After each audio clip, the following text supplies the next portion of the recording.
See in-store for details. The Brick, saving you more. Do you listen to sports radio at work?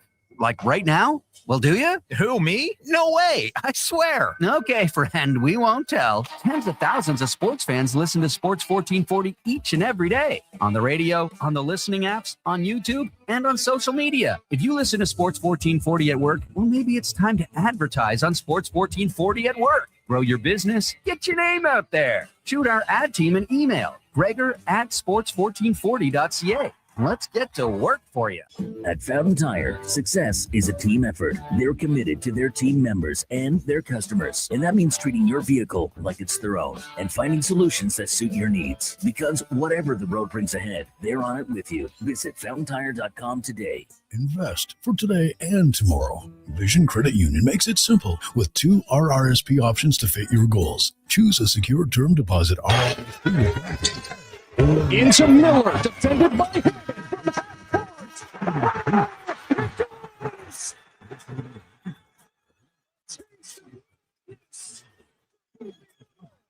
First home. This is March 2nd. Learn more at visioncu.ca. This is the sound of a Toyota Tacoma arriving at the trail with 2 high-performance snowmobiles in tow. And this is the sound of a Tacoma arriving at school with 2 high-energy kids in tow. 2 extremes, 1 Tacoma. throw it. Jumper. The Cats come back to win. $15 weekly for 60 months at 6.69% with 6,000. So he spins deeper and leaves it for Jeff. For your Prairie Toyota dealer today. Welcome to Uncommon. Welcome to Subaru. Engineered for Canadian winters, built for real life.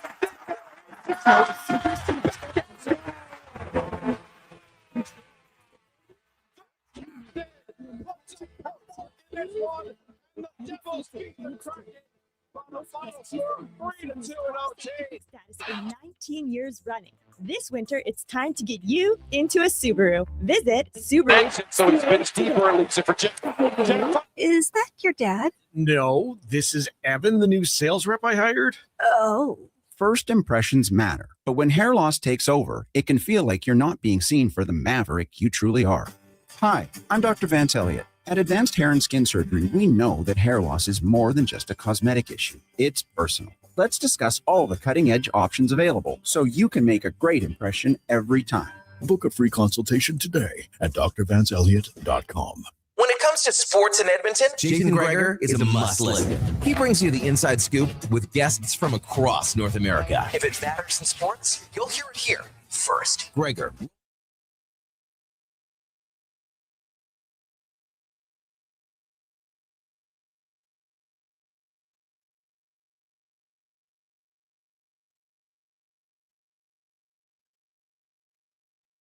The Jason Gregor Show.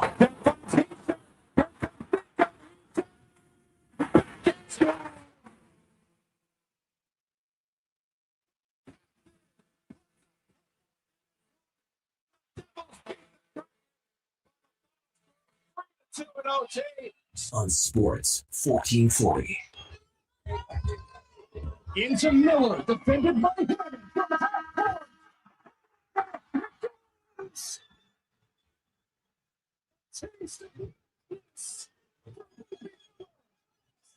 Presented by PlayAlberta.ca, Alberta's only regulated online gambling website. long throw in, caught by Marino, the jumper. The Cats come back to win.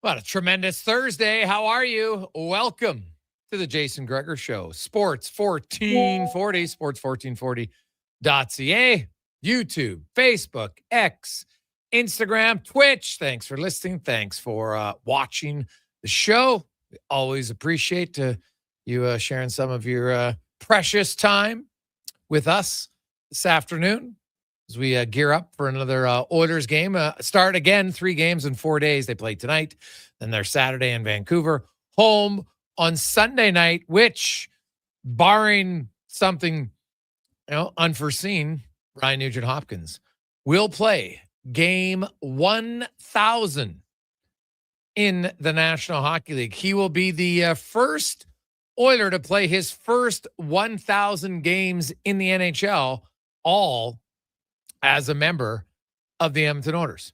Pretty impressive. Of course, Kevin Lowe does hold the franchise mark at 1,037, but he did that over 2 different stints. Nugent Hopkins is at 997. Ryan Smith was at 971 in 2 stints. Messier, Anderson were at 800s. Leon Draisaitl's at 837, all with the Oilers. And of course, Nurse is at 763. McDavid's at 759. So 4 active Oilers are all in the top 10. And Draisaitl will pass Anderson and Messier this year, and he'll move into 4th. Meanwhile, Nurse and McDavid, how many games left do the Oilers have? 34. Yeah, they got 34 games left, 35. So,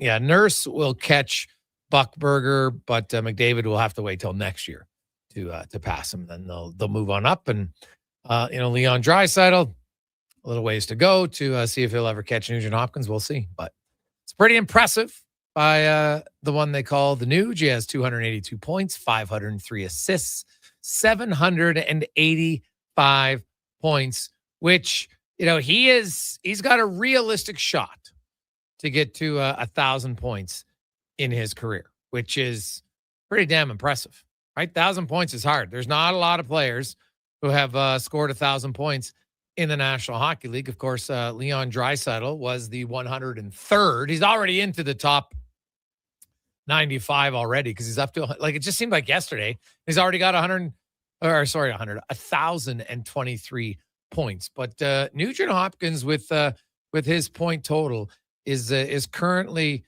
just outside the top 200. He ranks, I want to get the exact number. He is at 208 right now. He's 1 point back of David Krejci, 1 point back of Claude Lemieux. 5 more points, and then he'll pass Börje Salming, Rick Vive, Thomas Vanek, and Danny Heatley. He should pass this year. Nugent Hopkins needs 7 points to pass him, and he will be in the top 200 by the end of the year. All he needs is 9 points, and then he'll move ahead of Mike Ribeiro, Wayne Cashman, and he'll be in the top 200. Not bad. And, you look at his career, let's just say he scores 50 points next year. There's a lot of other players on that list that he will pass next year. Eddie Olczyk, Justin Williams, Jeff Courtnall, Ken Hodge, Gary Unger, Rick Nash, Milan Hajduk, Jakub Voracek. He'll probably catch David Perron, Kenny Linsman, The Rat, Pitt Martin, Sergei Gonchar, Peter McNabb, Will Paymont, Marion Gaborik, Thomas Steen, Steve Shutt, Stefan Richer, 2-time 50-goal scorer, hell of a player, Johnny Leclerc, Paul Stastny, Pierre LaRouche, Bernie Boom Boom Jeffrion, Red Kelly, Doug Wilson, John Ogrodnik, Brent Sutter, Saku Koivu, Jacques Lemaire, John Tonelli, Scott Mellenby, Ryan Smith, who had 842 career NHL points. Nugent Hopkins training to pass him. Johnny McLean, Tom Lysiak, Gary Suter, Jeff Carter, Ted Lindsay. Jeez, there's a lot of names. Honestly, Nugent Hopkins has a pretty decent chance, honestly, to get in the probably. I think if he gets to 1,000 points, then it's going to put him in the top 120 all time.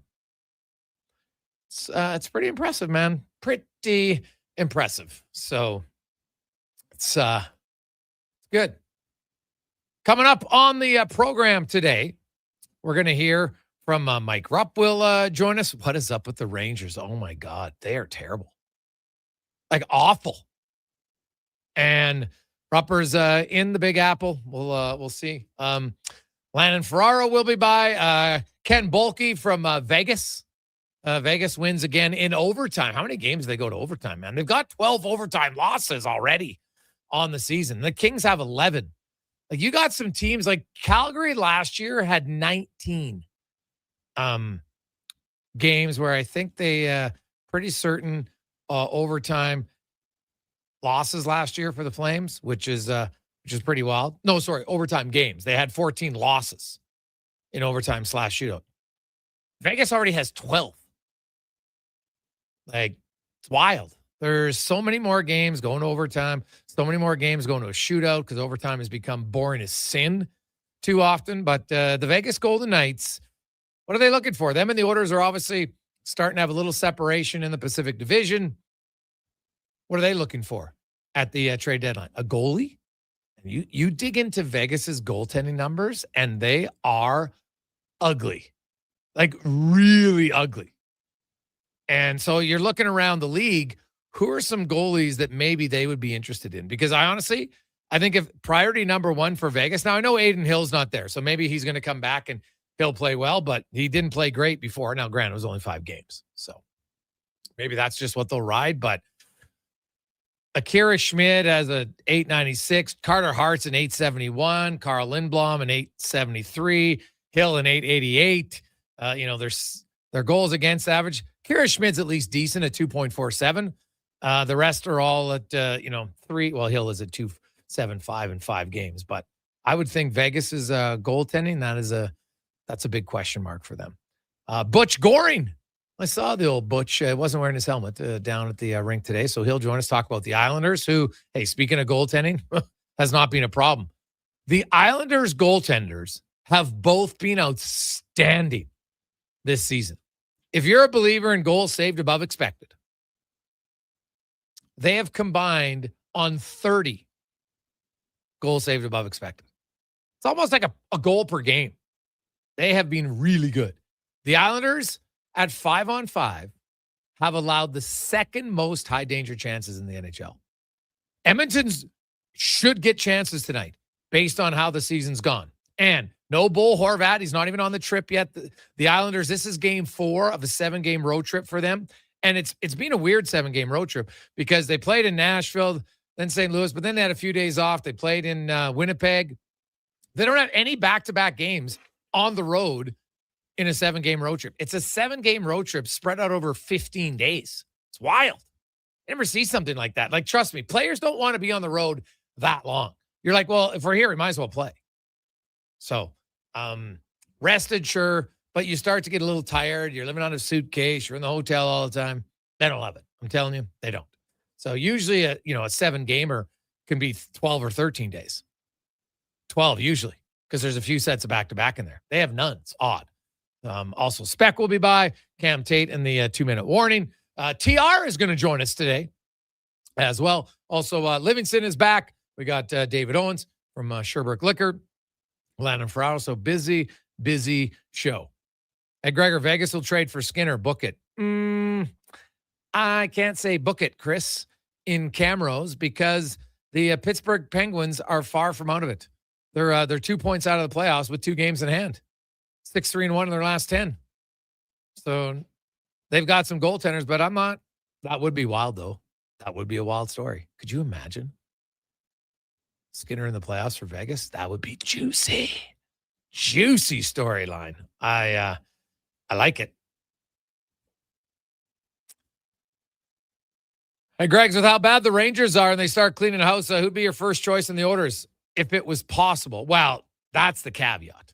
Because if you were looking for a pure rental, and I look at what do the Oilers need, Artemi Panarin checks a lot of boxes. Now, the problem is he's not great defensively, and he's not overly big. The Oilers have a lot now. He's really skilled, though. That's the difference. They got some other small forwards who aren't as skilled, but I don't see the Oilers really having to offer what they're going to be looking at. And Panarin obviously has a full no movement clause. He's going to decide where he wants to go. I do think the McDavid Draisaitl pull is pretty strong. But if I was looking at players on the Rangers that I thought were realistic, I don't like. Obviously, you'd love Shesterkin. It's not realistic, right? Plus, they're not going to trade him. After that, I look at, do the Oilers really need Sam Carrick? He was here before. No. Lafreniere is making 7.45, is doing not enough, so no. JT Miller, no. Zibanejad's too old and not really interested. Trocheck, no. I like Will Cooley as a player, but I don't think they're going to trade him, right? He's a younger guy. Why would that'd be ridiculous to move him? So after Panarin, there's not a lot of guys that jump off the page, right? They don't need Adam Fox. Gavrikov, no. Carson Soucy is another left defenseman. They've got a lot of left defensemen, so no.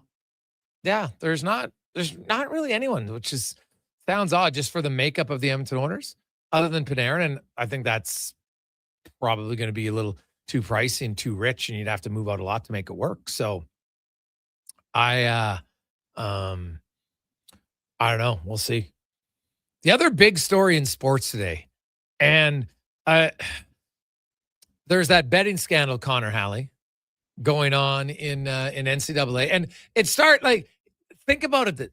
In any walk of life, it's the old adage. The joke is there's not a lot of smart criminals, cons, and so when you think about people, how do they get caught? Everyone's like, well, how do you get caught in these betting scandals? Right? They paid some players between 10 and 30 grand. Well, this is how you get caught. You bet $424,000 on the first half of a Kent State Buffalo basketball game.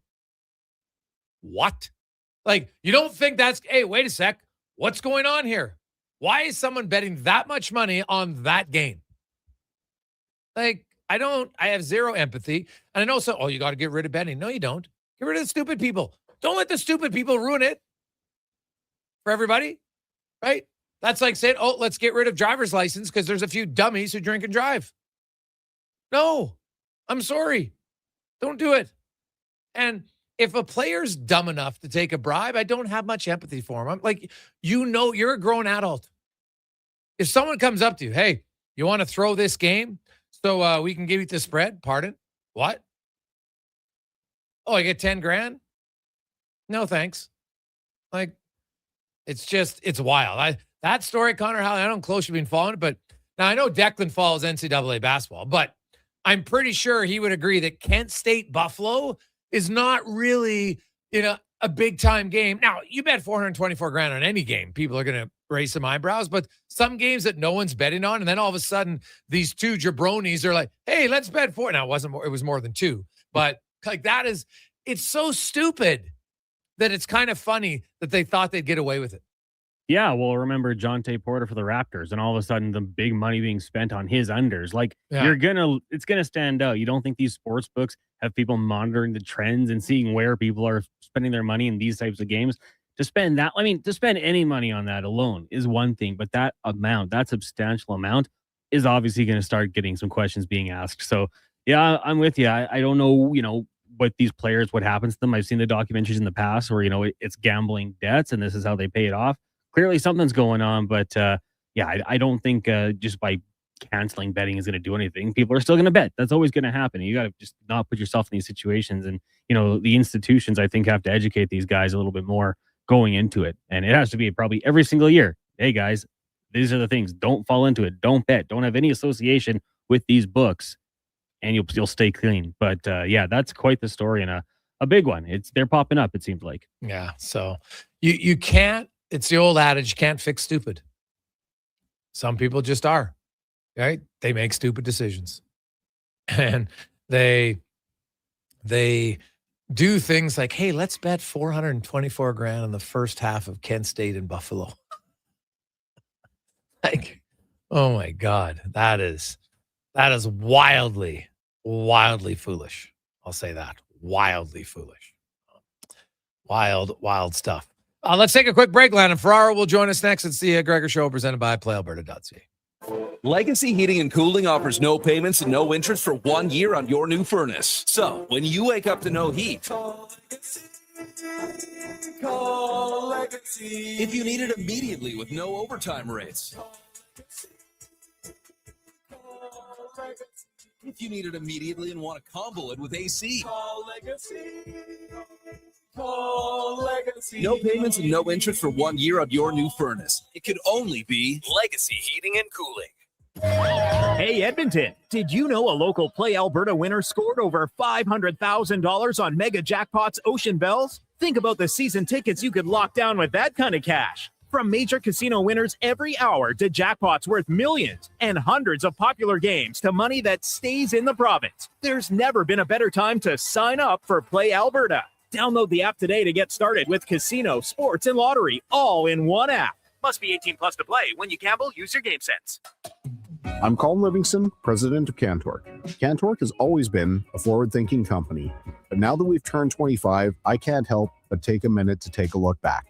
Thank you to everyone that's been with us along the way.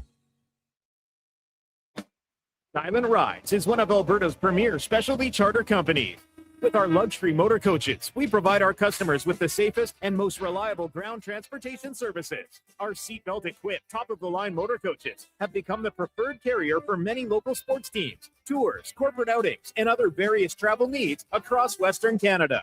For more information and to request a quote, contact sales at 877-748-0991 or visit silentrides.ca. The new double cheesy melt at McDonald's. We're talking 2 juicy, mouth-watering 100% Canadian beef patties, 2 slices of cheesy goodness, with even more melty, cheesy sauce on top. Topped with pickles, then crispy and grilled onions. The way it all comes together, you don't just eat it, you melt into it. The double cheesy melt, only at McDonald's. For a limited time only at participating McDonald's restaurants in Canada. Escape the cold and catch the hottest sports action at Selly's Sports Bar and Lounge. Not a bad seat in the house. All the games and tons of big screens. Plus, Selly's menu has something for everyone, along with game night food and drink features. And this January, Oilers watch parties continue. So bring your friends and cheer loud and proud. Selly's Sports Bar and Lounge at all 3 Century Casino locations, Edmonton, St. Albert, and Century Mile. Every day is game day at Century Casino.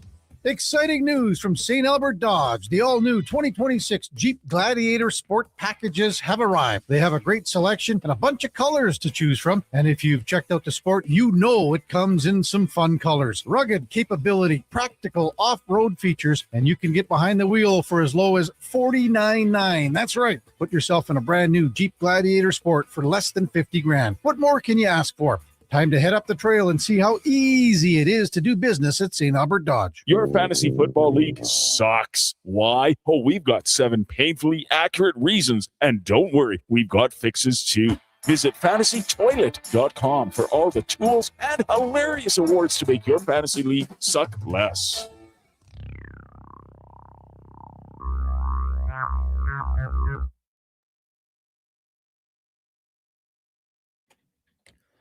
Portions of this hour brought to you by Crystal Glass, your clear choice for residential windows. Locally manufactured and installed, Crystal Glass provides a beautiful product and incredible customer services for all of your residential needs. Call 310 Glass or visit crystalglass.ca for a quote. The Jason Gregor Show, the best of Edmonton sports talk.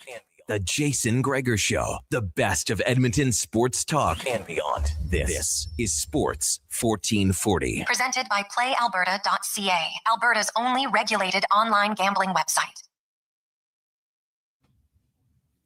2:20, welcome back. It is the Gregor Show presented by PlayAlberta.ca, Alberta's only regulated online gambling website where use your game sense.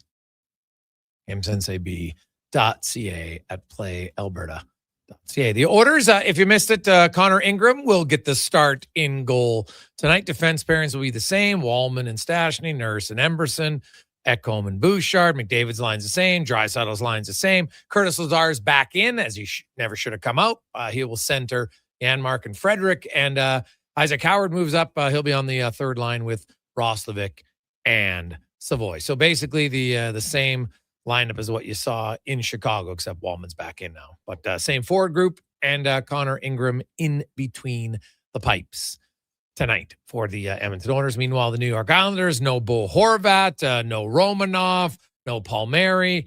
Palmieri's missed, I think, 21 games. Horvat had missed 6 games. Then he came back after Christmas, played 4 games, got injured again.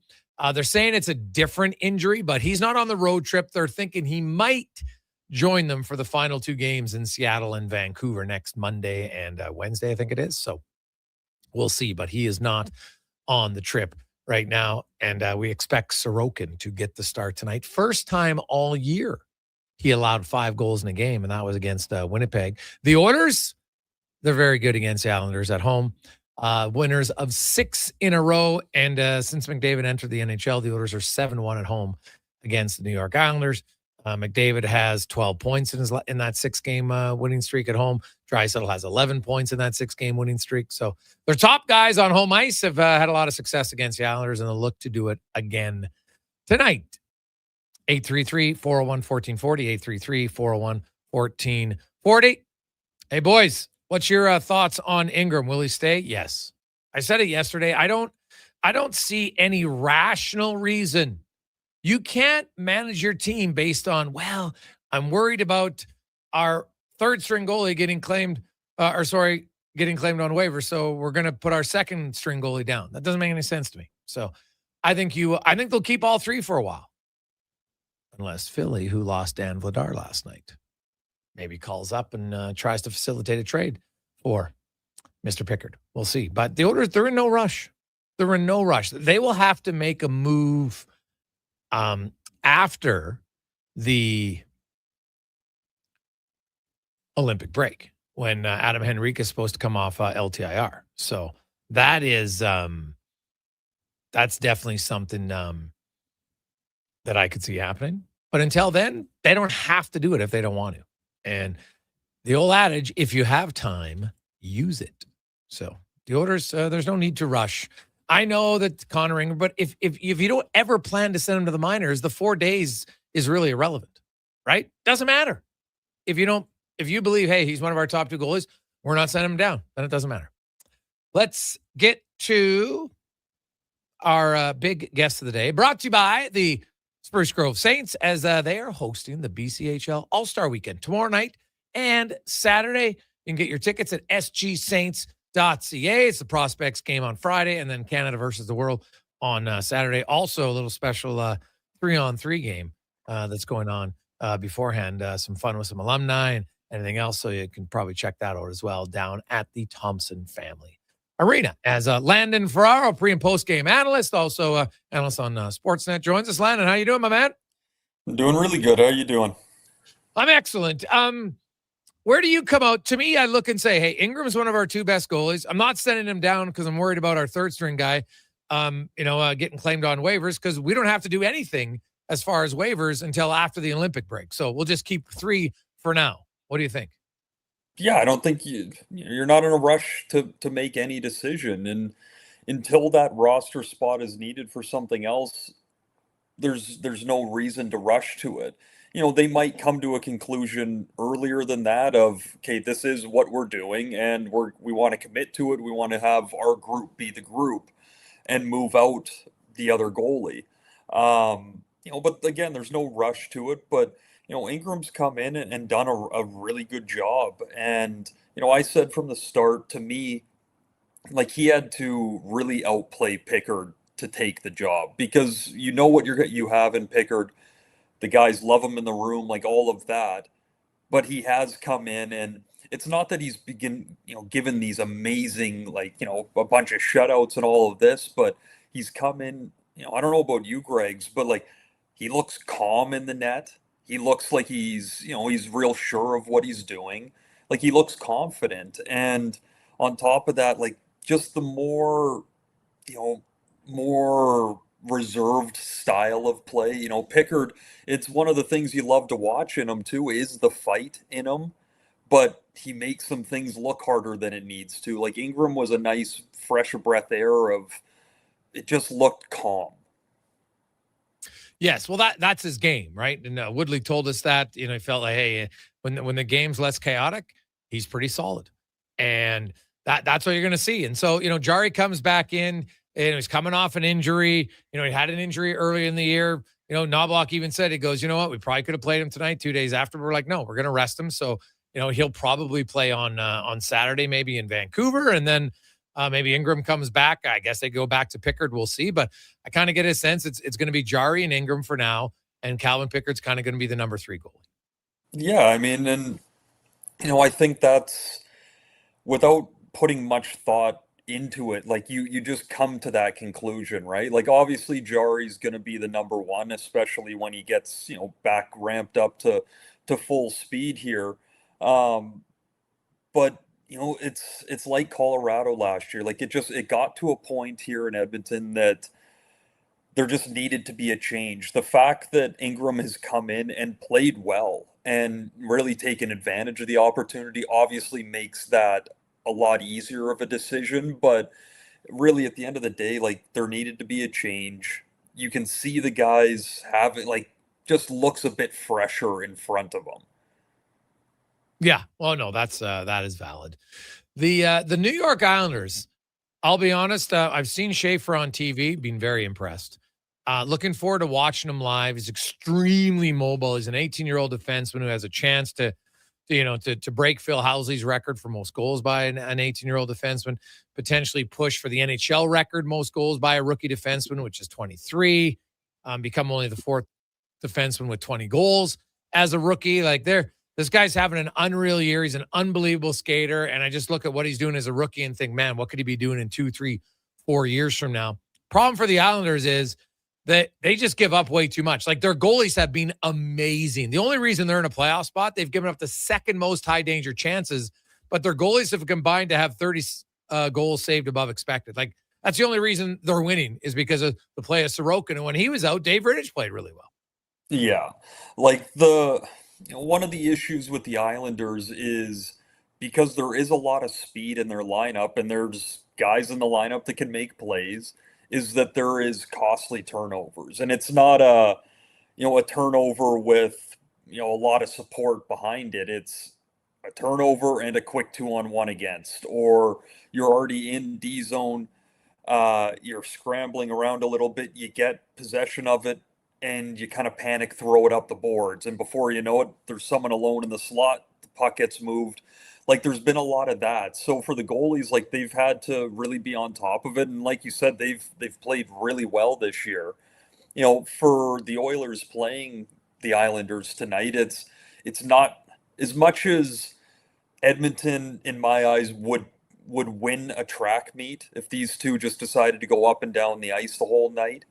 But there's just no reason for the Oilers to get into that game with the Islanders and let their players free will a bit more. Matthew Schaefer is so fun to watch. It's, he's all over the ice. He plays his position and he does pretty well defensively, but he's all over the ice. He's joining the rush. He's staying in down low in the offensive zone. Then all of a sudden he's got the puck at the point again. Like it seems like there's a couple of them when he's on the ice. So, if you can shut him down a little bit, and limit the speed of some of the Islander forwards, the Oilers should be able to handle this game pretty, I don't want to say easily, but one that they should have tonight. Yeah, I would think so. Mangiapane played in Nashville, Landon, and I think it's really hard to trade him because like he's not playing any better. Like you can live on the past for only so long. Like I'll say this, if Stan Bowman's able to move him before they return from the Olympic break, I don't even care what the return is. It's a hell of a trade, because to free up the cap space, you're probably going to have to take something in return. But right now I don't see any path to him helping this team. No, he looks lost in the middle a little bit. And, when you have a guy that, he scored a bunch of goals a number of years ago, but since then it's kind of declined. He gets to Washington, he's playing in a checking role.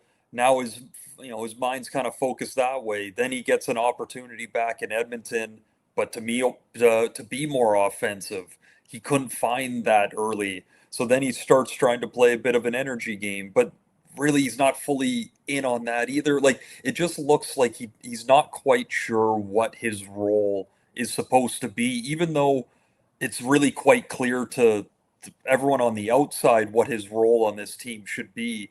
He hasn't found that niche yet, and he looks lost a bit. And as the Oilers have started to find traction, well, they're finding guys that are starting to play well together. Even like a Curtis Lazar comes up but is in the lineup and is providing some physicalities, providing energies, getting in little pushing matches. Like, well, he kind of steals a spot back. Like some of the young guys are starting to figure it out. So all of a sudden, Mangiapane's on the outside looking in. And even when he's in, he's not, like, again, he just seems like he's unsure of, do I go for the goal or do I go for the hit? And he does kind of something in the middle that doesn't touch either side of it. Yeah. Landon Ferraro joins us. Landon, the McDavid streak, it's up to 20 games. It's 46 points. He's obviously playing very well. And, you look at it and you, like, if I had to say, okay, you got to pick a number on where how long does this go? Because I think, honestly, if he gets past tonight, because it's Sorokin, I think it goes till the end of the month at least.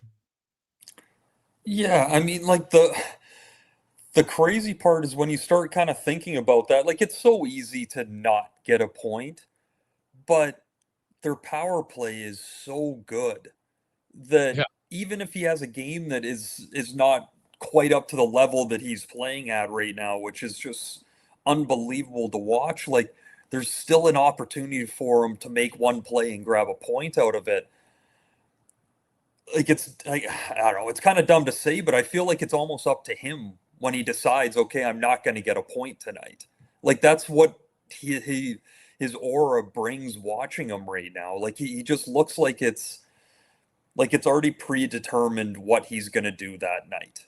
From the first stride he has of the game, it just, not that he wasn't a driven player before. We all know how driven Connor McDavid is, but right now it just feels completely different watching him, do what he does. Yeah, no, it's extremely impressive to see what he's doing and how long. But the other, quietly, and I get why it's being overshadowed, but Zach Hyman has 14 goals in his last 17 games. Right? Like Zach Hyman, he came back, he had the wrist injury, and it's actually 16 goals in his last 20 games, which was really impressive.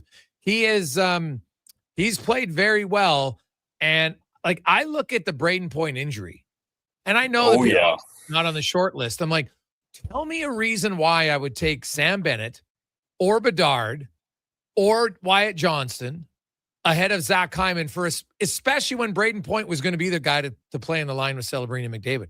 Like, Zach Hyman's the obvious choice for me, just because you have all the built-in chemistry, and the only Canadians who have scored more goals than Zach Hyman since December 1st are McKinnon and McDavid. So the guy's red hot. Why wouldn't I do it? Like, it's almost like it's been gift wrapped here as an opportunity due to an injury.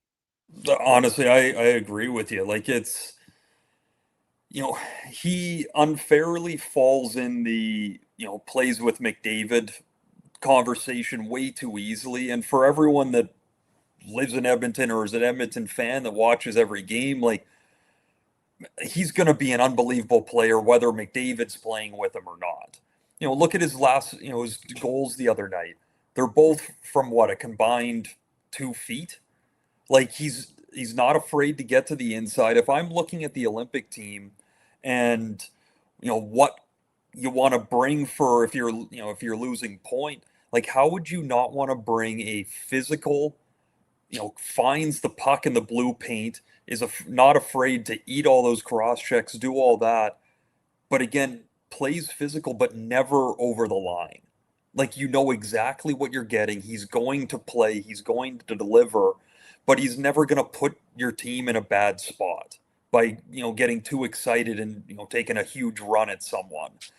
And then on top of it, again, like you just listed through his stats, like, he's been so good through December. He's really found his game again. After missing a long amount of time, like, it was going to take him a few, but at the same time, like, how many hits did he have in his first game back? Wasn't it like 10? Yeah. Yeah, it was 10. Like, he's an absolute gamer, and if Point can't be there, I'm with you. I don't really see a way that you don't take a look at him. Yeah, like, it doesn't make a lot of sense to me why you would not do it now. Like, to me, sorry, Greg, like, to me, that almost feels like it's the easy answer and we want to overthink it a bit. right? Like it's Yes. too easy just to take his line mate. Yeah. Yeah. People say it's too easy. And it's not just his line mate, it's like his red hot line mate, right? Like that's the thing. Like if you look over and it's not just this year, go over the last 3-4 years, Zach Hyman's still top 7 in goals amongst Canadian players. Like it's not just a 16 game hot streak for Zach Hyman. Like this has been a pretty good run for him since he came to Edmonton. So I don't know. It to me, it seems kind of too captain obvious, but it might not matter. Canada's got a lot of depth and they've got a lot of good players on the team. So I just thought that's one for sure I would look at.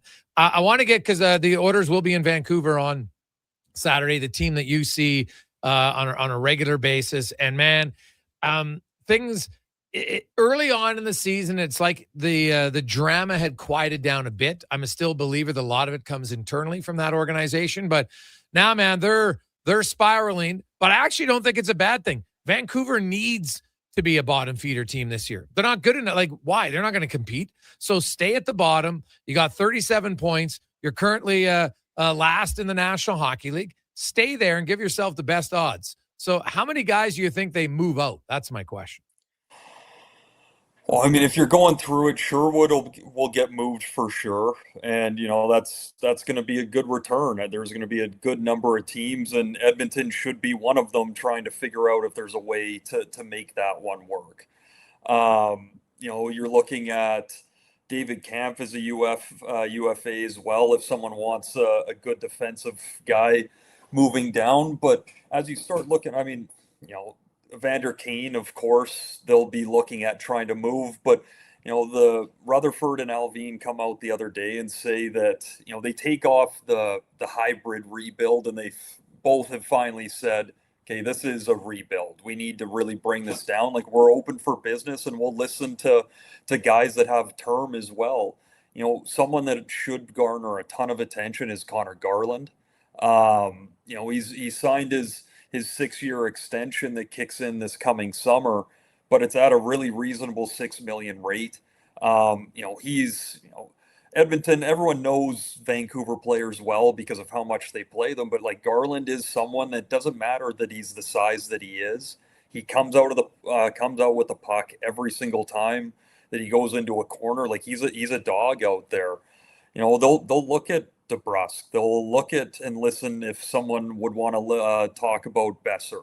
Like, they're open for sure. Marcus Pettersson on the back end. I personally think there'll be, from now till the deadline, there'll be 3 roster guys for sure. But okay. I think you could get up to 4 pretty easily. Yeah, well, I look at Sherwood's got some interest for sure. I don't think there's any question. I still think some teams will look at Evander Kane because of the style of player he is, and if Vancouver retains some salary, he's a UFA at the end of the year. And they know how desperate he's going to be for a playoff run too. Yes, and so this is big for him. Yeah, he'll be basically like a 2.55 cap hit player in the playoffs. So I think he'd have some interest. Someone might look for a guy like Teddy Bluger, right? Just teams are always looking to add depth guys. The back end, it's just so hard, right? He's only played 2 games this year, and you don't really know where he's at. Yeah, no, it's true. But you know how teams are. Like, you might not get any. You might get like a 5th or 6th rounder for him, but teams might take a shot on him. Now, my question is, what about Derek Forbort? Is there any chance he'll be available at the deadline, or is he out for the whole year? To be honest, like, I haven't heard anything about him in a while. Like, it's every update that we have gotten has been it's another couple weeks, or it's more the same. So, like, if he could find his way back and he's healthy, I'm sure there'd be a couple teams for sure calling for him. He's a really good, simple, hard-nosed defenseman. He's really good on the PK. Like, he'd be a good piece to add for insurance for a playoff run. But just like a lot of guys in Vancouver, he's not healthy right now, and haven't heard much about him coming back anytime soon. Okay, I was just curious about that. And Demko going to be done for the year? Yeah, I mean, still waiting a little bit to see what comes back, but it's a tough one, right? Like, I don't have a problem believing that he's going to be gone for the year, but It might be after the Olympic break and he comes back, but for how long? Like, where he's at right now, it's, I feel really bad for him. He's a guy that's worked incredibly hard to get healthy a numerous amount of time in the last bit here and just cannot stay healthy. And, we all know when he's healthy, he's one of the best goalies in the world. It's just he can't find a way to keep that body, kind of held together. Always good to talk to you, Lana, man. Have a great night. We'll chat with you again soon. All right. Have a good one.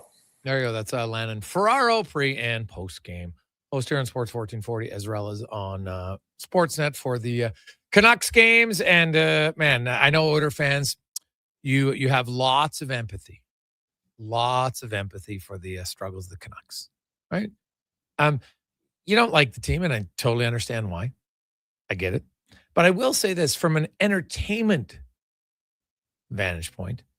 When Vancouver and Calgary are more competitive, those games mean more. They just do. And that's a little bit more exciting.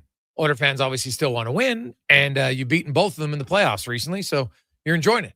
But when they're out of it, so they've lost 5 in a row and they're not going in the right direction at all. That now doesn't mean that the Oilers will just waltz in there and win. But they're getting the Canucks at a good time, who are not playing very good hockey. We'll return, and we got a little a mixed bag for you next on the Gregor Show, presented by PlayAlberta.ca. Legacy Heating and Cooling offers no payments and no interest for 1 year on your new furnace. So when you wake up to no heat, call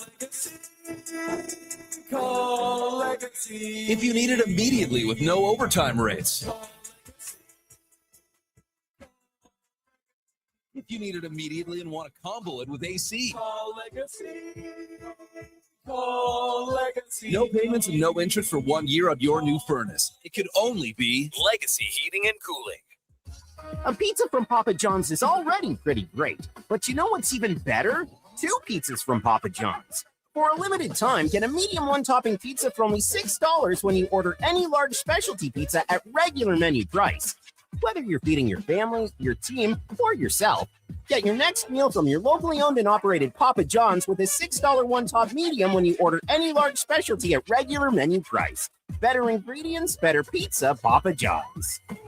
Saturday nights were made for Oil Kings Hockey and Ice District. Family fun that's second to none, starting at just $20 a seat. This Saturday, your Edmonton Oil Kings face the Tri-City Americans at Rogers Place for the first time in 2 seasons. The Oil Kings will be wearing a specialty fan-designed jersey that'll be auctioned and raffled off with proceeds going to charity. Plus, sport Calmont Kids food combos for $10 or less. The Edmonton Oil Kings get a rare visit from the Tri-City Americans, Saturday at 7. Great seats at Rogers Place start at only $20 at oilkings.ca.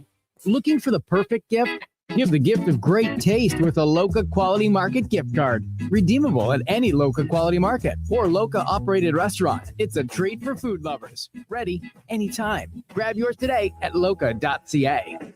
Wow, get ready for a silly hockey fan. Your partner in power just skated onto the ice. EWEL.ca, the new e-commerce website for electrical wholesalers Edmonton, is ready for the power play 24/7, 365. UL skates to where the puck will be in 5 years. Now that's forward thinking. Killer selection, slamming products from the best brands, and legendary service. Don't sit on the bench. Get your account today at EWEL.ca and win that project. Plug into your partner in power. Get an EWEL.ca account today. Got a car you're ready to part with? Find out what it's worth. Fast, easy, and totally free at Go Auto. We're talking top dollar trade-ins, whether it's a little worn or still rocking that new car smell. Just a few clicks, and boom, you've got your value. Text value to 780-777-7777 to start. That's value to 780 all sevens. Why guess what it's worth? Let Go Auto show you the money.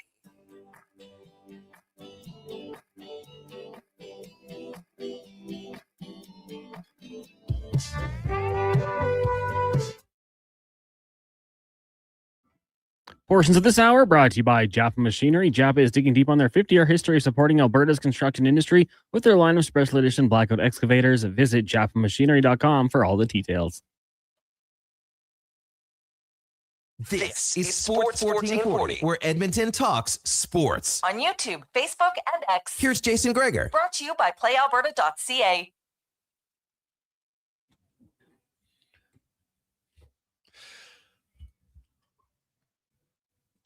2:45.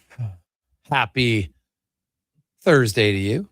Game day on Sports 1440, sports1440.ca, YouTube, Facebook, X, and Instagram as the Oilers hosting the New York Islanders. And hey, the Oilers need a little bit of a win. You got to keep pace with the Vegas Golden Knights, who have won 5 in a row and defeated LA last night in extra time, as the Kings and the Golden Knights are God, I got to look up the all-time record, but they're both chasing it for most overtime losses in a season. They're at 12 and 11 respectively already. Not that the Oilers are that far behind. They're already at 8, including over 3 in the shootout. But the Oilers, Vegas has a few games in hand. They do face Vegas 3 times in their final 30 games. And those games could go a long way. But the Oilers, hey, you got to keep rolling right now. You have to. And especially after these next 3 games, the Oilers' schedule gets very favorable. We outlined that yesterday. We'll remind everybody about it, but very, very favorable. Now, speaking of favorable or flavorful, it's time now for Thirsty Thursday, brought to you by Sherbrooke Liquor. No better place in the city if you want to try cocktails, beer, wine, anything alcoholic or non-alcoholic. If you decide, you know what, I don't like the alcohol anymore, no problem. They got lots of tasty non-alcoholic options. Check it out, South Side on 50th Street, 92nd Ave, and the original location, St. Albert Trail and 118th Avenue. And our man Steve back in. Stevie, my man, how you doing, man? I'm doing good. How are you doing, buddy? I am pretty good. Of course, Steve Bazan from Sherbrooke Liquor. And so we're starting out. I always like when Steve comes in because I'm like, I have no idea what we're doing. And sometimes you come out with some. So this is like weird beer day. Is that what it is? I think David might have been scared away this week. That's why he's not here. Well, he's a little soft. He couldn't do the weird beer. That's for sure. So we have a lineup of weird beer. And now, so the Weird Beer Festival, or it's called the Weird Beer Adventure. This happens every year in January. It's been going on for a few years now. So basically how it works, a bunch of local breweries get together. And, January is always a really slow time. It's after the holidays. People are doing dry January. It's kind of hard to get people out to the craft breweries and start enjoying the beer again. And it could be like a very detrimental month to a lot of these breweries. So they put their minds together and they decided to come up with this weird beer adventure. So they crafted, each year they have a different theme, and they craft basically the weirdest concoctions they can imagine while making the beer still drinkable. That's sort of the balance to it. So just like using weird ingredients, trying to, drum up interest, getting people into the tap rooms. And we benefit from it too, because they release all these cans and we get to display them at Sherbrooke. And it's just a lot of fun. It's become one of the highlights of the craft beer scene every year. So number 1, we have from Manual Labor. They're out of Sherwood Park. The Deadly Mantis. The Chapelin Cerveza. So I thought we can Chapelin Cerveza. Okay. Now, do you speak Spanish? No. Okay, so Chapelin. Je parle français. Okay. Well, so I thought this would be fun to maybe taste this one, and then I could tell you what the secret ingredient is afterwards. Okay. Yeah. So it's a Mexican cerveza, so you should expect it to be very light, very drinkable, nice and refreshing. Yeah. It's almost like a clear beer. Exactly. Yes. That is very easygoing. What, like 4%? Yeah, so they use, barley malt, corn, which is common for a Mexican cerveza. There's something in there, though. It's got like a little depth, a little umami, a little savoriness. So they use real roasted crickets in the beer. Pardon? Roasted crickets. Get the hell out of here. Yeah. So Chapelin, crickets. Like Chapelin in Mexico, that usually refers to Mexican grasshoppers, but in this case, they used roasted crickets in the boil. So that gives it a little extra depth to it, a little kick. So it's pretty interesting. It's pretty interesting. That's probably the weirdest one out of the batch. Like, honestly, I couldn't tell that, but it is. Just someone's like, do I really want to try that? But it doesn't taste bad at all. It's like, obviously I've never had a cricket before, so I can't tell you that I can taste the crickets in there. Strutty would try to pretend to say that. Oh yeah, I can taste you can taste the crickets. I've had there's a local company that does potato chips that uses roasted crickets like the spice blend and stuff too. So it's you know, it's a common food in Mexico. And it's it adds an interesting twist to this beer. All right. The deadly mantis. Yeah. So Chapelain Cerveza. Well, the great part is that I don't even know if that's a cricket on the can. Yeah, they have like a praying mantis. Oh yeah, it's so a it's a little bit. I guess because the misleading. mantis eats the cricket. Or I guess so. All right, I okay. guess so. Well, let's get to some non-cricket beers. Yeah. So Analog Brewing. This is the next one. The Creature from the Baklava Goon. So Analog was basically the brewery that was instrumental in starting the weird beer adventure. On the can, it kind of looks like and like who would it look like? Look, you know what it looks like? If you look at the guy, it's like any bald guy who hasn't given up on the dream, right? And he's got the male pattern baldness going. Exactly. Yeah. It's an interesting character on there. So this one, it's a black lager. Black. Oh, you and your black lager. I know. I like know, it. man. I honestly never thought there was a black lager. Yeah. So it's super dark. There's some sort of cola highlights in there. But the great part about this is because most people, like myself, now there's a little bit of a coffee back taste in it for sure. But if you gave this to someone, they would expect it to be a lot heavier. Exactly. That's what's unique about a dark lager is when I sip it, even still, I'm going in thinking, oh, this will be heavy. And it's not. It's like a lager. It's so weird. It's light bodied, it's crisp, but still has that really assertive and that roasty flavor from the roasted barley. That's that coffee note. So they were trying to your coffee beers. I know. There was actually a guava coffee weird beer. I didn't bring that one in today because I knew you would probably not like it. But this one, it's meant to replicate a baklava dessert. So it's got some walnut extract in it, some honey. Just really tasty. Not as out there as the Chapelain Cerveza. But the next one, we're getting pretty weird with it too. So this one is from Leduc Brewing. It's Putting on the Ritz Frankenstein Wing Spice IPA.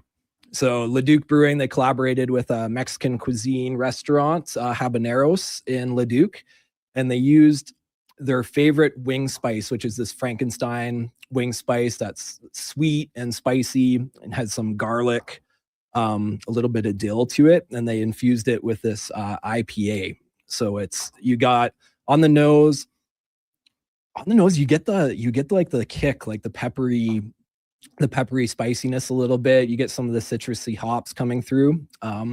But beer and wings, it's the perfect combo. But I don't know if many people have thought to actually infuse the wing spice into the beer itself. Great. Well, first of all, I'm just going to shout out Leduc. Right. So I like that. I like the can. I like the colors of it, the green. So now I gotta like the taste of it. But it is, man. It's a unique combo that you would think is good because we all like the combination separately. Exactly. Yeah. So you get on. And I just took a sip. This is actually the first time I've tried a lot of these too. So it actually kind of does taste like chicken wing and beer. What the hell? It does. That is weird. I did. When weird. When I read about this one, I did not expect it to come through as strong as it does, and even on the finish, like it's a little spicy. Yeah. But you still get that herbal, like dill it tastes. Anybody who's had chicken wings, right? When you take that wing and then you sit there and you got that taste in your mouth, it's got that with a little bit of spice, but that's freaky. Yeah, the first time it tastes a little bit like a chicken wing. That's cool. I like that one. Putting on. Oh my God. Awesome. Okay. What these brewers come up with now, this is wild. I know. It's wild. Yeah. So next one, we had some chicken wings. Let's have some dessert. This is an ice cream IPA, the tropical ice cream IPA. It's called Be Kind Babies from Irrational Brewing. So they collaborated with Kind Ice Cream, which is a really cool ice cream shop here in Edmonton. Yeah. And so they loaded a ton of ice cream into the beer when they were brewing it. They also added some mango puree and vanilla. And actually, when you go to the brewery, because how the Weird Beer Adventure works, it's sort of a passport system. So if anyone's interested, you could do a little research and you could go around to each of the breweries, get a little stamp, and at the end you get a prize if you try all the beers. But when you go to Irrational, they have this beer and they actually make a beer float out of it. So big scoop of vanilla ice cream, that'd be unreal. Whipped cream, sprinkles, the whole thing. But yeah, you can just tell on the nose, it just smells like mango juice. Yeah, it's very mango-y. Mm-hmm. Yeah. Mm-hmm. But it's actually, it's not sweet. Funny enough. It's not super sweet. No, it's got like a little vanilla to it. So it has that sort of perception of being sweet, but it still finishes dry. Quite refreshing. I like that one too. Yeah. Yeah, very good. So now we have bent stick. Okay, bent stick. Spiced carrot. The 24 carotene. So they added 150 pounds of carrots to this brew, and it's the base brew. It's a Belgian Golden Strong. So you might actually like the base beer to it. I know you like your Belgian. I'm a big fan of cans though. Like certain can will just grab my attention. Yeah. And this can, it looks like they got almost like Gandalf on the cover. Yeah, right. A little bit longer of a beard though. Yeah, they always have a little wizard as their sort of mascot. Okay. There's always little tweaks to each of their cans. So so if you look closely, you can find the little Easter egg in there. But yeah, so they add a ton of carrots. They also add turmeric and ginger, a little bit of spice to it. And again, the base beer is a Belgian Golden Strong. So naturally you get sort of the cloves and different spicy yeast esters to the base beer. And the ingredients just sort of accentuate that a little bit. So you get a little earthiness to it. Like that tastes a little bit like a cocktail beer to me. Okay. Right? Yeah. Like a cocktail on it. Like if I just pour that on ice to someone, said, here, try that. Yeah. I think they might even think it's a cocktail. Yeah, it's super complex. Like especially all those spices are so prominent to me. And again, like the cloves that just come through from the beer, and then with the turmeric, ginger. God, if I wanted to be cheap, I could buy one of those and just tell them, this big bottle here. You got this bottle of cocktail. How much that cost you? Oh, $5 for a beer. Absolutely. Yeah, that would work perfect. Mm-hmm. Awesome. Okay. So now this last one I like is one. green is my favorite color. And I'll be honest, I don't like green beer on St. Patty's Day because it's just the food coloring. But this is from Alley Cat. It's from Alley Cat, so it's called the Soju Bomb. Soju Bomb. Melon yogurt. What? Yeah. Melon yogurt ale. Yeah, so there's this sort of concoction, this drink that's very popular in Korea. It's a soft drink that's carbonated but milky. It's called Melkus.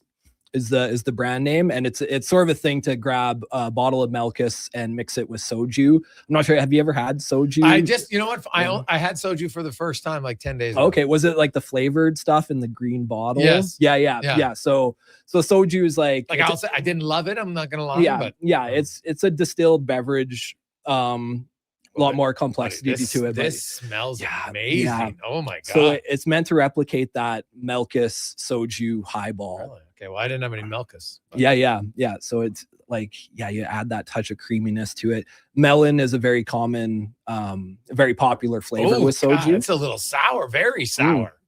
Yeah, a little. Yeah, that was very tart on the finish. I wasn't expecting that. Yeah, it's kind of like it's very creamy and smooth. And like up front, a little sweet, but then on the finish, that's got a little tartness to it. Yeah. Like the look of it, I love. Like that they green, like nailed. that looks. They nailed the really look. good. Like if I'm going to have a novelty beer like this, that's supposed to be green. Like it's like this. It's like glows in the dark. Hey, for any bars out there, you get the Alley Cat Soju Bomb green beer on St. Patty's Day. Yeah.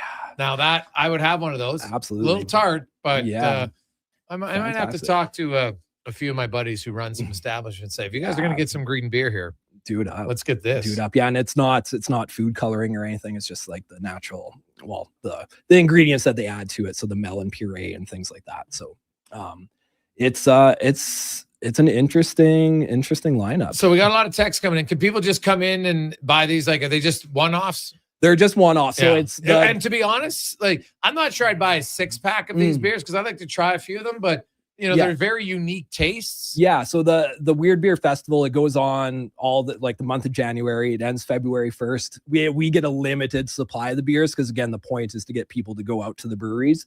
So we might sell out pretty quick, but we have most of these in 4-packs. But we sell everything as singles in the store. We were thinking of making a mixed weird beer. Oh, weird beer would go. It would go. I would try the weird beer if you had when we've done that in the past, there's always 1 or 2 beers that people just do not want to try. So they just want to buy the singles anyways. So so any beer we sell in the store, you could buy as singles. So like come by, make your own little mixed 6-pack if you want.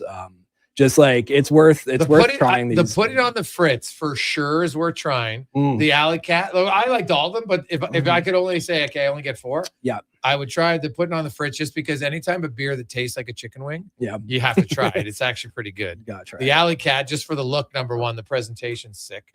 Who doesn't want to try roasted cricket? Exactly. You got to go with the deadly mantis. You got to be brave. And I did like the carrotine, the Ben Stick one. Yeah. There's a lot of carrots in it, so it's sort of health adjacent. It's all out. All about healthy. Hey, what do you got in there? I got 150 pounds of carrots in this. Yeah, man. Yes. Yeah. Nice. So that's cool. It's fantastic. Steve, as always, buddy. Great stuff, man. I appreciate it. My pleasure. Thanks for having me again. There you go. It's a Thirsty Thursday brought to you by Sherbrooke Liquor. When we return, Terry Ryan will join us. We got more on the Oilers. We'll hear from the head coach, Mr. Knobloch. Also, Ryan Nugent-Hopkins, game 998 tonight. His family will be in Vancouver on Saturday for 999, and then they'll all be coming in to Edmonton on Sunday for game 1000. And I can tell you, his teammates are pretty pumped up for game 1000. Connor McDavid, I like what he said. He goes, you know what, man? You have a lot of games, and some days it's like repetition day. But, man, he goes, truly, I'm looking forward to Sunday. Right? Rarely do the players talk about a game in advance. one game at a time. But I like the honesty of him. He's like, yeah, like Nugent-Hopkins is obviously very well respected in the room.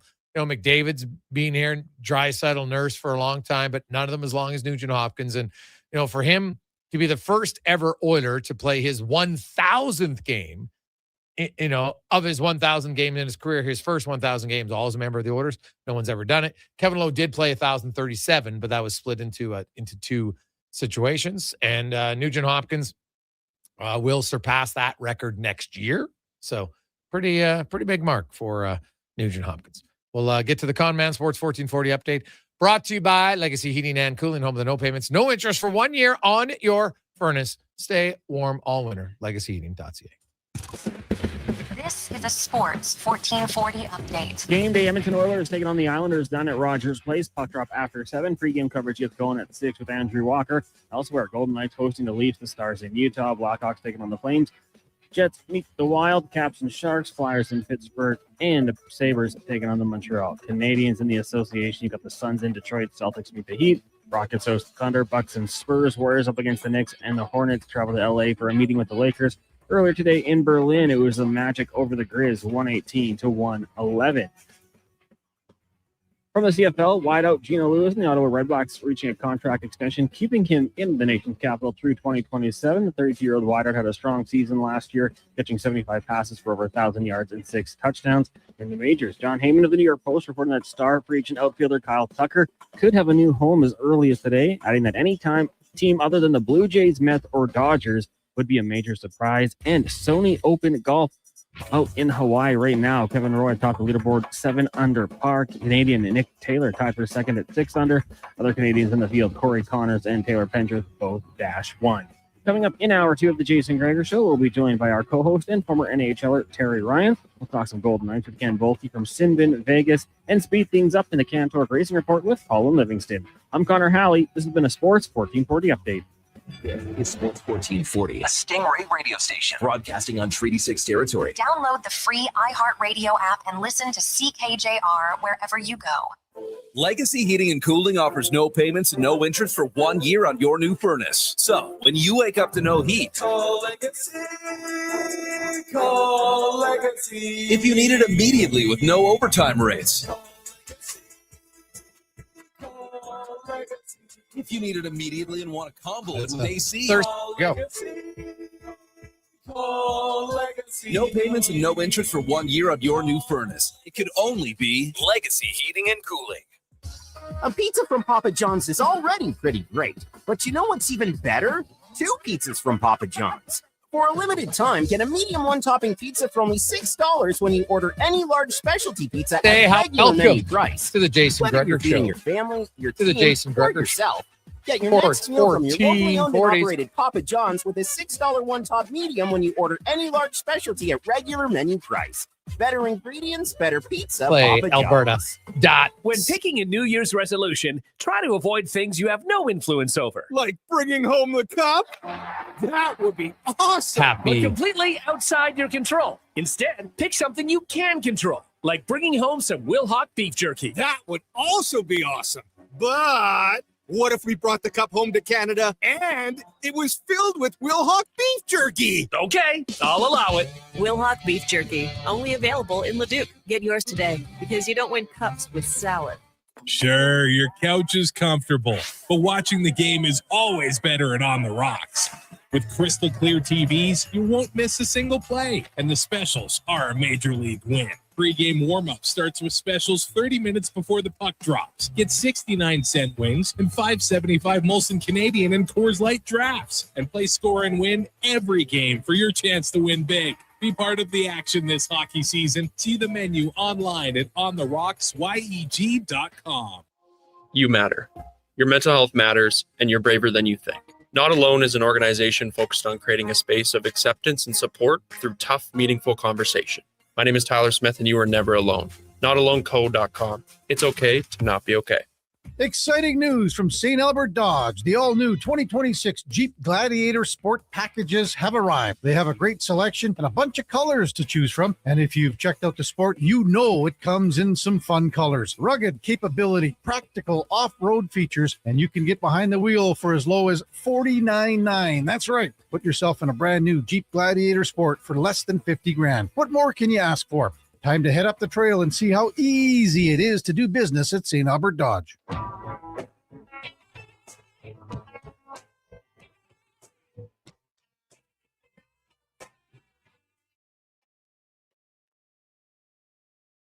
Portions of this hour are brought to you by Leading Edge Physio. We treat pain and injuries head to toe and some other issues that might surprise you, like incontinence, vertigo, neuropathy, and cognitive issues. We invest in the technology, technique, skills, and people who know how and what to fix. Life shouldn't hurt. LeadingEdgePhysio.com. The Jason Gregor Show, the best of Edmonton sports talk and beyond. This is Sports 1440. Presented by PlayAlberta.ca, Alberta's only regulated online gambling website.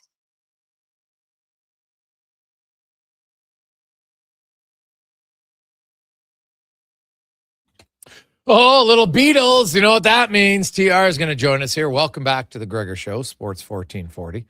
Sports1440.ca, YouTube, Facebook, X, and Instagram. It is Thursday. Oh, it's my favorite game. I've yet to win, but the Daily Grand. Yeah, I saw a lady in Quebec, actually. Well, not that, but she won another one, and she took $1,000 every week, I think it was, actually. And that's nice, but $1,000 a day would be even better. Every day, just wake up, boom, $1,000. Like I think it would never get boring. Like certain things, you'd never get tired. Oh, $1,000. Like it's never gonna, it might not be as exciting, but it still will never be a negative. Like I'm not gonna wake up and be like, ugh, $1,000. What am I gonna do with that? Like never be a bad thing. So that's why I would take it. I just think it could put me in a good, even if it's only a small 1%, 0.5% improvement, it's still better. Puts me in a better mood. So that's why I want $1,000 a day. PlayAlberta.ca for 20 years. I would love to win it. So good luck. Also, while you're there, you might want to check out the Jason Gregor Show odds boost. Obviously, we're riding the McDavid hot streak. Have to. And then we have the Connor Halley special. Trent Frederick. Anytime goal score with boosted odds, baby. Ho, ho, ho. Big time. Are you feeling Frederick tonight? I want to check it out. PlayAlberta.ca. Just put a 5 down. Right? Stay within your limits. 5 bones. It's pretty good odds. He does it pretty good. Let's welcome to the show as we go in the room. Brought to you by Action Electrical. They are your number one electrical provider in the province. If you need help in projects, you got it. Service, you betcha. Testing, 100%. Arc flash studies, distribution, electrical distribution with infrared. We know all those sorts of things. Why? We've learned it at actionelectrical.net. We welcome in the gentleman who is 49 years and 1 day, Terry Ryan. Happy belated birthday, TR. How you doing? Thanks. I'm doing all right. I don't often pay much attention to birthdays. It's not the first thing that comes across my mind. Not because I don't like getting older. I accept that graciously. It's a privilege to live to be 49. But I just don't think about it much. So on days like yesterday, you get an outpouring of support. People, often them just remind you what positive vibes are all about. So it's been a nice couple of days. No, well, hey, why not? What did you now? Do you have did you get a birthday cake? you have a birthday meal?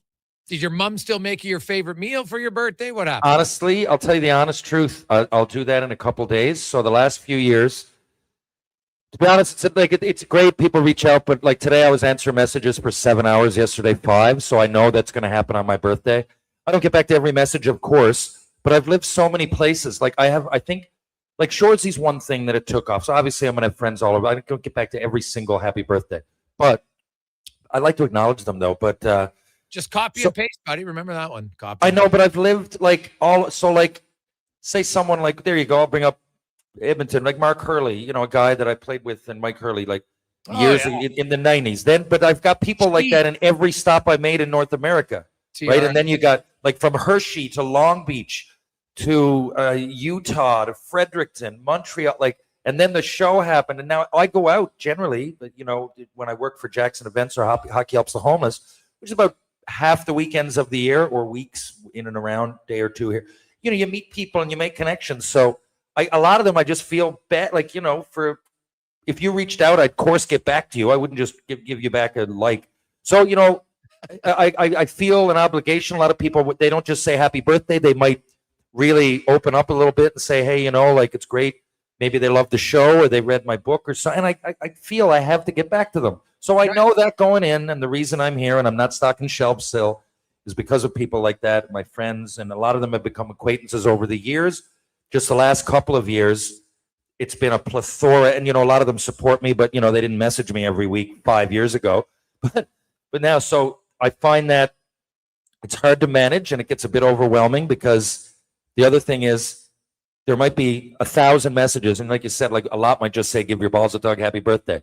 But the 800th message might say, hey, can you come to Victoria and talk to this group for so-and-so dollars? Do you want to meet so-and-so? And I'm like, yes. But I don't know that if I don't answer the messages. So that therein lies the 12 hours so far in 2 days. Wow, buddy. That's good. Now, speaking of the Hurley brothers, really good guys. Cheap as hell in men's league hockey, but really good guys. Oh, you're playing with the boys out in men's league? Oh, no. When I was younger, we used to play against them, right? I mean, you'll be playing against Mark now. I was like, who are these Smurfs over here that are super fast and super cheap, until I met them later, and then they're really good guys. But I will interject with one thing. So what I love about their story, and people know now, Mike became paralyzed a few years ago in a freak golf accident. But Mike, we all hung out. We all in Tri-Cities. It's Richland, Pasco, and Washington. So we lived in Pasco, and I would go over and visit them. Drafted TR. Sorry to interrupt. He was drafted by Dallas. I'm pretty sure. Correct. I believe he had. Wait, Mike. No, yeah, Mike was drafted. I'm sure Mike was drafted by Dallas. Okay, and Mark was great. Mark was a little bit shorter, and in that era, I think that because he was a great hockey player, and I've never been one to say you got to pick for size, but saying there was the era of the power forward and everything. So, but I know he was looked at. He's a great hockey player. He went on to play pro in U of A and win a couple of championships there. Yeah. But Mike, Mike. Now I guess it's probably been about a decade, maybe a little bit longer. But when Mike was healthy and he was played with him for a couple of years in Tri-Cities. He really, the first year he did nothing, and he barely played. I don't know, low, 5 goals or something. And then he went. Now within a couple of years, he scored 40 something, and then he gets traded his last year to Portland. So you can look it up. He had 50 goals in Portland. I believe they won the Memorial Cup. God, I should know that. Yes, they did.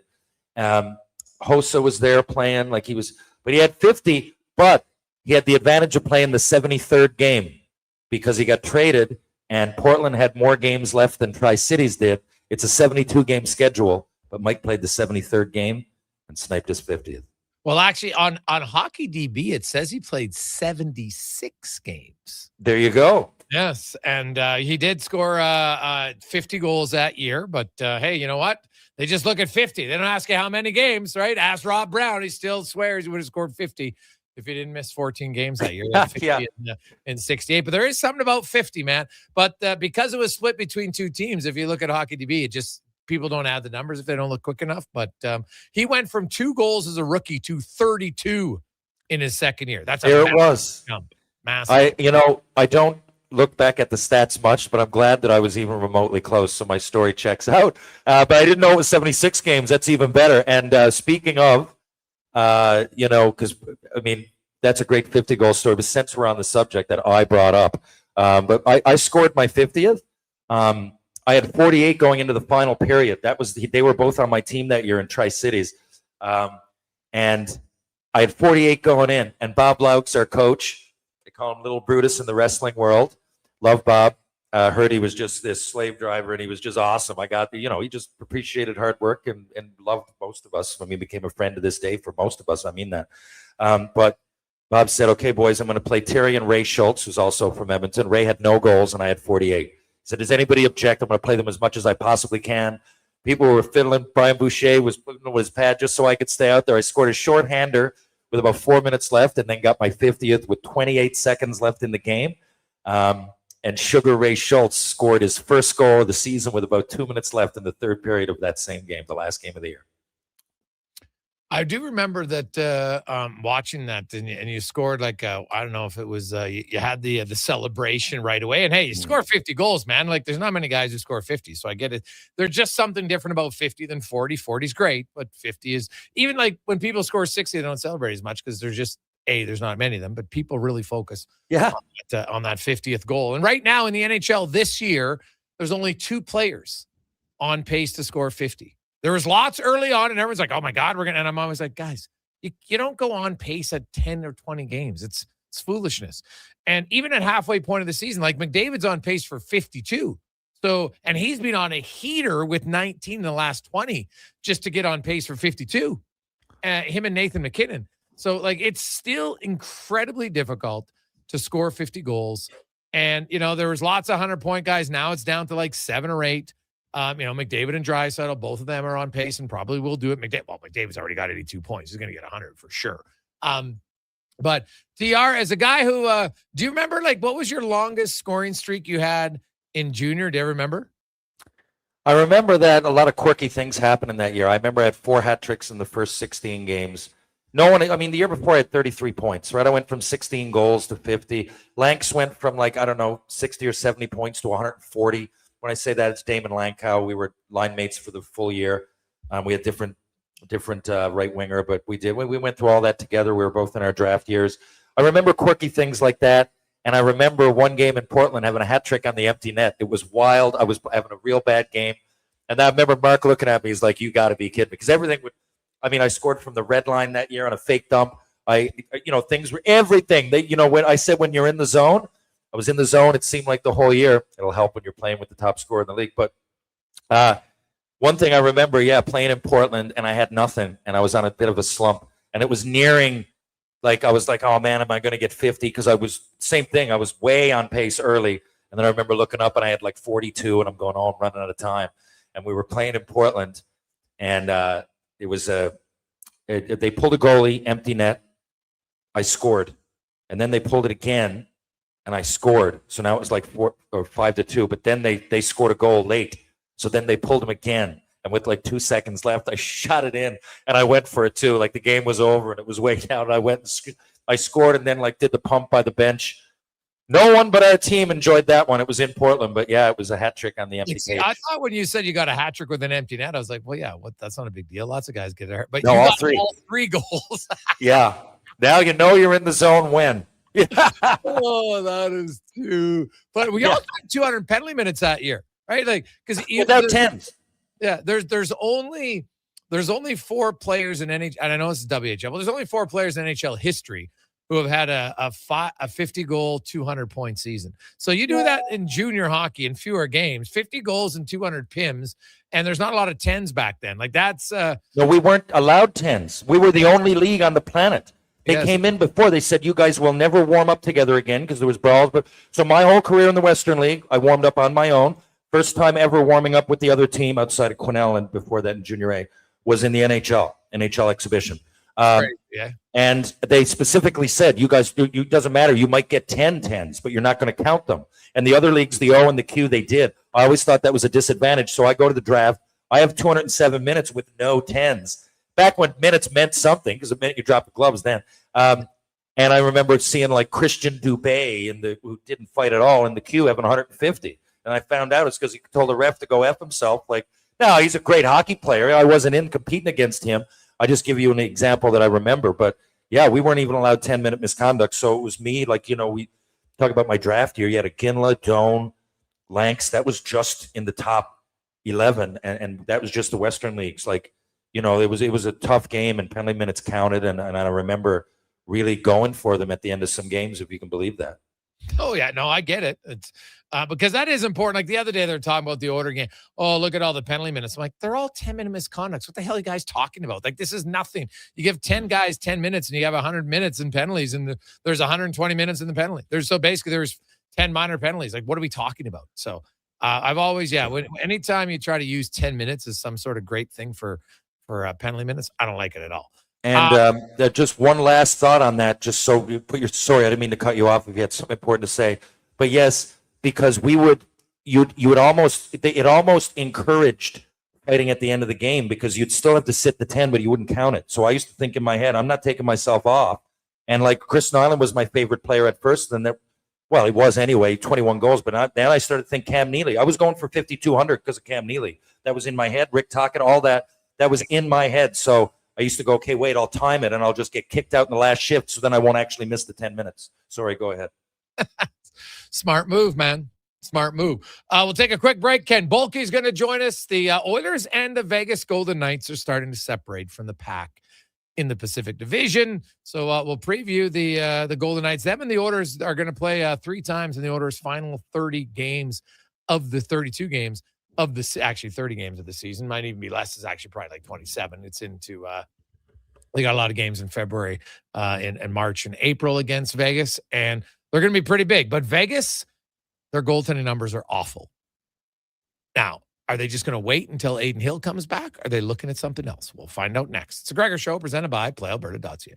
60 years ago, we started selling trucks as Western GMC Buick. Today, we are Wolf GMC Buick. We're still located on the corner of 184th Street and Stony Plain Road with the same ownership for over 2 decades. Our customers have trusted our family-owned, community-driven business, and for that, we are thankful. If you're looking for a truck or SUV, pop in and one of our seasoned professionals will get you a great deal, hassle-free. Come trust our team at Wolf GMC Buick. Wolf GMC Buick.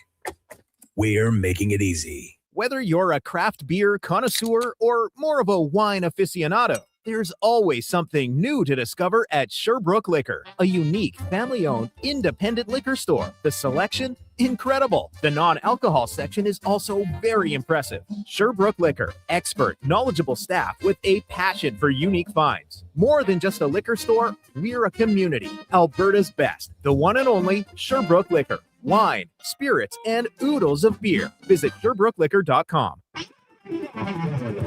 Action Electrical Solar Team is now making a play for sustainability and savings. They're specialists in powering up for a greener future. That's the strategy. Designing and installing high-efficiency solar panels. They're helping homes and businesses combat rising utility costs by harnessing the power of the sun. A smart move for efficiency and the environment. Hire the Action Electrical team to bring home a win for your project. Visit actionelectrical.net. You wanted local sports on weekends. Saturday mornings at 9, check out the Saturday Sports Setup, where we'll tee up what's happening on the weekend sports scene. Tune in Saturday morning at 9 on Sports 1440.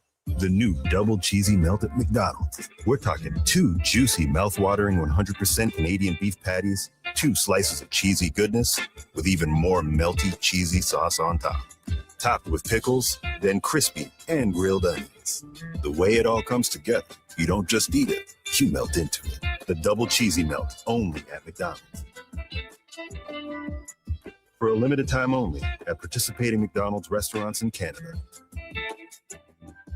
At Fountain Tire, success is a team effort. They're committed to their team members and their customers. And that means treating your vehicle like it's their own and finding solutions that suit your needs. Because whatever the road brings ahead, they're on it with you. Visit fountaintire.com today.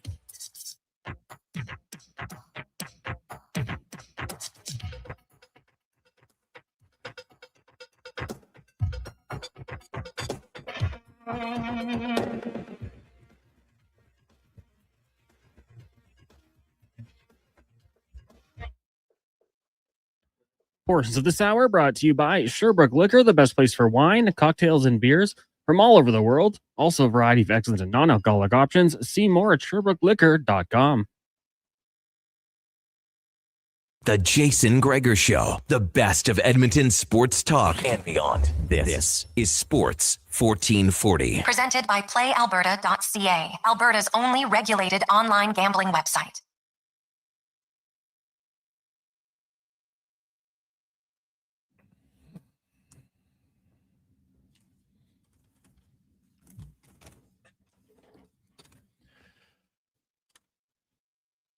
Jason Gregor, Terry Ryan, Connor Halley on a game day Thursday afternoon on Sports 1440. Sports1440.ca is always brought to you by PlayAlberta.ca. Thanks for listening. Thanks for watching the show. Oilers hosting. You've got two superstars against a young phenom defenseman who has, I think, outperformed everybody's expectations this year in young Schaefer.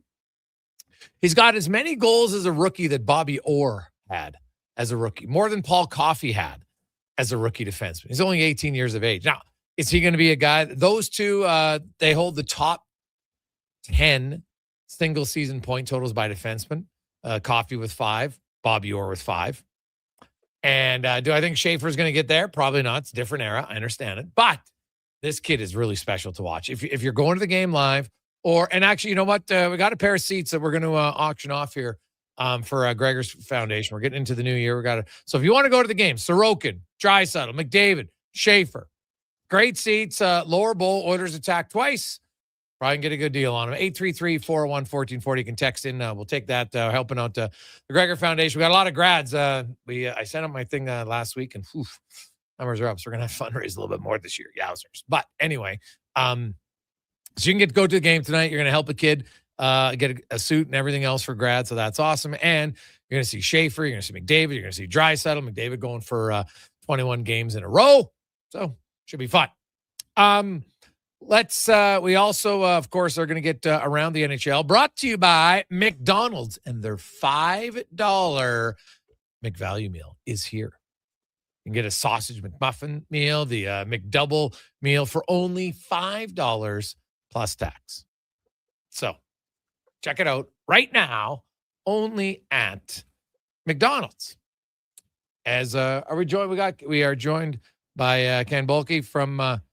He's not. What's this say? Well, TR, quickly before we get to Ken, I did want to talk. Hey, we were talking about your streak earlier, but you look at McDavid's streak, man. Like, it's the NHL. It's the toughest league in the world, and right now, like, he's kind of toying with the best league in the world.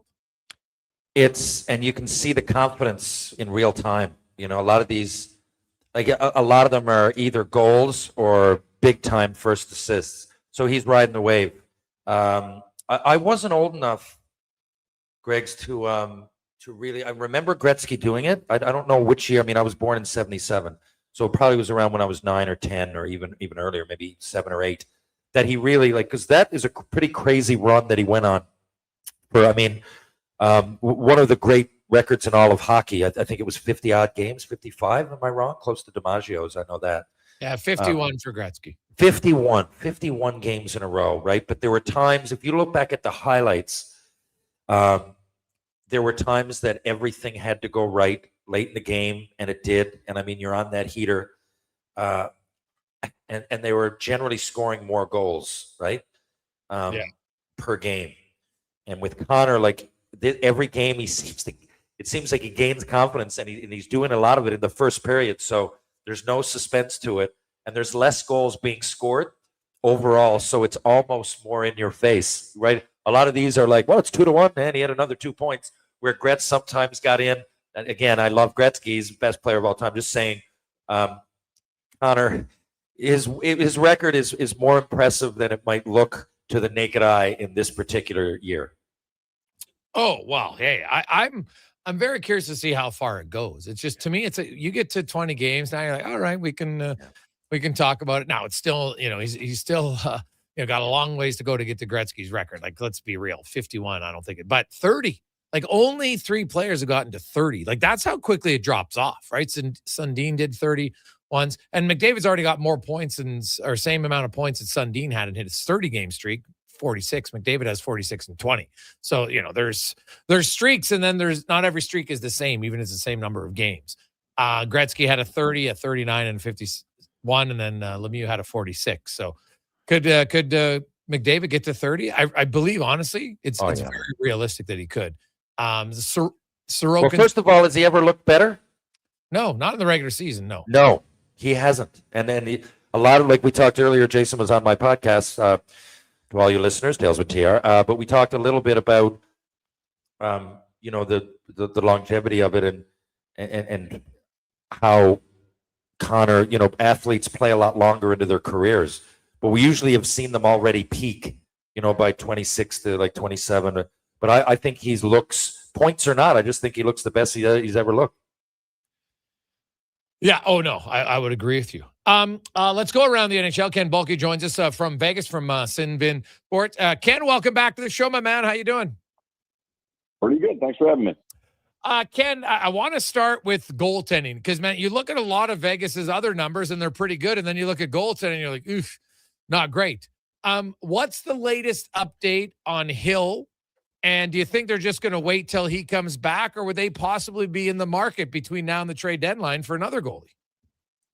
So they've been doing some roster moves this afternoon. They've kind of been hinting at this for like the last week or so, that this is the game that they're targeting. They had the second of a back-to-back. He's been in practice for a little while. He was in practice on the road last week. Now it looks like Hill's going to either be the backup or starter today. My guess is that he would start. Okay. I don't think they'd make all the roster moves if they weren't going to start him. Okay.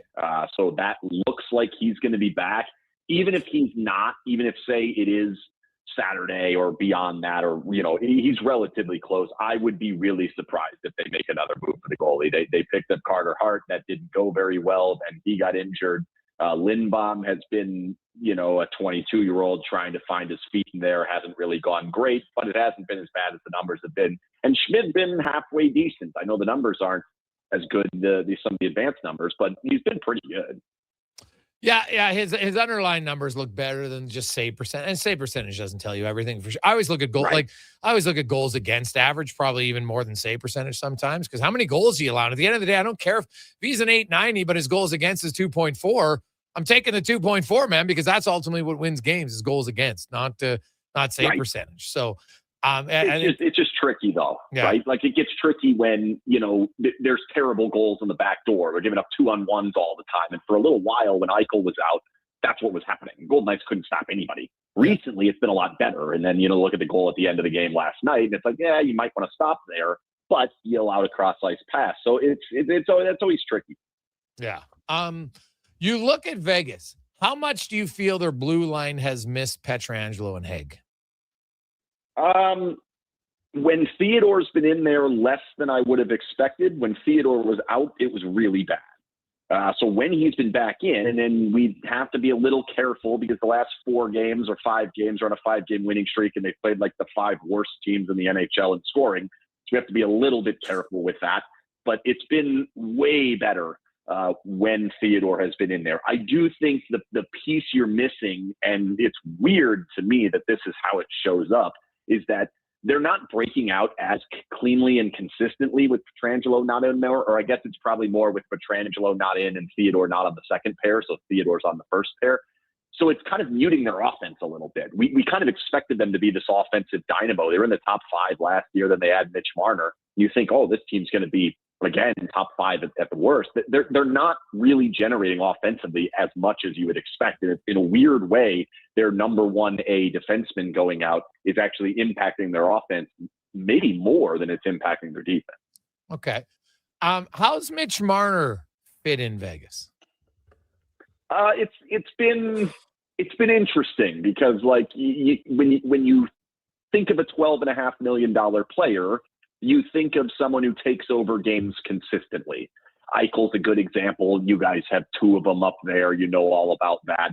Matthews can do it. All the best players do it. McKinnon's a great example of it. Marner hasn't really done that. He doesn't really stick out and dominate games. But then you look away and it's all of a sudden he's got a point per game pretty much every single night. He's on the top of their 5-forward unit power play, which he's been very good up there and scored the goal to take the lead last night.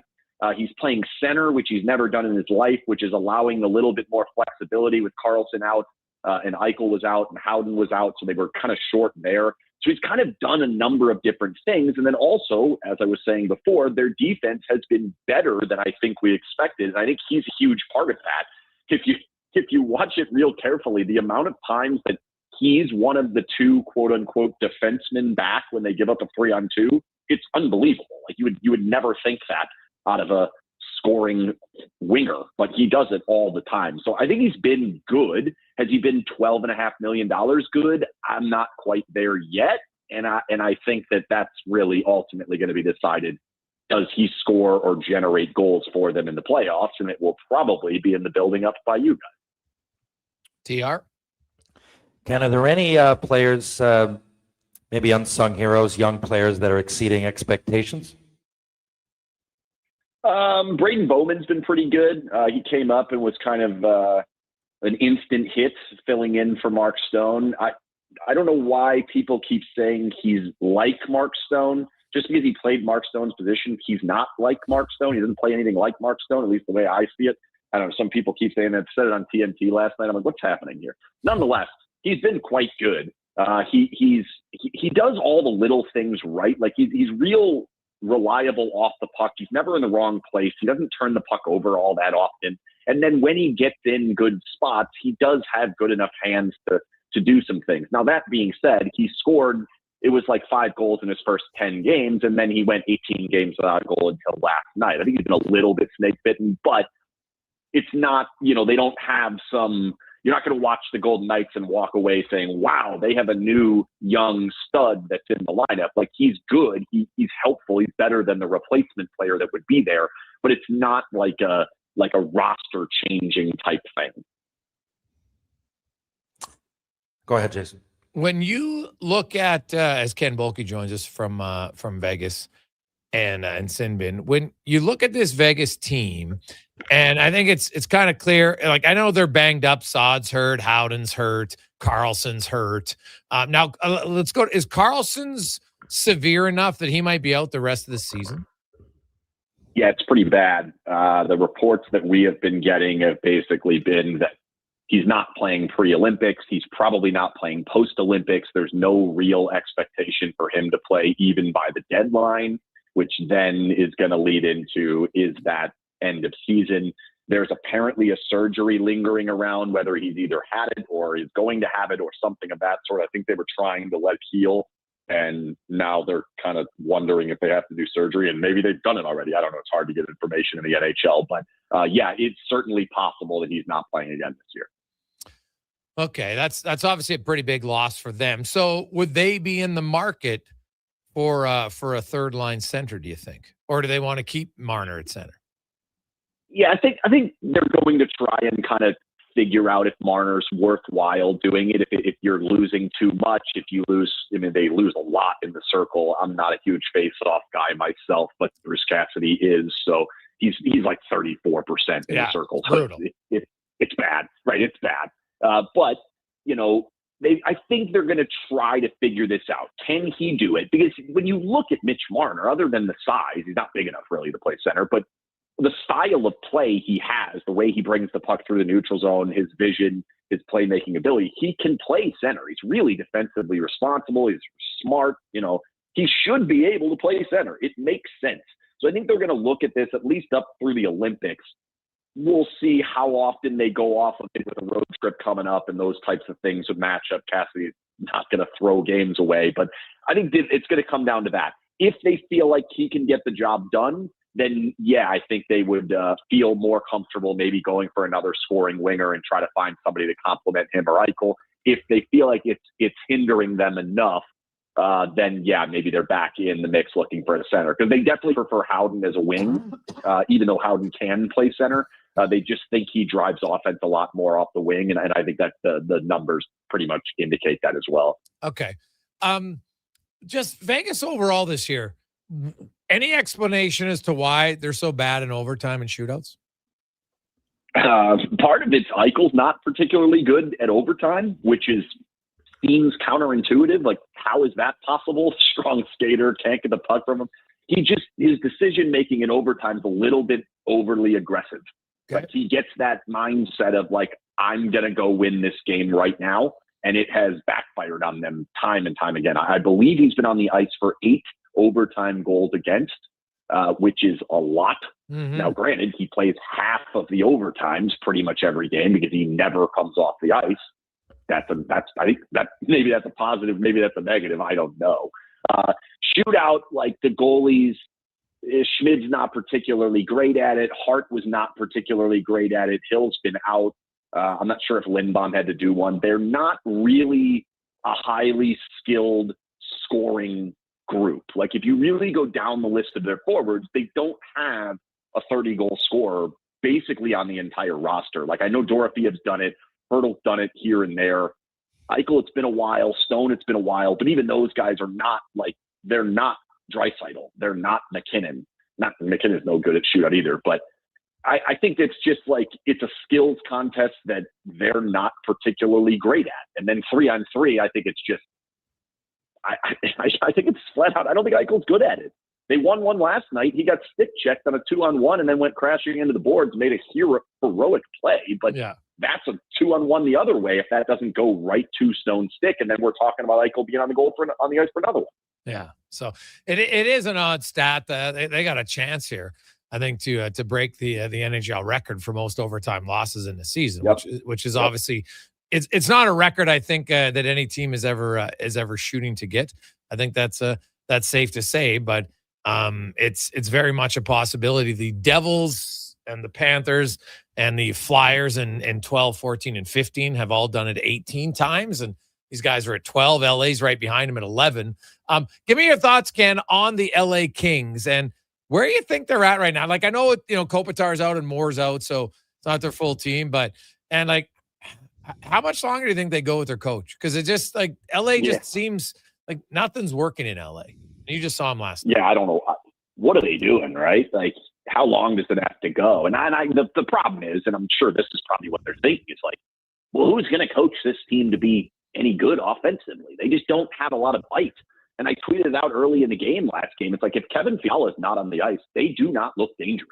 And it's not only like they don't look dangerous scoring, like they are having a hard time getting in the offensive zone when Fiala is not on the ice. And like Byfield, he's got a strong stick. He's a good player. Like, he's getting better, but like, he is not driving offense the way you need to, especially in a tight division game like they were playing last night. Like, they're good enough defensively. I guess Kemper's playing better, except when he's sliding all over the place in overtime like he was last night. Like, I don't think they're dead yet, because the Pacific Division is such a steaming pile of garbage that maybe they're still around, come 2 months from now, but that's not a good team. Like, and I know Kopitar's out. I know Moore's out. I know they got some other guys banged up, but like that, they're not even close to the best teams in the conference, even probably the best 2 teams in the division. I don't think they're all that close. No, I would agree. Ken, good stuff, buddy. We appreciate it. We'll see Oilers in Vegas a lot down the stretch. Should be fun as those 2 battle for first place in the Pacific. Sounds good. Make sure the heat's on when I come up there in April. Well, dude, it's like plus 12 here these last few days in Edmonton. Oh, there you go. This is when you need to be flying. here. Yeah, this is when you need to be here. I was golfing yesterday, so I guess we're a little better than you. Yeah, a little bit, but yeah, that's all right. So, awesome. So I'm going to rub it in before I said bye. Thanks, Ken. Have a good one, man. That's Ken Volke joining us from Sinbin Sports in Vegas. We'll return. Livingston will join us. He is back from his world tour as we return on the Gregor Show, presented by PlayAlberta.ca. A pizza from Papa John's is already pretty great, but you know what's even better? 2 pizzas from Papa John's. For a limited time, get a medium 1-topping pizza for only $6 when you order any large specialty pizza at regular menu price. Whether you're feeding your family, your team, or yourself, get your next meal from your locally owned and operated Papa John's with a $6 1-top medium when you order any large specialty at regular menu price. Better ingredients, better pizza, Papa John's. And now Action Electrical's testing team is on defense duty. They're the guardians of safety and compliance, a critical part of any lineup. Precisely. They perform rigorous safety and code compliance testing for commercial operations. Think of them as the referees, ensuring everything is up to standard before disaster strikes. Their preventative plays are legendary, spotting faults early. Hire the Action Electrical team to bring home a win for your project. Visit actionelectrical.net.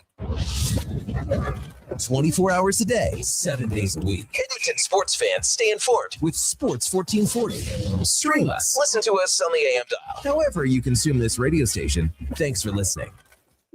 Happy New Year from Metal Supermarkets. They'd like to thank you for making them your place to shop for metal and for quick, efficient precision cutting and metal bending. If your resolutions for 2026 include a new project, commercial or residential, they're here to help.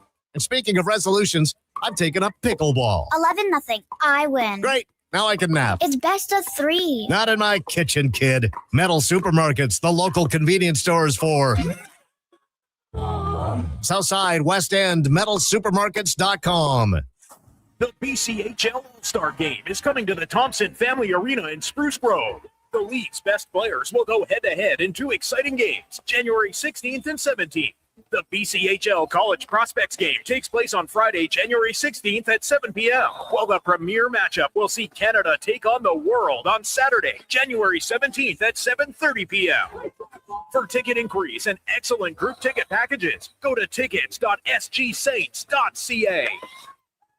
I'm Grant Fedork from Leading Edge Physiotherapy, and people who suffer brain fog might think it's just going to be part of their life. But listen, I've seen a 38-year-old man managing a concussion read her kid a bedtime story without losing the plot, all because of cognitive rehab that rewires the brain like a GPS reboot. Your brain isn't broken, it's buffering. One missed beat in focus, memory, or balance snowballs into frustration, falls, or forgotten keys. Stroke, concussion, long COVID, even aging can all lead to brain fog. Cognitive rehab works. Check us out at leadingedgephysio.com before your next "where'd I put my phone" moment.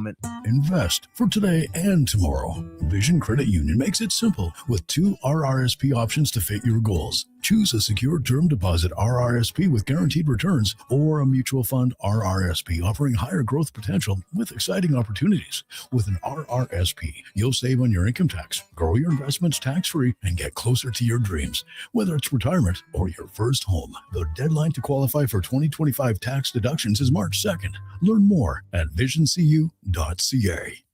If you've got a smart speaker, get it to play Sports 1440. And it doesn't matter when you listen as we roll out the Sports Talk 24 hours a day, 7 days a week. Edmonton's home for sports radio is Sports 1440. Give me fuel, give me fire, give me that which I desire.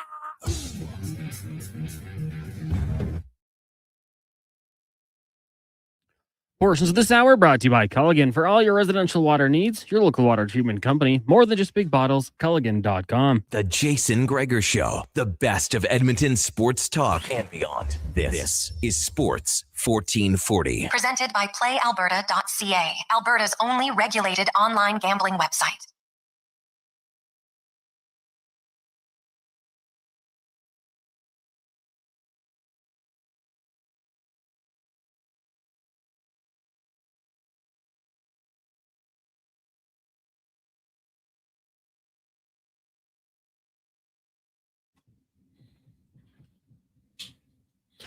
.347. Welcome back. Jason Gregor, Connor Halley, Sports 1440, sports1440.ca, YouTube, Facebook, X, and Instagram. Hope you are having a lovely Thursday afternoon. The Gregor Show with Terry Ryan back. Also, now we're going to get to the race report brought to you by Can Torque. Where you need a torque. You need a nut fixed. They can do it all. Made right here in Edmonton, though. Cantorque.com is our traveling man. Livingston returns. A little jet lag still? Yeah, I'm still trying to chew on what you just said about needing a torque or needing a nut fixed. We'll try anything once for sure. 25 years. Yes, sir. For you guys. Congratulations. Yeah, thanks, man. Yeah, it goes by literally in the blink of an eye, and at the same time, it's been about 5 lifetimes. Yeah.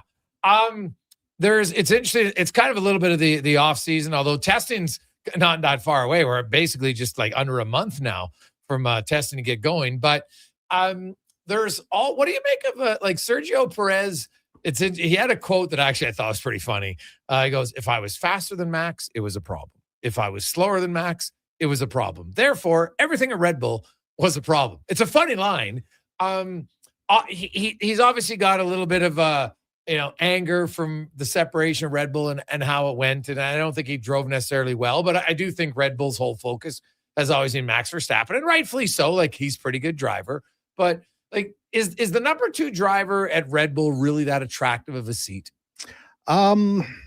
Everyone is going to jump into that seat that gets the chance, even though they know that it's been, it's almost like committing suicide to your career when you go there. I mean, Liam Lawson was eviscerated, Pierre Gasly was eviscerated. Like, the list of drivers that have just kind of fallen by the wayside. Alex Albon, these guys actually went on to do okay, but they really got knocked down. Tsunoda, he had a bit of a shot, but could never really adapt to the car the way that it's built. But it's still one of the best cars. At least last year was one of the best cars. I mean, they basically, not as a team, but arguably was the second fastest car, behind the McLaren. You want to have the opportunity instead of riding around in, the Kick Sauber or the Alpine. That's, it's ridiculous to think that those cars were so uncompetitive, but still at the end of the season, they were qualifying within a second of the round 1 guys. So everything got really tight, but yeah, of course, anytime you're going to get to, sign your name to a pro level, a top level team, you're going to take it. You're going to hope for the best, but you kind of plan for the worst. Coming up in 2026, there's new engines, suspensions, tires. Feels like a brand new car. Is it going to be that, like, would the average viewer really know the difference? By watching, no, but the coverage is going to be really heavily laden with, talking points about how the new engine and battery combination are working, how, the drivers are going to be talking a lot. I mean, the drivers have finally been able to really speak openly about this last generation of car. Max, Lewis, Lando, all George Russell, all complaining about how stiff the car was and how there was really no suspension used in that car because they had to get it slammed to the ground, which doesn't allow any kind of absorption over bumps. Okay. So, they were talking like how beat up their feet, ankles, knees, back got from, because I think we've talked about it in the past. We kind of picture the drivers sitting in the car, but they don't really sit. They're laying down. Like their butt is like way in front of them. They're leaned way back. So as they're slamming down, there's nothing to really absorb that load. Yeah. Their feet are like up above their shoulders. So it's it's tough. This year's car, going back to more of a conventional design, what we're used to. We've already seen some pictures that, one of Red Bull's traits is what they call a high rake design, which means that the back, like as the car goes front to back, it's kind of built almost as a ramp so that the back end of the suspension is naturally taller than the front end, which will create a bit more drag, but it gives them more rear downforce. But it's going to be really, really challenging for these teams for sure. TR? Colin, I've been seeing some crazy highlights online of a thing called the Chili Bowl. Can you please inform us what this is all about? It looks wild. Isn't that awesome? This is an annual event, what's called midget sprint cars. They don't have wings. They go into a convention center, build a temporary oval. It's only 1/5 of a mile around, but it's indoors. And these guys are running, 20 cars on the track, up to 100 miles an hour sliding around. It's truly one of the more enjoyable events of the entire year. There's just over 400 entries that get whittled down over the week. I think the finals on Saturday, but you get a lot of regular sprint racers, but there's some big time NASCAR guys. We've got our own Glenn Stiers that races in NASCAR Canada. He's a big dirt guy, owns Oswego Speedway out in Ontario. If anybody, wants, there's a term we kind of fall back on, which is pure racing. These guys are just pure racers. These cars don't cost an awful lot. There's obviously tricks to setting them up, but these drivers are just pure feel. There's no telemetry. There's no spotters. You have to hear when drivers are kind of around you to know when you can drive up off the corner or when you have to stay down. They'll take different lines every single lap because the traction on the track changes literally lap by lap. So the guy in front of you might have really good traction kind of on the low end. You've got to figure out how to drive on the high end, or figure out when he's going high how you can dive low. It's so awesome to watch because it's not big dollars that are going to the front. It's really the best drivers and these guys that have unlimited feel, or the best feel. Just love watching it. And Kyle Larson's won this 4 times, right? He's going for his 4th. He's won it 3 times. Okay. But you'll even see, like, by the end of the week, the track gets so tacky that the tires will actually smoke. So these are rubber tires on clay, but they have so much grip that the tires start to smoke, and the whole, like, between the dust and the smoke off the tires, the conference center just gets choked. TR, this sounds like a perfect race for you to go watch. Yes, I was immediately intrigued, more than any racing event I've ever seen. A bunch of friends sent it to me on the same day, so I said, "This must be something." I'll ask Colin about it. Oh yeah, no, it's big. Now heading into to IndyCar, they're getting up. Their testing's coming some in February. Phoenix, everything else. What's your expectations? Like last year, IndyCar had a pretty good season actually. Like it was very competitive. Yeah, nothing's going to change that way. It's just going to be which team is going to have the edge. Like Ganassi's really done well over the last couple of years. Alex Palou's, taken the bull by the horns, become the lead driver there ahead of my good buddy Scott Dixon. But now, Will Powers jumped ship from Penske. He's over at Andretti. There's little things that these guys will find in the offseason. The engine developers are still tweaking. 1 year Honda has it, 1 year Chevy has it. They'll find something in the suspension. They'll find something that works really well on the oval or whatever, and that team kind of comes out of the blocks. So I have no prediction whatsoever as to who's going to take the lead there, but definitely really looking forward to seeing some live racing again. I mean, we've had some karting over the off season with the grand finals, and then some of the U.S. events are starting up, so at least I can start watching that again. And NASCAR is revamping their playoff format coming up this year. So the top 16 drivers at the end of the quote regular season will qualify for the playoffs.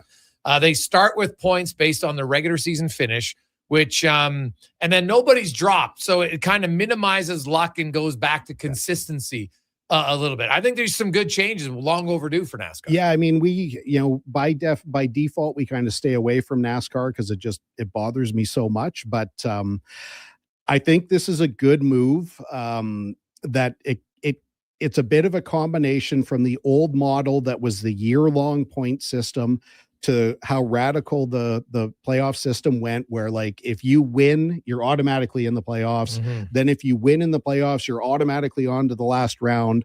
But then the last round is just one race between 4 drivers. Like whoever kind of gets luckiest towards the end of the race was the guy that won the championship. This is a little bit more representative. I think it's way more fair.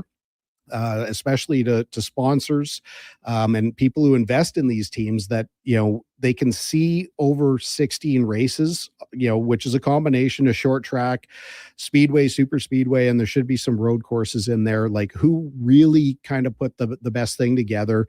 There's still an advantage, so whoever finishes first in the regular season is going to start with the most points in the playoffs. But yeah, nobody gets cut away. So, in theory, you can have a lot more drivers going for it up to the last event. Well, yeah, it's way better. I don't think there's any doubt about that. Carl, go get some sleep. Get back. It's good to have you back, and we'll chat with you again. Just really quick. It's going to be tough to get some sleep knowing we're just over a week away to the Shoresy Classic here in Edmonton. Can't wait to see the boys here. Yeah, that'll be fun. TR, how are your hands right now? Well, after being in Mexico for 5 days and doing the most physical work that I did was walk along the beach at a fairly steady pace. But I skated again today, and I'm looking forward to it. I got a bunch of people coming to the game. I hope you guys do, and it's going to be a lot of fun. There's some things that are going to happen that I can't reveal on the radio, but fans will be very surprised and content. I'll tell you that. Oof. I got my tickets. I just better not be like the end of Slapshot, okay, TR? That's all I'm going to ask, okay? I'll tell you one thing. Terry Ryan Sr. is coming on the bench. He's going to be the coach. I saw that. Yeah. So try to keep him in the game to not get kicked out. So that'll be good. He's pumped. Yeah. He's never done it. So they're letting him do it in Calgary, Edmonton, and Vancouver because I played out west and have so many friends out there. Oh, that's awesome. I love it. Okay, sweet. Colin, we'll talk to you next week, buddy. Set the tone. There you go. Set the tone. Let's get to Connor Halley and a Sports 1440 update brought to you by Fountain Tire. Hey, they'll set the tone for you to make your vehicle run smoothly on the road. Not just tires, but also wheels, oil changes, vehicle repairs, and more. FountainTire.com. This is a Sports 1440 update. Game day, Oilers taking on the Islanders down at Rogers Place. Puck up just after 7. Pre-game coverage here on Sports 1440 gets going at 6 with Walker, Paulson, and Landon Ferraro. Elsewhere, Sabres hosting the Canadians, Flyers in Pittsburgh. You got the Jackets and the Canucks. Kraken meet the Blues, Wild host the Jets, Flames in the Windy City, and the Golden Knights taking on the Maple Leafs. In the association, busy night, Celtics in Miami, Rockets host the Thunder, Bucks taking on the Spurs. The Warriors will host the Knicks, Hawks in Portland, and the Lakers meet the Hornets. Earlier today in Berlin, it was the Magic over the Grizz, 118-111. Some news from the CFL. As the Ottawa Redblacks extending wideout Geno Lewis through the 2027 season. Last year, he had 75 grabs for 1,000 yards and 6 touchdowns. And John Heyman of the New York Post reporting that star free agent outfielder Kyle Tucker could have a new home as soon as later today, adding that any team other than the Jays, Mets, or Dodgers would be a major surprise. You got the Sony Open going on in Hawaii right now. Canadian Nick Taylor sitting atop the leaderboard at 8 under par. Coming up in hour 3 of the Jason Gregor Show, we'll ask 5 questions and be joined by longtime NHLer, current Islanders analyst Butch Goring. I'm Connor Halley. This has been a Sports 1440 update. Sports 1440, Stingray radio station. CKJR broadcasts from West Edmonton Mall and Wetaskiwin. Download the free Stingray music app and listen wherever you go. Day or night, tasting just so right.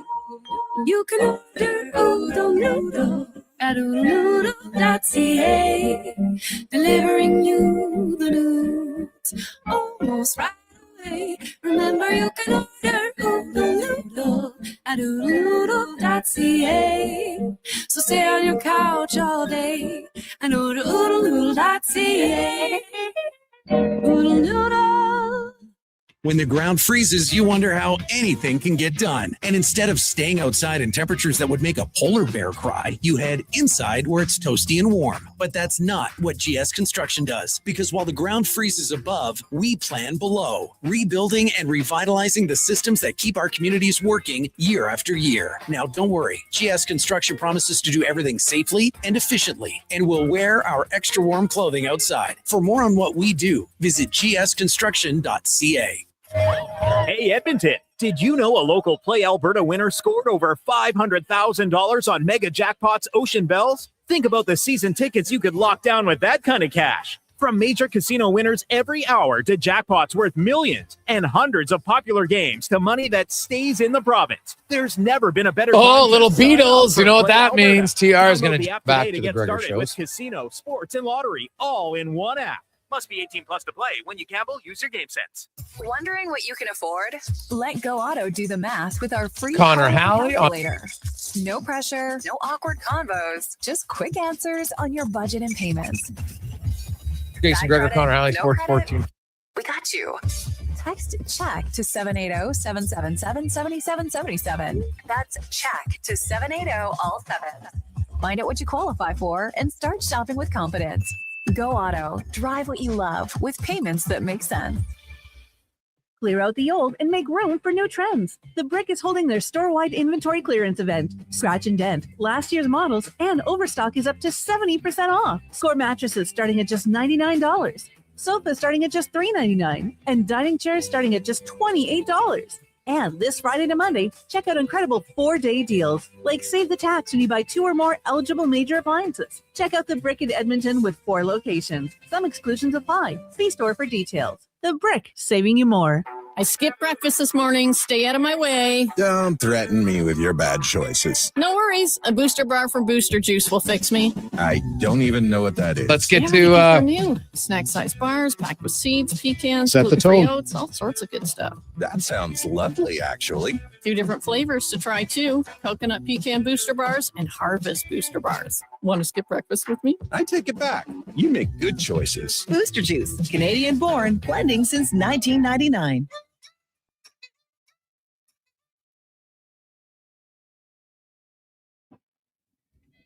Portions of this hour brought to you by Riverside Honda, 59 years and counting as St. Albert and surrounding areas' premier Honda and Can-Am dealer. It's your dream. Ride it at riversidehonda.com. The Jason Gregor Show, the best of Edmonton sports talk and beyond. This is Sports 1440. Presented by PlayAlberta.ca, Alberta's only regulated online gambling website.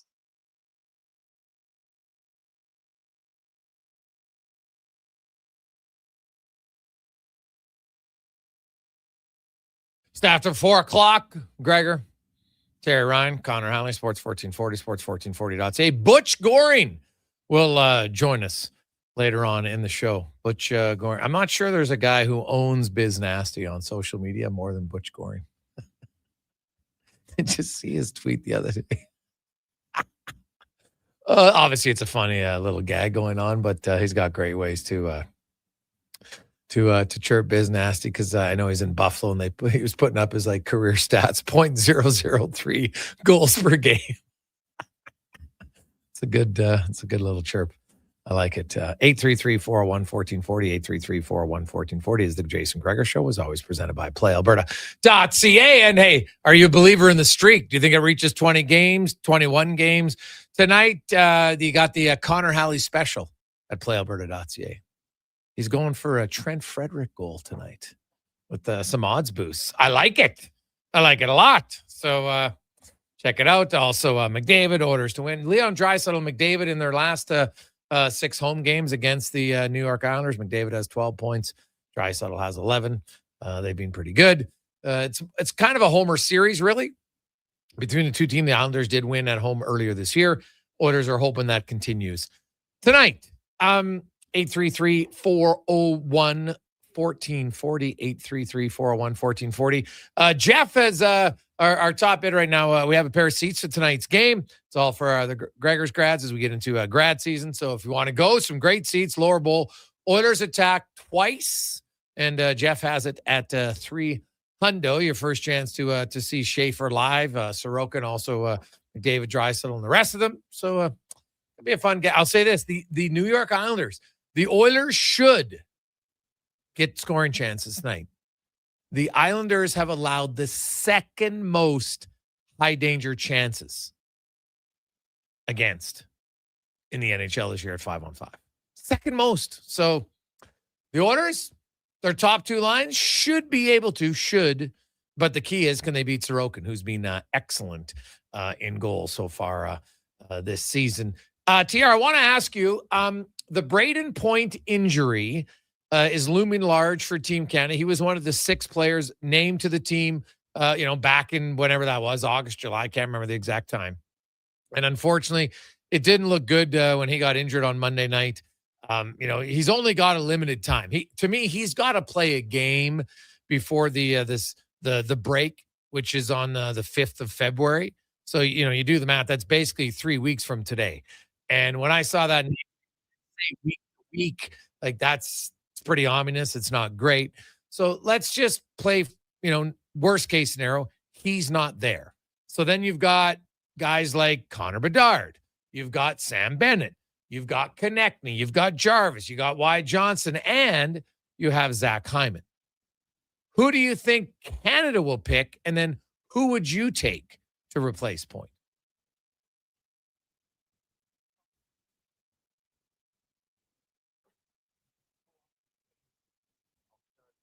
Okay, now, I'm not saying it just because I'm on Edmonton radio. I like Hyman and I like Bennett. And I like them because I think they're emblematic of the Canadian game. They step up when the time counts. Bennett, it's obvious. But when you talk about Hyman, you say, oh, he's going to be there to play with McDavid. No, not really. Like that, maybe.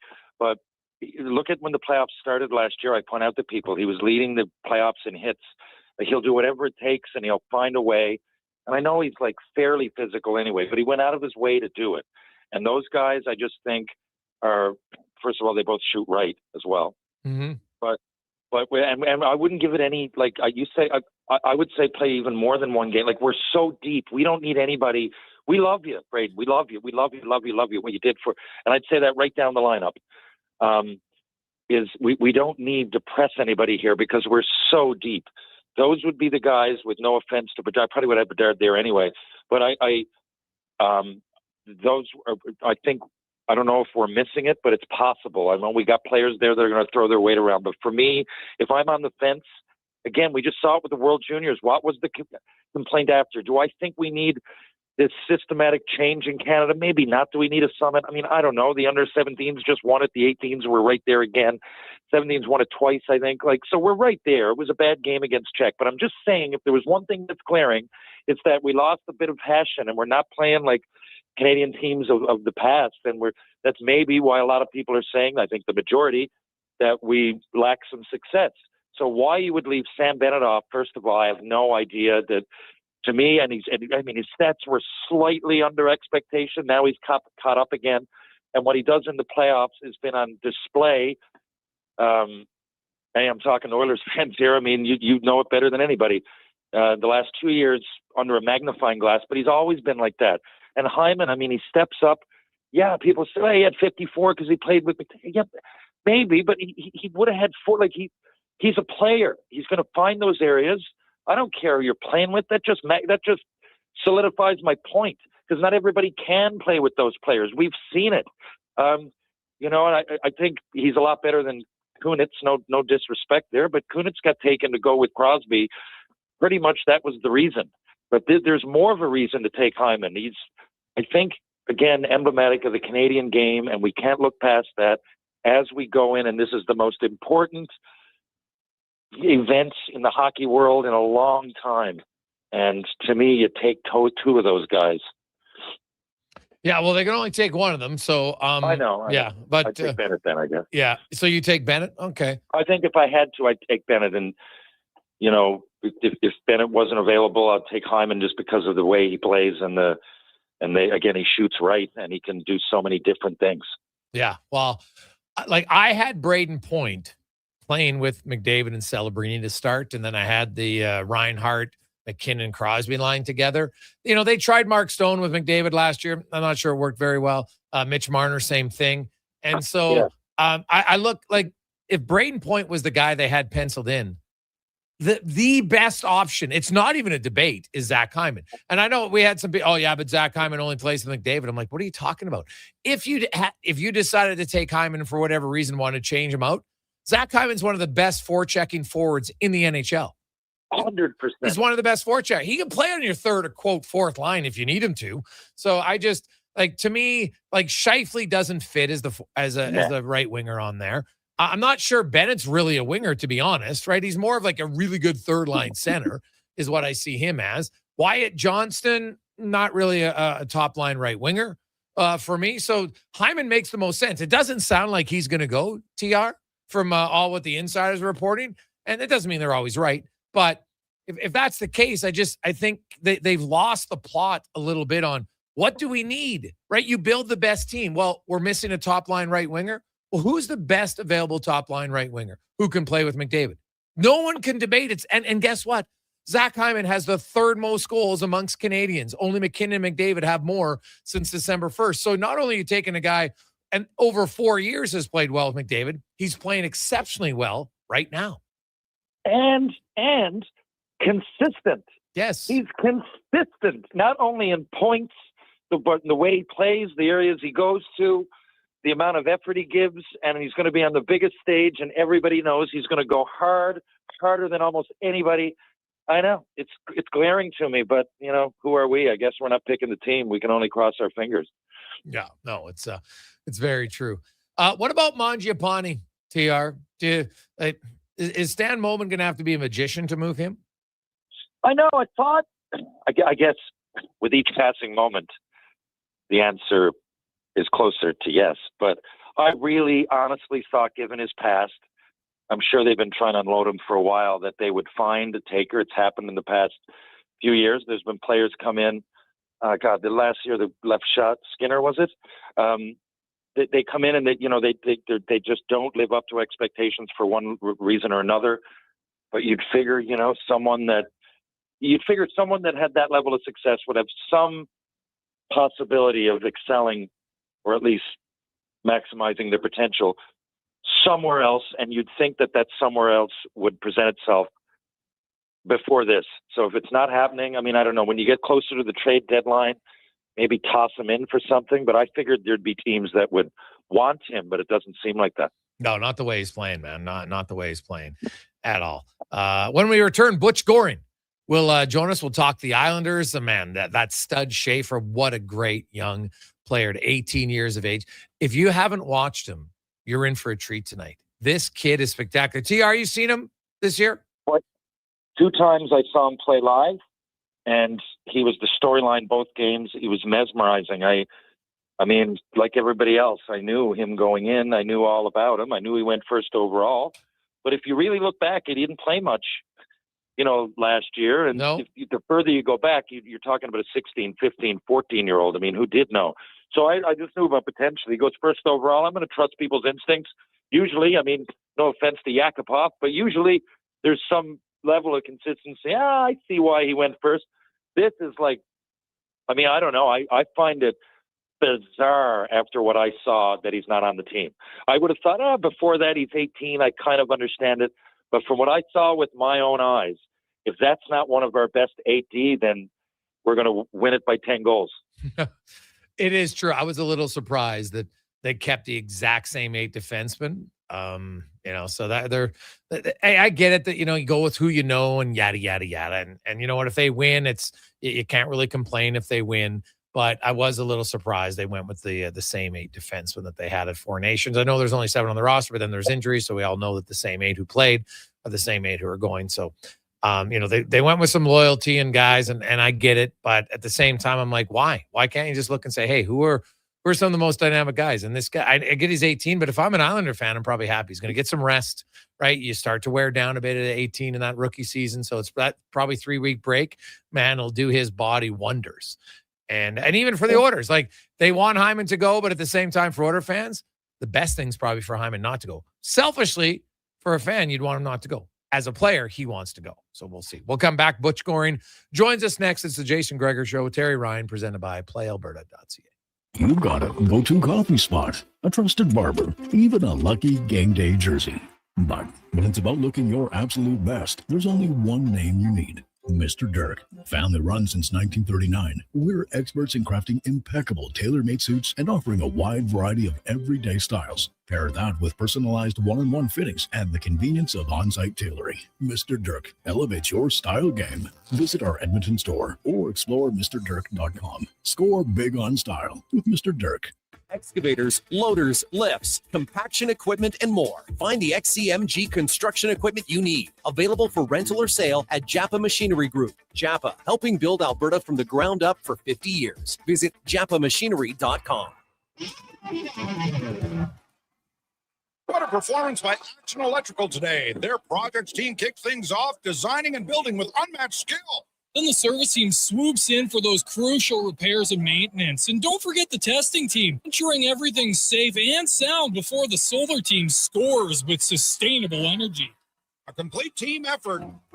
Have Action Electrical bring home a win for you and your project. Visit actionelectrical.net.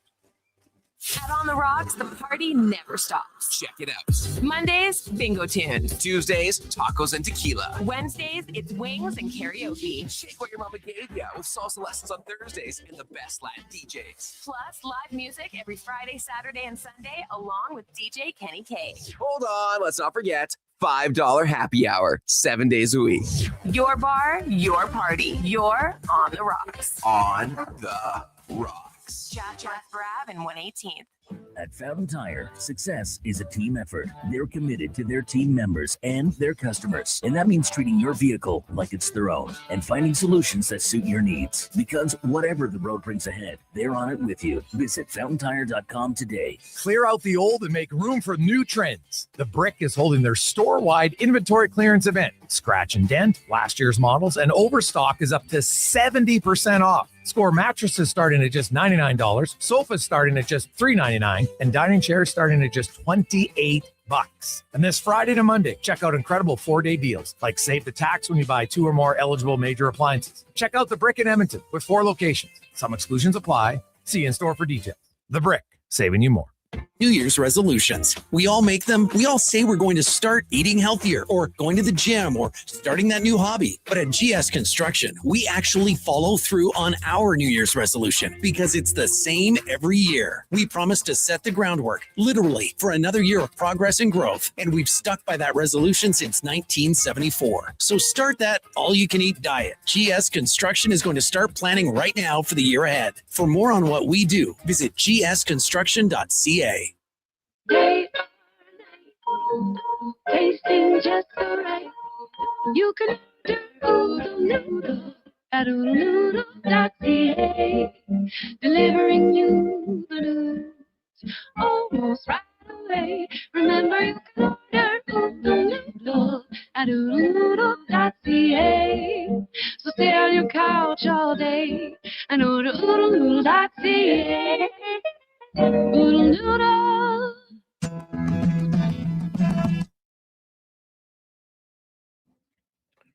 Portions of this hour brought to you by On the Rocks. The Oilers are back in action, and OTR is ready to be your hockey headquarters. $5.75 Molson Canadian, 69-cent wings, and play score and win every game. See more at ontherocks.yeg.com. The Jason Gregor Show, the best of Edmonton sports talk and beyond. This is Sports 1440. Presented by PlayAlberta.ca, Alberta's only regulated online gambling website.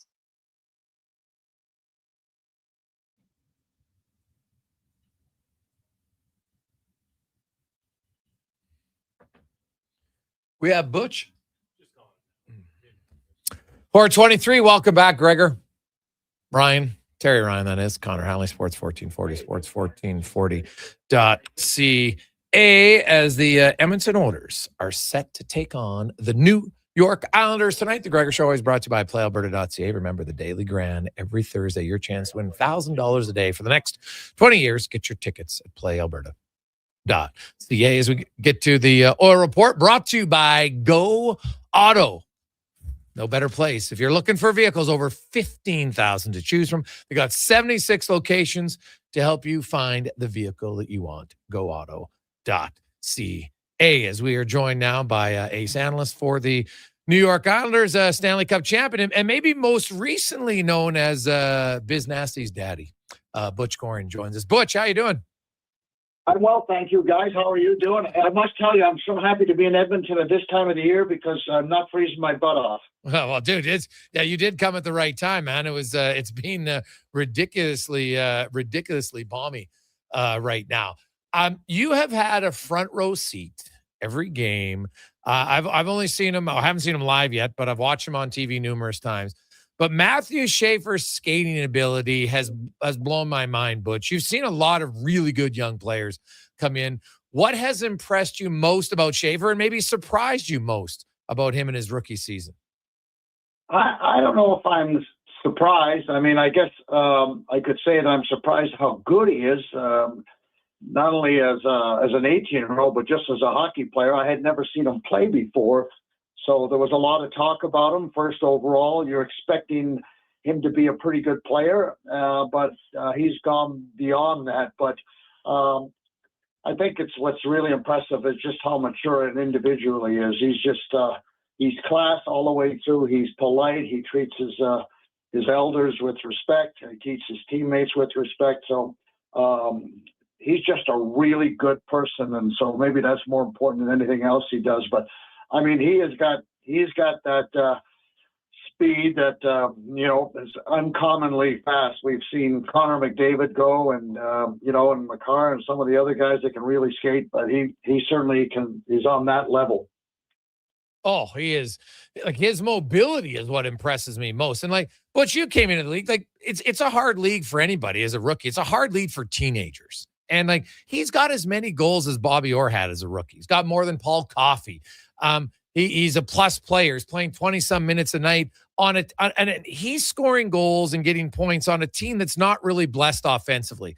Last year, they were 27th in the NHL at 2.71 goals. This year, 22nd at 2.91. Like, for him to produce like he is on a team that's not overly gifted offensively, that makes it even more impressive. It really does. And you know, I've been telling people that this is a kid that doesn't want to win. He needs to win. And that might be his biggest factor, is that when the game is on the line and it needs something to happen, he's not afraid to try and take charge. He did it against Toronto a short while ago, and he tried to do it the other night in Winnipeg. They came up a little short. So I think that's what's very unique about him, is that he has that ability. And as I said, when you need a goal, there's certain type of players that find a way to get it done. And, he's one of these guys. So it's not surprising that he's been able to put up the points, because he has shown this talent. And as his coach said today, everybody's waiting for this guy to hit the wall. Like, he's 18 years old, playing 20-plus minutes every game. Surely the goodness that it's going to catch up with him. But no, not so far. And so, I mean, he just continues to play well. As I said, his teammates love him, and he loves his teammates. And it's just a very, very great atmosphere for not only for the team, but for the fans on Long Island. TR? But speaking of young prospects, and Schaefer obviously steals a lot of the spotlight for good reason, but that leaves guys like Callum Ritchie kind of flying under the radar. I've been intrigued with him as a player since he came into the league, but you don't hear much about his prospect or his progress. How's his evolution as a player this year in your eyes? I really like this kid. I think he's going to be a terrific player. He's going to be a real big contributor for the Islanders. And you're right. I mean, you're looking at he's not there yet, but Schaefer will be a superstar. But Ritchie's 6'2", and he continues to get better and better. He's learning the game, and that's what he keeps telling me when I talk to him. It's like a work in progress, getting better on his face-offs. But he's got great hockey sense, shoots the puck extremely well, not afraid to play both ends of the rink. So he's just a guy, I think, that like all of us, I think when I think back to my first year, is you've got to learn the speed of the game and then sort of climatize yourself to the speed of the game. And that's not an easy thing to do. It doesn't happen overnight. But I think that once he finds his speed, because he's a great skater, and somebody said the other day that about Schaefer is that Schaefer can skate like the wind. His hands move the same pace, and his hockey sense moves at the same pace. So that's maybe where Ritchie isn't quite there yet. But I love this guy as a player. Another intriguing storyline for me is Ryan Pulock, and he's on pace for one of his best point total seasons, if not his best. What do you attribute that to after all this time? Well, he got married last summer, so maybe that's it. He's just settling down, But you know what? Both Ryan Pulock and Adam Pulock and Ryan Pulock, have gone through injuries over the last couple of years. So it's been really hard, I think, for them to find a real consistent part to their game. But this year they've been healthy, and I think that's really helped them to kind of settle in and really reestablish themselves. And there's absolutely no question that having Schaefer on the team has influenced the way everybody plays. I mean, they watch him with his offensive prowess, the play with the no fear attitude, going all over the rink. You can't tell at times if he's a forward or a defenseman. And I think that both Adam and Pulock have said to themselves, you know what, we can do that too. We have ability, and so I think it's helped them both on the offensive side. Butch Gorin joins us, analyst for the New York Islanders. Butch, I was looking at the numbers, and man, Sorokin, Kevin Woodley, who does a lot of goalie stuff with us, says Sorokin's been the best goalie in the NHL this year, and I need to look at all the numbers it proves. And then he just said, and oh, by the way, Dave Ritter's been pretty damn good too. Like you look at the amount of scoring chances that they've given up, just probably the main reason the Islanders are in the playoff spot right now is just how solid their goaltenders have been. Yeah, there's no doubt that Riddick has been really good for the Islanders, way better than I think anybody expected or hoped. And he's won a lot of games on himself. I mean, if you look at his save percentage and his goals against average, it's actually better than Sorokin. But Sorokin's been the MVP for the Islanders. He is the other night he was not so much in Winnipeg, but the night before he was sensational. They stole 2 points in Minnesota. So he's found his game again, and I'm not sure exactly why. They made a goaltending coach change, and he seemed to take off from that point on. So maybe there was a couple adjustments made that I'm not privy to. But there's no question that he's the goaltender he was like about 3 years ago when he was sensational and everybody had these great reviews about him. So without him. And it can be said with every hockey team. If you don't have solid goaltending, you're not going to do very well. Yeah. Oh God, no. It's unless you're going to score 4 goals a game, which is pretty difficult to do. Bo Horvat's not on the trip. Palmieri's not here. Obviously, Romanov's only played 15 games, but I heard that Horvat may be joining later on the trip. But I want to get your thoughts. You played in the league a long time, Butch. Like, it's an odd 7-game trip that's spread out over 15 days. There's no back-to-back games. It sounds odd, but would the players rather have okay, you don't love a 7-game road trip, but if you're going to do it, you probably want it done in less than 15 games. It just seems like, you probably don't want to live at a hotel that long. Even though there's no back-to-back, how taxing does a 7-gamer get when it extends this long? I think as particularly near the end of the road trip, I think you just get a little tired because you're right. You don't want to spend a whole lot of time in hotels, and you miss your family. For the guys that are married with kids and everything. So I think that it's tough to stay focused. So the last couple of games, I think for the Islanders will be a good challenge for them. But at the same time, I think when you get a day off in between each game, it gives you a chance to rest, because if you're playing 3 games in 4 nights, that third game is really, really tough. So there's pros and cons with the schedule. And you know what?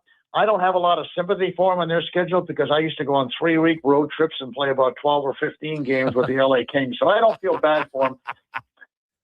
You know what? But I totally agree with you. Like, I get that the game's faster and everything else, but the game is also set up better nutrition, better training, sleep, flying. You're not flying coach. You're flying charters. Like, it's hard, but I do sometimes have a little bit of a hard time when, it's fatiguing. I'm like, come on, they used to play 80 games. And the players probably, they didn't have the nutrition. You guys were used to eat pizza after games. Now they're eating like protein, berry shakes, etc. Like, it is, every era is different. I don't want to knock it, but sometimes I do kind of say pause on it's really hard. Like, yeah, it's hard. It's always been hard to play professional sports. Yeah, it doesn't matter what area you're playing in. It's whatever the pace is, it's hard, and whatever your eating habits, that's what worked at the time. I mean, I was a hamburger guy, and then after the game, I was going out for a couple of beers. I wasn't having a protein shake. So, but everybody was doing the same thing, and so I think that people sometimes forget that everybody's on par here. Everybody goes on charters. Everybody has their little snacks before the game and all those type of things. And it's nice. And, would our group have played better with that? I don't know. Like I said, everybody was on par and did the exact same thing. So, but, you know what? Like I said, I don't feel bad for them when they got to push a little bit, because they're getting treated awful well, and good for them. I'm happy for them. It's a great game. It's great to watch these guys. Butch, one of my favorite online beefs right now is Butch Goring and Biz Nasty. It was classic. And we tweeted out how you're coming on and, being Biz's daddy. And he quickly replies, more like my grandpa, my daddy. So the Biz Butch Goring fun beef, how did it start? Well, it started when Biz started to really get on the Islanders, and they were struggling, and so he jumped on the bandwagon, and then he got a little bit more personal, especially with Lou Lamoriello, and I'm an Islander, and the minute you start to try and beat up the Islanders, I'm going to try and I won't say come to their rescue, but I'm going to certainly back anything up. So we've had a little tit tat here and there. And for me, honestly, I'm having fun. Yeah. I've never met Biz. Really? I've never met him. I don't know him. But every once in a while, I mean, he does a nice job at, with TNT. But every once in a while, he'll, something good will come up that I feel like, oh, you know what? I can have a little fun. And so when I saw the Buffalo show the other night and the graphic they put up, I went, well, geez, you know what? You got it teed up for me, so I don't think I should pass up on this. Yeah. Oh, I love it. No, I was howling when you had the 0.03 goals per game.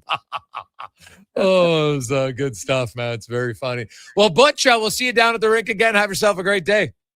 Thanks a lot. Appreciate it. Always good for you guys. There you go. That is Butch Gore. I love it. So, it's not just because some people are like, oh, they must know each other. They're really good buddies. Never met him. Now, Biz Nasty's got a good sense of humor, but Butch went at him a few times. I loved it. Oh, it's always funny. Hey, Biz, he'll take it for sure. So it's a classic. We tweeted out about how Butch was his daddy. Right away, he goes more like granddaddy. So it's good stuff, man. Good stuff. We'll take a quick break. We'll come back. We got 5 questions. Jason Gregor, Terry Ryan, Connor Halley, Sports 1440, sports1440.ca. You've got a go-to coffee spot, a trusted barber, even a lucky game day jersey.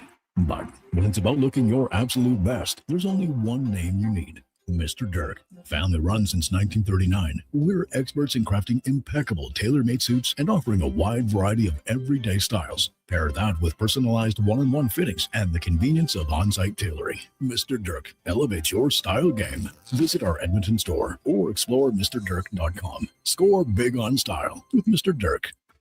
Actions speak louder than words. Japa Machinery Group puts your construction plan into action with XCMG construction machinery you need. Available for rental or sale. Learn more at japamachinery.com.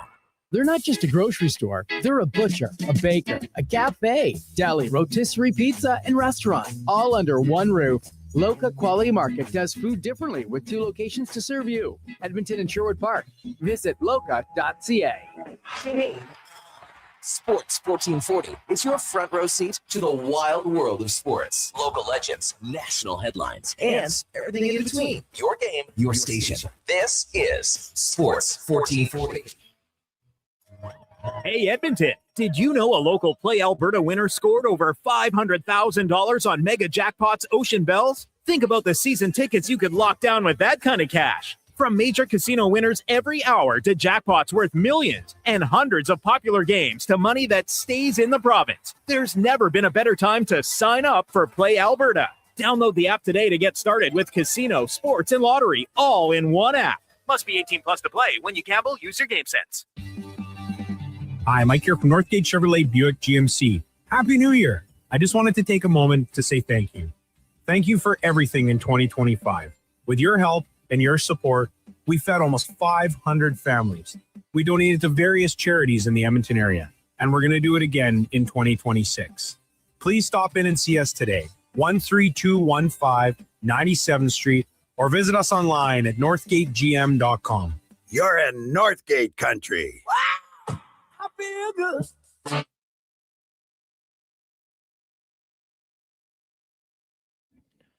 Portions of this hour brought to you by Cantork, made in Canada, made for Canada, where extreme isn't theoretical. Find your solution at cantork.com. This is Sports 1440, where Edmonton talks sports. On YouTube, Facebook, and X. Here's Jason Gregor. Brought to you by playalberta.ca.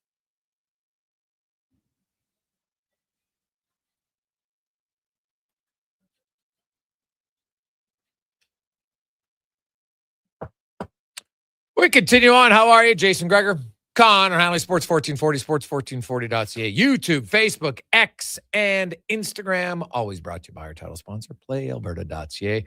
Get in the game. Use the promo code Gregor50 if you're there. Good luck. You can get all sorts of deals at playalberta.ca. And, of course, check out the Gregor Show special odds booths every day. Obviously, lots centered around the Oilers. Tonight, the Connor Halley special. A Trent Frederick goal. Dare to dream.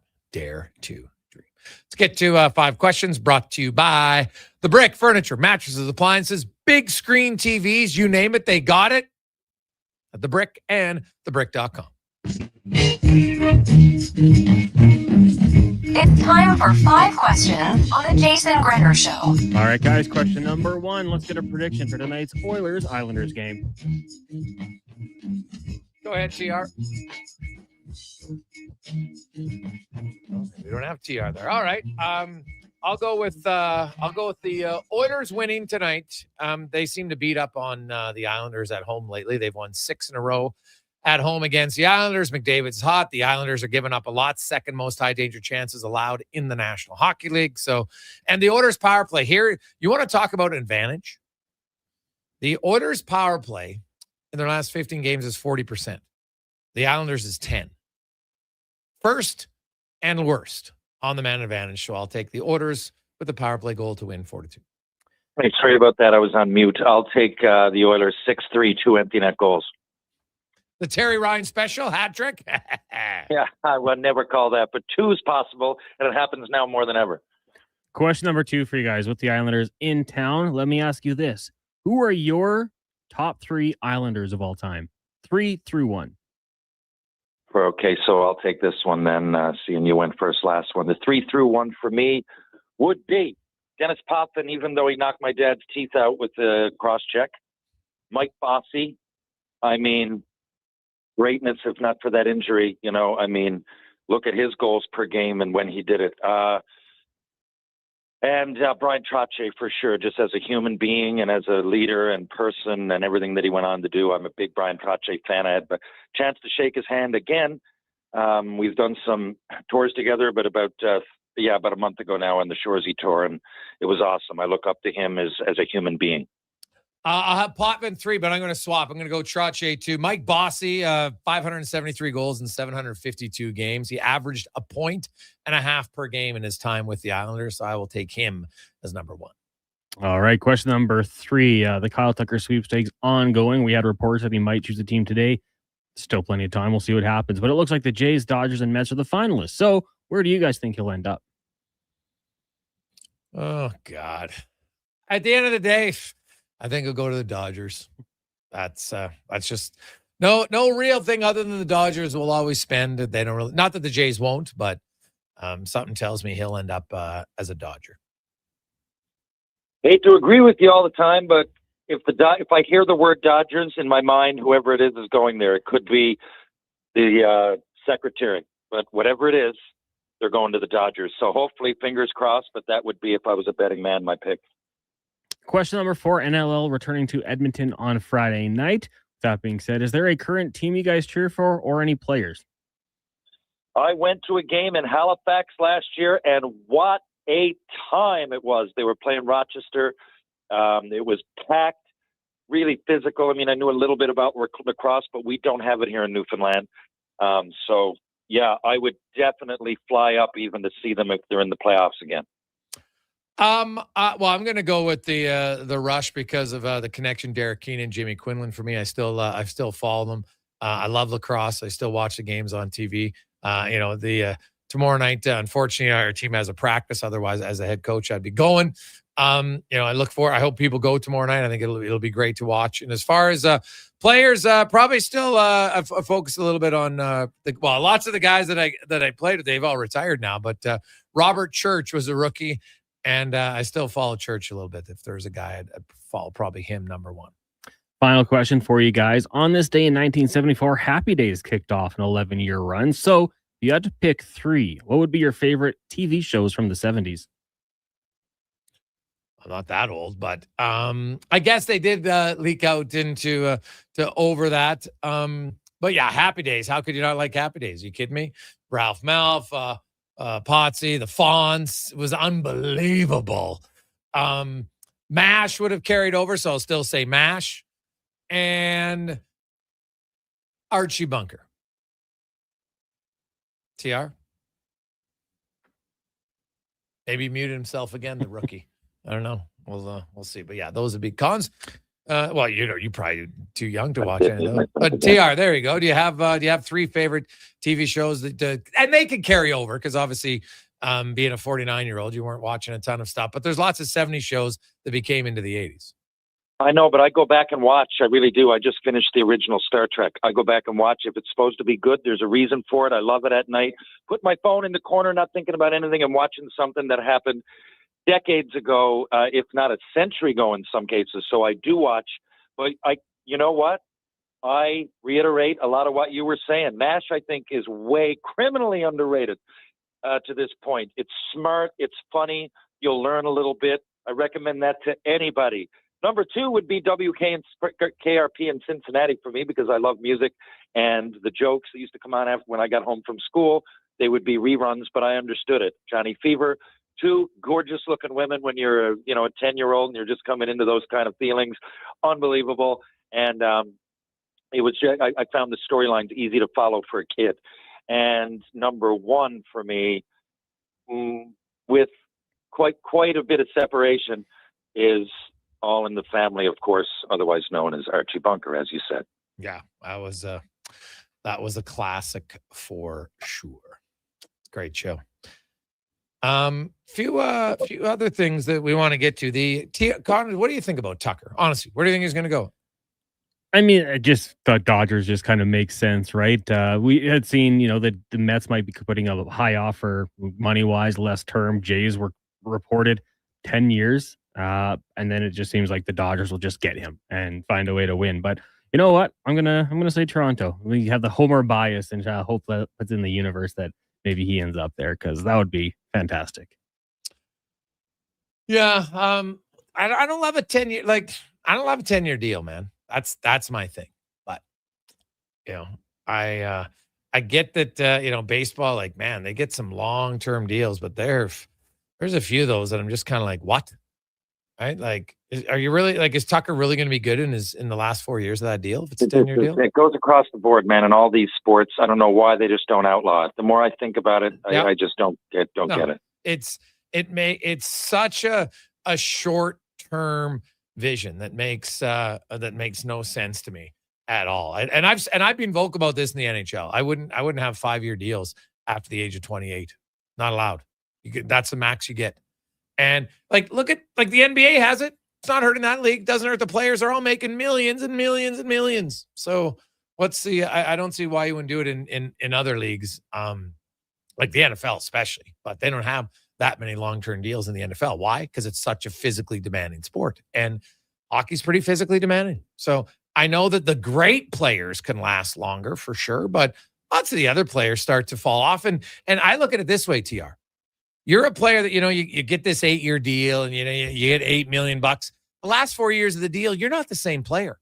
And you're still getting $8 million. And now the fans look at you and they know you're not. And now there's resentment. And you get your 5-year deal at $8 million, you make $40 million. It's life-changing money. And then you could sign again at $4 million. And people are like, $4 million, what a great value. Oh my God, this is awesome, right?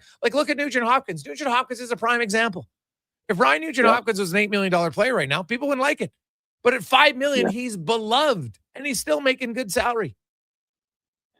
And there's something to be said for that as the athlete, man. Headspace, everything else. I've said it. It's relevant with Mitch Marner going into Toronto, and I know that wasn't this long-term deal. But did you have the push for that extra $800,000 for weeks, and everybody knowing it, which is taxed anyway?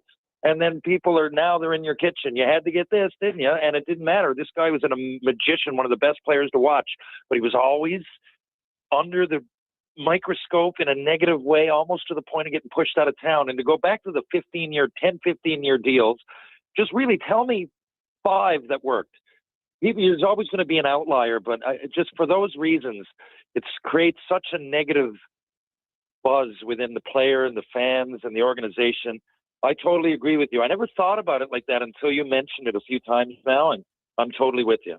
Yeah. A few other things. We got some text coming in, 833-401-1440. Hey, guys, it's good to have TR back for a full show. I'm curious his thoughts on what Jake Wallman can bring to the Oilers. Oh, goodness. I think Wallman, and by the way, is he healthy now? Yeah. Came back, and he's played a game, so... he played one game, and that went all that's all good, right? I didn't read anything about after the game, the injury report or anything. We're cool. Yeah, he was basically what happened to him here. He blocked a shot and it was on his ankle bone. They thought it was like a deep bruise. And then when the swelling went down, turns out that there was a fracture in the bone, and that's what kept him out. And so he's now wearing some extra padding on the ankle for from protection against another shot. Well, I love it because a guy with, I think he's almost 300 games played now. He's solid. He's liked in the room, and they really need it. And a lot of players, a lot of people have been getting on, online. There's some rookies. I think Howard gave one away the other day. I know he's a forward. Regula's back there doing his best. But I just think when you get a guy in, it settles everything down. And we've been kind of waiting for it, right? It's been anticipated for so long. So I think it'll, and on top of the fact that I think he's a fantastic defenseman. So I think it can only be a positive. Yeah. And what about the goaltenders? I don't think that they are going to, I don't think they're going to make a decision on 3. I think they're going to keep 3 here for a bit. And if they do, I don't see Ingram going down, man. I think Ingram stay. He has deserved it. He's earned it. I don't think they're going to send him down. What about you? So what about the goalie? Is it Unger, is it, that I'm just hearing all about? And I look at his stats and they're through the roof. And do you think he'll get a chance this year or no? No, not in NHL. No, I don't see it. Like, he's played 5 games in the American League. It's awesome. He's a 24-year-old goalie. The numbers are great. I will say this, TR. He has played on 4 different teams now this year because he was in the ECHL, and Edmonton had 3 players in the ECHL. They had 2 on their team, and then they had to ship Unger around. So he played 5 games in one team, 4 in another, and 2 on another. His save percentage, 944 on Team B, 944 on Team A, 945 on Team C. So it didn't matter where he played. It was good numbers. Now he goes to the American League. His numbers are actually even better. I know it's a small sample size, but this could be one of those, come out of nowhere stories. It's great to see, but it's 5 games in the AHL. We'll see if he does it for the rest of the season. And I think they want to keep him there for sure. So that's something that they have. But, Calvin Pickard, if you put him on waivers today, the Philadelphia Flyers would claim him, no question in my mind, because they lost Vladar to injury last night. Urson hasn't played well anyway. So I don't think Edmonton would put him on waivers, if they feel they don't want to carry 3 goalies, which they could easily do. Why wouldn't you do it? I would. It's not ideal, but Montreal's doing it. Seattle is doing it. You can carry 3 goalies. It doesn't hurt your cap for the Edmonton Oilers right now. You have an extended break at the Olympics. Then you probably have to sort it out when Henrique is when he comes back healthy. Sure, but until then, why not ride 3 goalies? Oh, 100%, especially at the rate they're going down nowadays, and 3 pretty good goalies in the day and age when they're just hard to come by, and they're in a zone. They're all doing pretty well. The team's playing well. For me, the more rest, the better for guys that are in that position. 3 goalies all the way. Yeah, 100%. There's no rush to go against it. I don't think it's going to hurt them whatsoever. TR, good to have you back, my man. Have yourself a great day, and we'll see you. You coming in next week, Temmont? Is it next week? It's next Friday? It is. We come in. We're in Calgary on the 21st. I get in, and then we play on the 22nd, and we play in Edmonton on the 23rd. I think we're going to stay and watch the Oilers game on the 24th. All right. Well, I will see you there, buddy.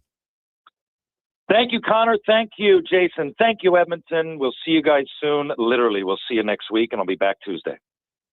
Awesome. There you go. That's Terry Ryan. And hey, congratulations to Jeff the Tendy from Meadowlark. You got the tickets to the Oiler game tonight. Jeff will get a hold of you in a second, but let's get to the Con Man and a Sports 1440 update brought to you by Northgate Buick GMC. Mike and the gang down there, man, hey, they're very good at selling cars. They're also very good at helping out in the community. Tons of initiatives. They fed over 500 families last year and look to do the same again, even more this year. NorthgateGM.com. This is a Sports 1440 update. Game day Oilers hosting the Islanders then at Rogers Place. Puck drop at 7. Pre-game coverage with Andrew Walker, Donovan Paulson, and Landon Ferraro coming up at 6 following the Jason Gregor Show. Elsewhere, you got the Sabres and the Canadians, Flyers in Pittsburgh, Caps host the Sharks, Kraken and Bruins, the Wild up against the Jets, Flames travel to Chicago, and the Maple Leafs in Sin City. In the association, busy night. Suns hosting the Pistons. You got the Celtics in Miami, Spurs in Bucks, Thunder travel to Houston, Warriors up against the Knicks, and the Hawks meet the Trailblazers at 8:30. Lakers hosting the Hornets. Earlier today in the Berlin game, it was the Grizzlies falling to the Magic 118-111. From the CFL, wide receiver Geno Lewis and the Red Blacks reaching a contract extension, keeping him with the club through 2027. Major League Baseball, John Heyman reporting that outfielder Kyle Tucker could have a new home as early as today, adding that any team other than the Jays, Mets, or Dodgers would be a major surprise. And golf world, Sony Open in Hawaii right now. Great start for Canadian Nick Taylor. He's tied atop the leaderboard with Kevin Roy for 8 under par. As for the other Canadians in the field, Adam Svensson is a -3, Taylor Pendrith 1 under, and Corey Connors is even. Coming up in hour 4 of the Jason Gregor Show, we'll be joined by Mark Spector of Rogers Sportsnet and hear another edition of Cam Tate's 2-Minute Warning. I'm Connor Halley. This has been a Sports 1440 update. Sports 1440 in West Edmonton Mall and Wetaskiwin. CKJR is a Stingray radio station. Download the free radio player app and listen wherever you go. Hear ye. Dragon fruit has returned to Booster Juice. Prepare thyself for the legendary alchemy of the Dragon Slayer smoothie. Drink Dragon Booster Mixer and Dragon Booster Ball. Yeah. Does the dragon taste like chicken? Hey, Booster Juice uses only delicious tropical dragon fruit. No dragons are harmed. Get thee to Booster Juice before dragon fruit vanishes once more. Booster Juice, Canadian-born, blending since 1999. Made for some rough roads, but it means trails are now packed and ready for action. Don't miss out on riding adventures this winter with the Ski-Doo from Riverside Honda and Ski-Doo. Work or play with new 2026 Generation 5 models with class-leading design and power. And right now, take advantage of 5.99% financing OAC. Only at Riverside Honda and Ski-Doo. 15 Inglewood Drive in St. Albert. And always at riversidehonda.com. Shop local, shop Canadian. Welcome to Uncommon. Welcome to Subaru. Engineered for Canadian winters, built for real-life confidence. Tackle the ice and snow with Subaru's symmetrical all-wheel drive, delivering the power, control, stability, and grit you need. And when the temperature plummets, you'll cruise in comfort with heated seats and heated steering wheel. All this plus peace of mind with Subaru's top safety pick status for 19 years running. This winter, it's time to get you into a Subaru. Visit Subaru.ca today. Ready for a silly hockey fans. Your partner in power just skated onto the ice. EWEL.ca, the new e-commerce website for electrical wholesalers Edmonton, is ready for the power play 24/7, 365. UL skates to where the puck will be in 5 years. Now that's forward thinking. Killer selection, slamming products from the best brands, and legendary service. Don't sit on the bench. Get your account today at EWEL.ca and win that project. Plug into your partner in power. Get an EWEL.ca account today. Top quality flooring, locally owned, and Canadian products from Beaulieu. Yeah, that's CFI. CFI what? No, CFI, Custom Floors Inc. From free estimate to professional installation, contact Custom Floors Inc. at customfloorsinc.ca.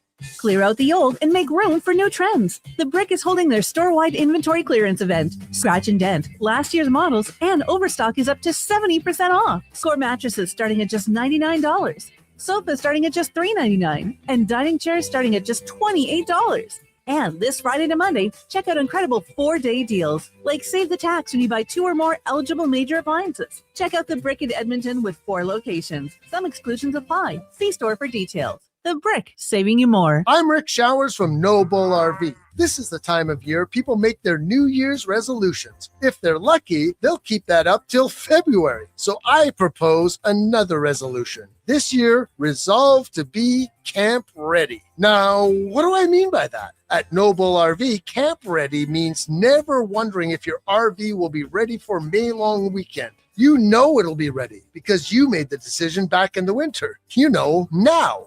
Is Camp Ready something I can get from Noble RV? That's right, Bob. Camp Ready is our 12-month RV maintenance plan. It includes winterization in the fall, startup in the spring, roof assessments every year, and all your scheduled maintenance. So when you want to get to the great outdoors, you already know you're Camp Ready. How do I get to be Camp Ready, Rick? We're starting small, Bob. Just 100 Camp Ready plans are available at No Bull right now.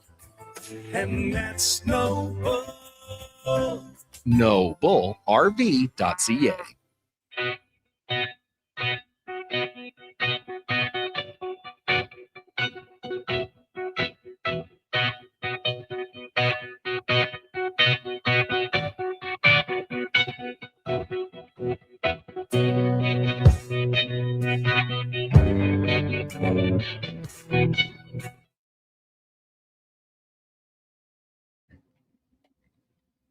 Portions of this hour brought to you by eWell. Get your power play amped up with eWell, supplying the City of Champions and Alberta with quality electrical gear since 1975. eWell.ca is your partner in power. The Jason Gregor Show, the best of Edmonton sports talk and beyond. This is Sports 1440. Presented by PlayAlberta.ca, Alberta's only regulated online gambling website.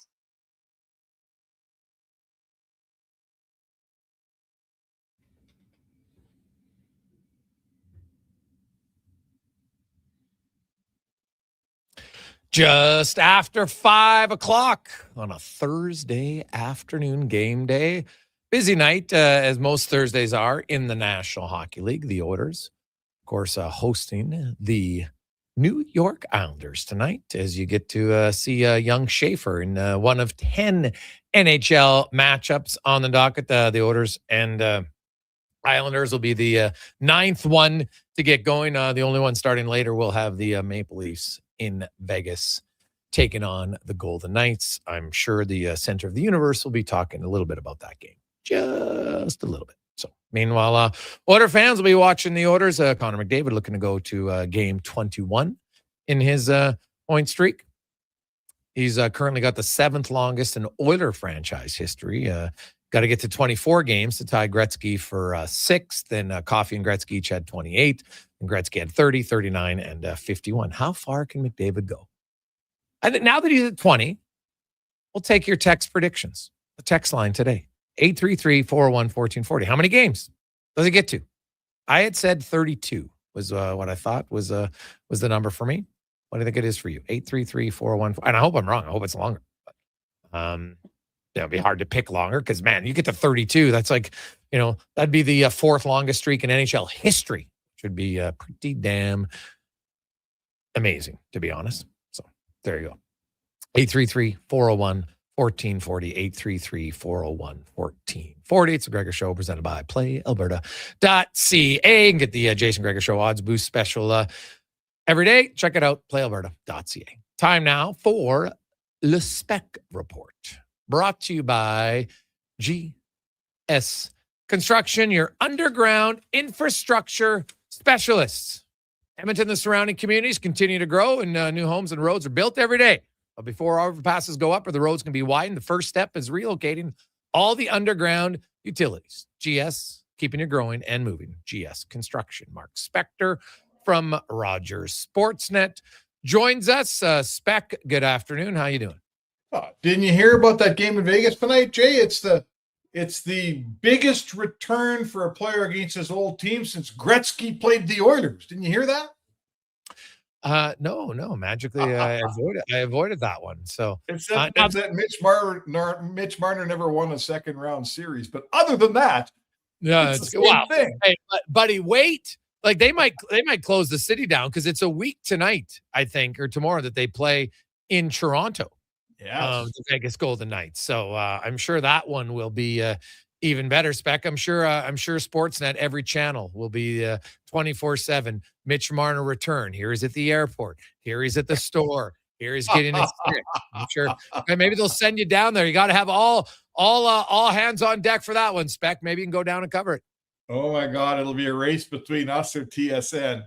Who can make the Western hockey fan gag the most? Oh God, that's true. That'd be a good competition, no question. The Edmonton Oilers, Spec, Connor Ingram's starting in goal tonight, and I know some people. Oh, that means give him one start and then you can send him down. I don't think they're sending him down, and honestly, I see no reason to send Connor Ingram down. I get the waiver wire thing. I don't care. To me, this is pro sports. He's earned it. I keep him. What do you do? Well, I think that I kind of got the feeling that's the way they're leaning too. No one's really telling us, to be honest. Listen, we've beat this up pretty good. It's really not that much about Connor Ingram. It's about Cal Pickard.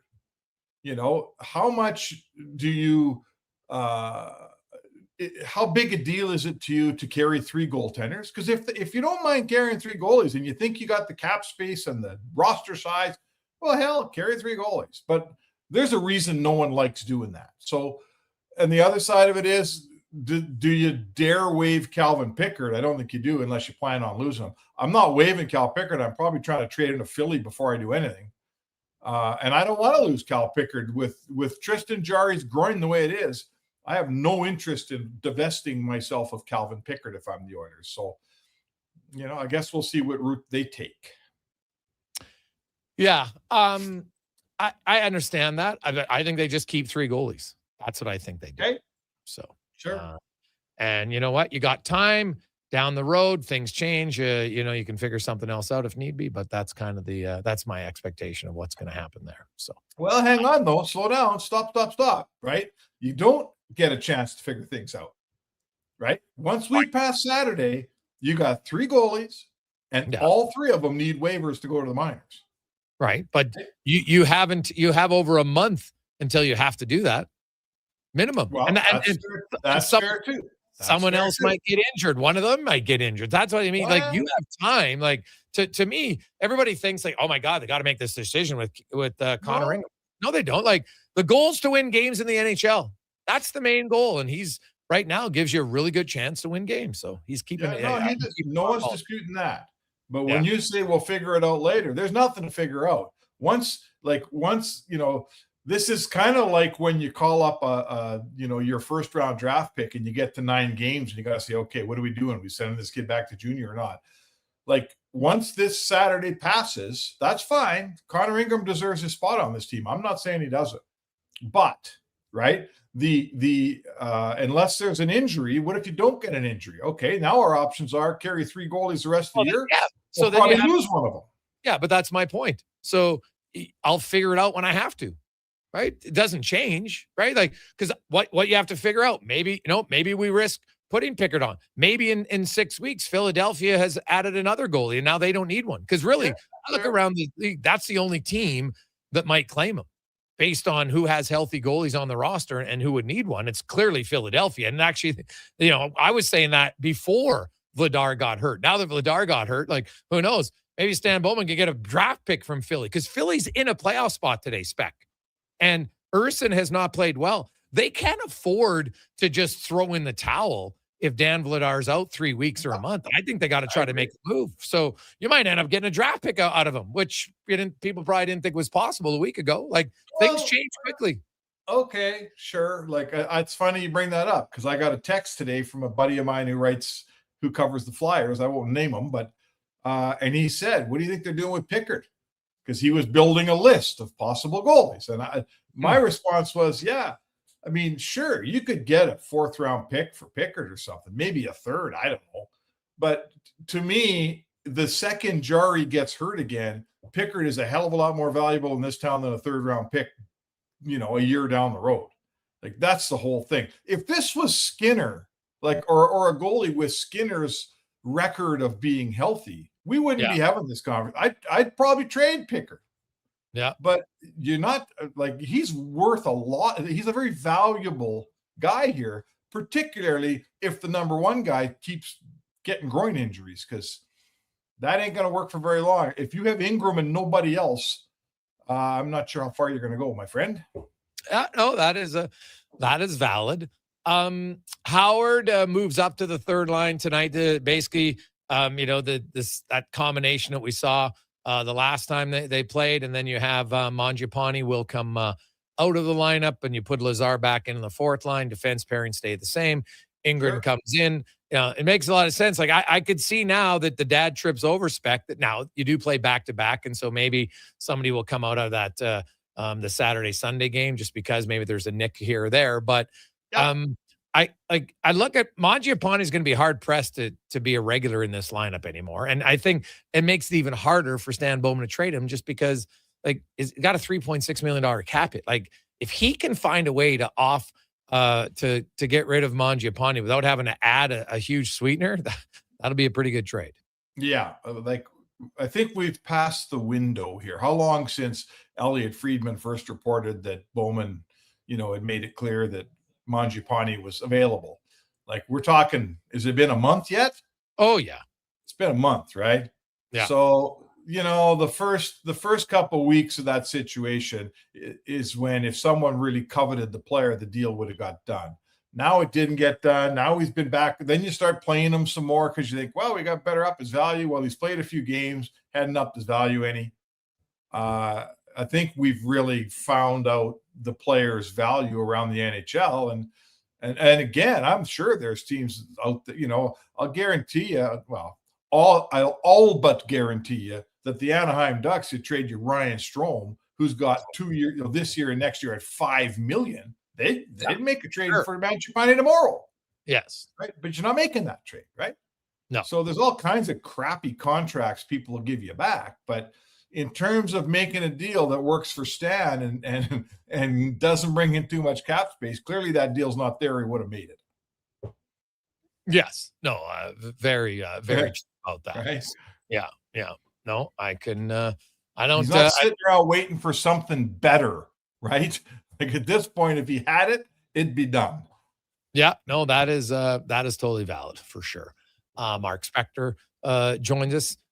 Looking spec at this Islander team. Young Schaefer comes in. I'm excited to see him play. I've watched him on TV a few times, and live is always a little bit better. It's a little bit different. But the thing is, he's great to watch. But the Islanders are exciting to watch. Their goalie's great, but man, they give up a lot of chances. It was looking like second most high danger chances. The Oilers should get some chances tonight. They couldn't really beat Spencer Knight when they got all those chances against Chicago. They got to bury their chances tonight. Yeah, no, that's fair. If this is an Oilers team they've bounced back pretty well after losses. I like their ability to put their game back together when they lose a game. And yes, I agree that they're.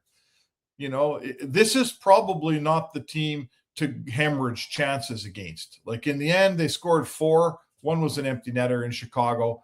The score was probably emblematic of the game. It just didn't unfold the way we thought it would, right? So 4-1, that was probably a 4-1 game. I want to ask you this, though. How about this? We're talking today.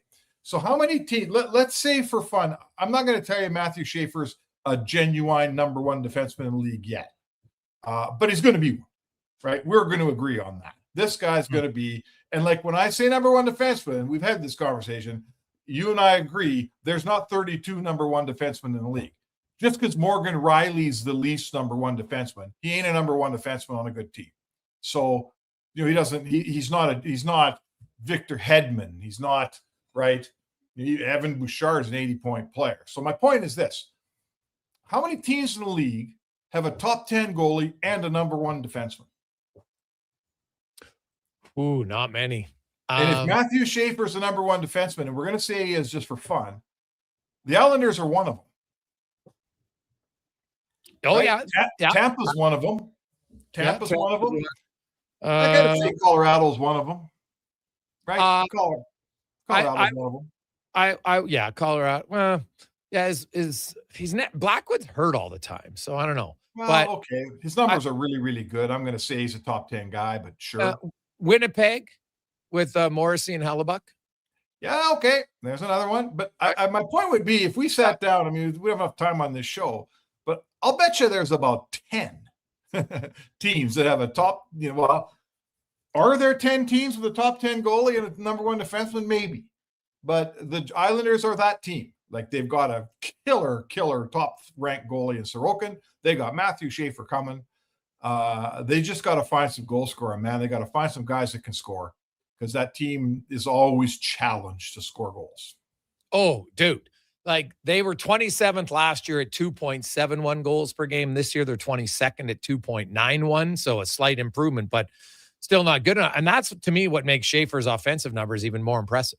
Right? Like when you're an offensive defenseman on a team that doesn't score a lot, like you're not, sometimes guess what? Evan Bouchard, Cale Makar, they get second assists sometimes by not doing a whole bunch. Right. Sure. And there's other days where they make great plays. I'm just saying you get a few kind of cookie assists when you're playing with an elite forward or two. It doesn't matter. I don't care who the defenseman is.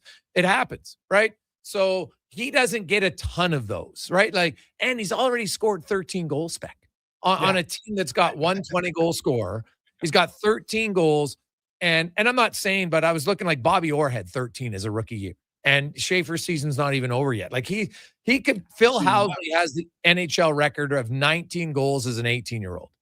right? Most ever as an 18-year-old defenseman. Schaefer needs 6 to tie, 7 to beat him. If he gets 7, then he's only the 4th defenseman who's a rookie ever to score 20 goals. He's on pace to tie the record set by Brian Leach of 23, which would be wild. And Leach wasn't 18 years of age. Like this season that Schaefer has put up, I think people are probably overlooking just how impressive it has been for an 18-year-old defenseman to do it. It's really fun now, like the defenseman that can play today, and he's got good size. He's a lot bigger than Quinn Hughes and Lane Hudson. Oh, much bigger. Yeah, much bigger. But I mean, but still, I came in the league to cover it and stuff at a time when the young players who were all skill, like they were almost frowned upon, and they got beat up and slashed up and everybody abused the hell out of them and half the time knocked their offensive instincts out of them until they were about 26. And then they'd start to come back.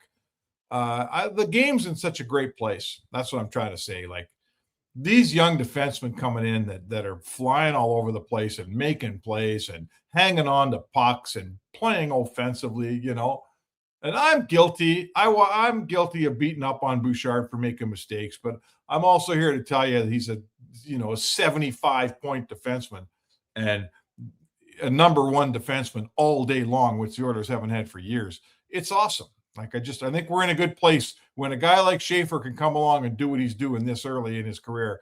I think hockey's in a pretty good spot. Oh, God, yes. No, I think it's fantastic. And then you got Sorokin. Kevin Woodley was on Monday, and he was outlining his numbers like, dude, they are ridiculously good, right? So he is his numbers, like even Rittich has been very good. But you look at his goals saved above expected is like at 18 in Sorokin. And in his last 10 games spec, like the Islanders defense has really started to cave here. In the last 10 games alone, he's at 11.4 goals saved above expected. It's wild. Like that is really hard to do. Mm-hmm. Well, this was the guy we were chucking around earlier this year in the Skinner talks. I guess we were dreaming a little bit, hey? yeah, probably. I mean, the context was, we were saying, do you trade Skinner? And my response was, if you can get me a guy like Sorokin, I'll trade Skinner all day long. Never did I suggest it would be a 1-for-1, but listen, you're the Islanders. You got building blocks now. I think Sorokin signed for like 5 more years too. So you got a top 5 goalie in a league signed, nice and young. You got Schaefer on the back end, obviously in control for the next 10 years. They got something, they got something there. They're building the right way. And you can find some goals, right? They can find some goals out there in free agency and making trades and stuff. They'll find goals, but if they do, watch out because the Isles are going to be good again. Well, yeah, they got to get some offense, man. Like they really do. And the problem is, Spec, how are they going to get it? Right? Like, how they're going to get it? They need to have another bad season. Like Schaefer was unreal for them to win, and it's awesome. But they need to have another bad season because the best place to get a true offensive forward is the top. Sure. That's just a reality. Like, how else? Like, who do the Islanders have that you can trade that's going to get you that guy? Right? Like, it's hard. So that's the challenge they're in now is they got this guy, Schaefer. He's unreal. But now, I will say, I love the trade they made with Colorado. So, you know what? And I don't know if he'll be a number 1, but they've got some young guys who maybe, but that's going to be their challenge now is how do we go get a true, like, big-time offensive guy? I like Bo Horvat. He's not a big-time offensive player. Matt Barzal, that 80-point season is looking like the outlier right now. It is. For Matt Barzal, right? So I don't know how they're going to find the offense. It's probably going to have to be by committee, and that's a hard way to win. Listen, there's so much timing. Like I've always said, Jay, rebuilds are easy. To start a rebuild is easy. Any fool can trade away whatever good players you have, can, ice a team that gets a couple of high draft picks. Like that's easy, man. The hard part is controlling the speed of the rebuild, not getting caught in it forever. Or in the Islanders' case, okay, so you're telling me you think they need another high draft pick, and that's a fair assessment. I hear what you're saying. Mm-hmm. Guess what? a team's probably too good to get another high draft pick. Yeah. They got good enough players. They got a goalie that can get you in the playoffs darn near by himself. You got Schaefer. You got some good players there. They're not going to get another really high draft pick. Like, that's just reality. They're a playoff team at this point. So, what's plan B? If plan A was we're going to get one more high pick, well, we're just turning the page to plan B, man. And that's why rebuilds are hard, because to control the speed of them either way, sometimes they last 14 years like they have in Buffalo. And maybe the Islanders could have used one more crappy year, but I don't think they're going to get it. No, I don't expect. That's why I'm saying it's a challenge. So how do you do it, right? Like you hope for it, but it's hard. That's all I'm saying. It's the hardest thing to go acquire. Like, who is the last big time offensive player who's been traded? Yeah, like there's always a Patrick Laine floating around, but that's not always the answer, man. Sure, you got to try to find a way to get someone's got to score, and it's not easy. I guess free agency for sure. And the island is a decent destination. Guys like living in New York. So clearly free agency is the start of it. But I agree with you. It's not easy. That's why only a few teams win, man. And most of those teams that win, you build a huge base and then you augment it through free agency. I think we all know that. Edmonton was the same. All of Edmonton's best guys were guys they drafted and developed, and then you add Hymans, and then you add, guys like that, Ekholm, and now you got a team. I'm not sure there's enough there yet for the Islanders that they've built that they can start augmenting through free agency and stuff. We'll have to see. Yeah. No, it's no question. The other thing for the Edmonton Oilers spec is they're knock on wood, they're pretty healthy right now. But Ryan Nugent-Hopkins game 998 tonight. Then he'll be in Vancouver. His family's close. They're going for 999, and then they're coming back for a quick turnaround for game 1000 on Sunday night. Yeah, it's going to be fun. It was interesting. Like, Connor McDavid really perked up, and I thought and we're going to play his answer here in a bit, but he just mentioned how, like, this game, actually, he's really looking forward to it. He goes, the games kind of turn into games. It's a little bit of a long season. The Oilers are in a tough stretch right now, but having that Nugent-Hopkins game, like, I think the players all know, like, kind of the importance of it. It's rare for any player to play 1,000 games for one organization, right? That doesn't happen very often. And it's never happened in Edmonton where a guy played his first 1,000 games in the NHL as a member of the Oilers. Kevin Lowe came back to get his game 1,000, but not his first 1,000s. And Nugent-Hopkins is obviously going to break that record next season at 1,038 games. But I think this means a lot to his teammates as much as it does to Nugent-Hopkins. Nugent is really well liked, like, because he's a good guy, and he's how would I say? I asked Sam Gagne. I got a piece I'm writing too. It'll be up tomorrow on Sportsnet.ca. And I asked Sam Gagne, so how come Nuge stayed here when all you guys came and ended up leaving and either traded or left by yourself or whatever? And he goes, he's such a low maintenance guy that when you look around and you want to make a change and you want to make an improvement and you want to change things, he says, you never looked at Nugent-Hopkins, because he's low maintenance. He's a good player. He just shut his mouth and helped you win every night. So he said, maybe that's why he stayed there the whole time. So, I don't know what to tell you. We've all got a chance to watch him play every night. And I guarantee you our appreciation of Ryan Nugent-Hopkins is far greater than the guy who's watching the Islanders or the Rangers, because you got to watch him play all the time. And I'll finish on this. Jay, remember Ryan Smith? Remember how many goals the Oilers used to score that wouldn't have got – Smitty never got a point on him, but if he hadn't been in front of the net doing his thing, the puck never would have gone in, right? Mm-hmm. Well, how many power play goals get scored in Edmonton now over the last 7 years where Nuge makes the right play, it goes tic-tac-toe and it's in the net and he never sees a point on it, but that goal never gets scored if Nugent-Hopkins doesn't just do the smart thing with a puck. And, that's just who he is. He's a guy said to me in the dressing room today, he says, when he gets the puck, everyone on the bench exhales because we know he'll do the right thing. I thought that's a pretty good description. Yeah. Oh, it's a low maintenance, I think, is true. And, just a solid player, not a superstar, but a solid player, but, and maybe a bit underappreciated, because I was looking at it, like, he's He's got a very good chance to get to 1,000 points in his career. I fully expect him to get to 1,000 points in his career. And you get to 1,000 points in your career, man. Like Draisaitl was only the 103rd player ever to do it. Now there'll be other guys because there's more active players that'll get there before Nugent Hopkins, but he'll be in the top 120 of all time in points when it's all said and done. Yeah. Not bad, right? Just, if you look back at his draft, Landeskog went second. Nikita Kucherov went in the second round. Nugent Hopkins has played the most games of anybody in his draft year, and I think he's fourth in scoring. So I guess what I'm trying to say to you is, we can quibble. You should have picked him, could have picked that guy. I like this guy the better, whatever.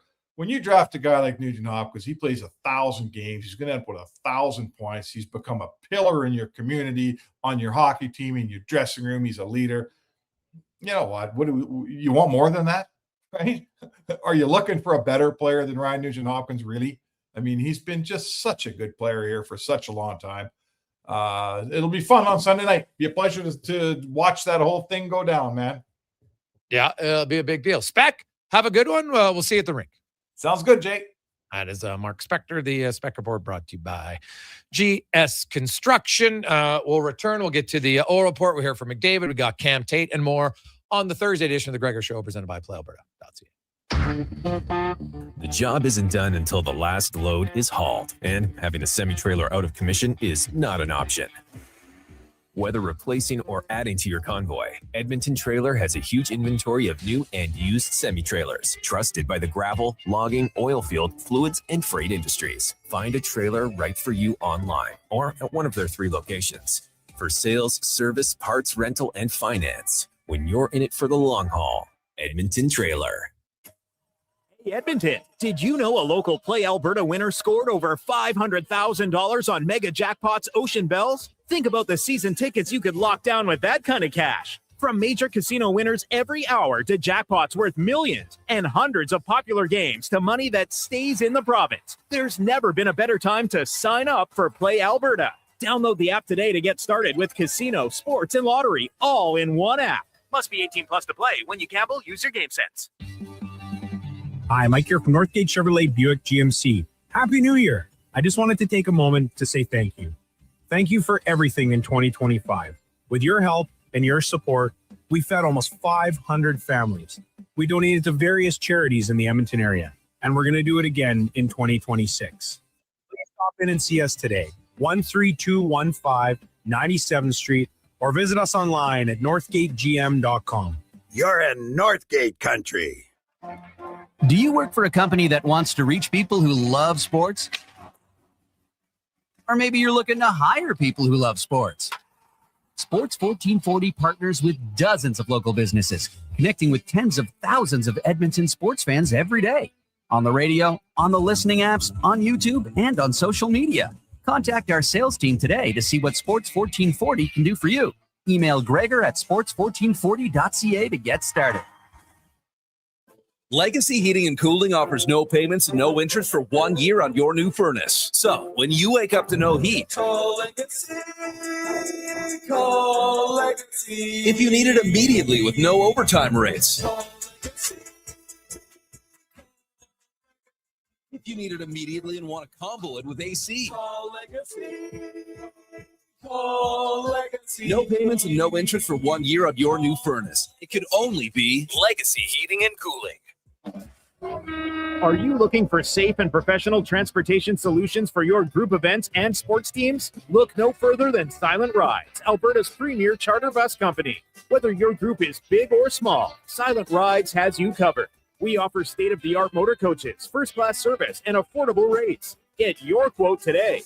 For more information and to request a quote, contact sales at 877-748-0991 or visit silentrides.ca. I'm Rick Showers from No Bull RV. This is the time of year people make their New Year's resolutions. If they're lucky, they'll keep that up till February. So I propose another resolution. This year, resolve to be camp ready. Now, what do I mean by that? At No Bull RV, camp ready means never wondering if your RV will be ready for May long weekend. You know it'll be ready because you made the decision back in the winter. You know now. Is Camp Ready something I can get from Noble RV? That's right, Bob. Camp Ready is our 12-month RV maintenance plan. It includes winterization in the fall, startup in the spring, roof assessments every year, and all your scheduled maintenance. So when you want to get to the great outdoors, you already know you're Camp Ready. How do I get to be Camp Ready, Rick? We're starting small, Bob. Just 100 Camp Ready plans are available at No Bull right now. And that's no bull. NobleRV.ca.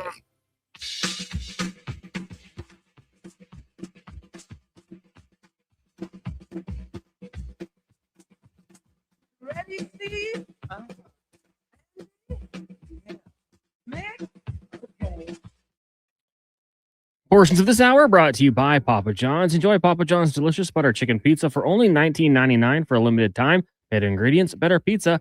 Papa John's. Order at papajohns.ca or on the Papa John's app. This is Sports 1440, where Edmonton talks sports. On YouTube, Facebook, and X. Here's Jason Gregor. Brought to you by playalberta.ca.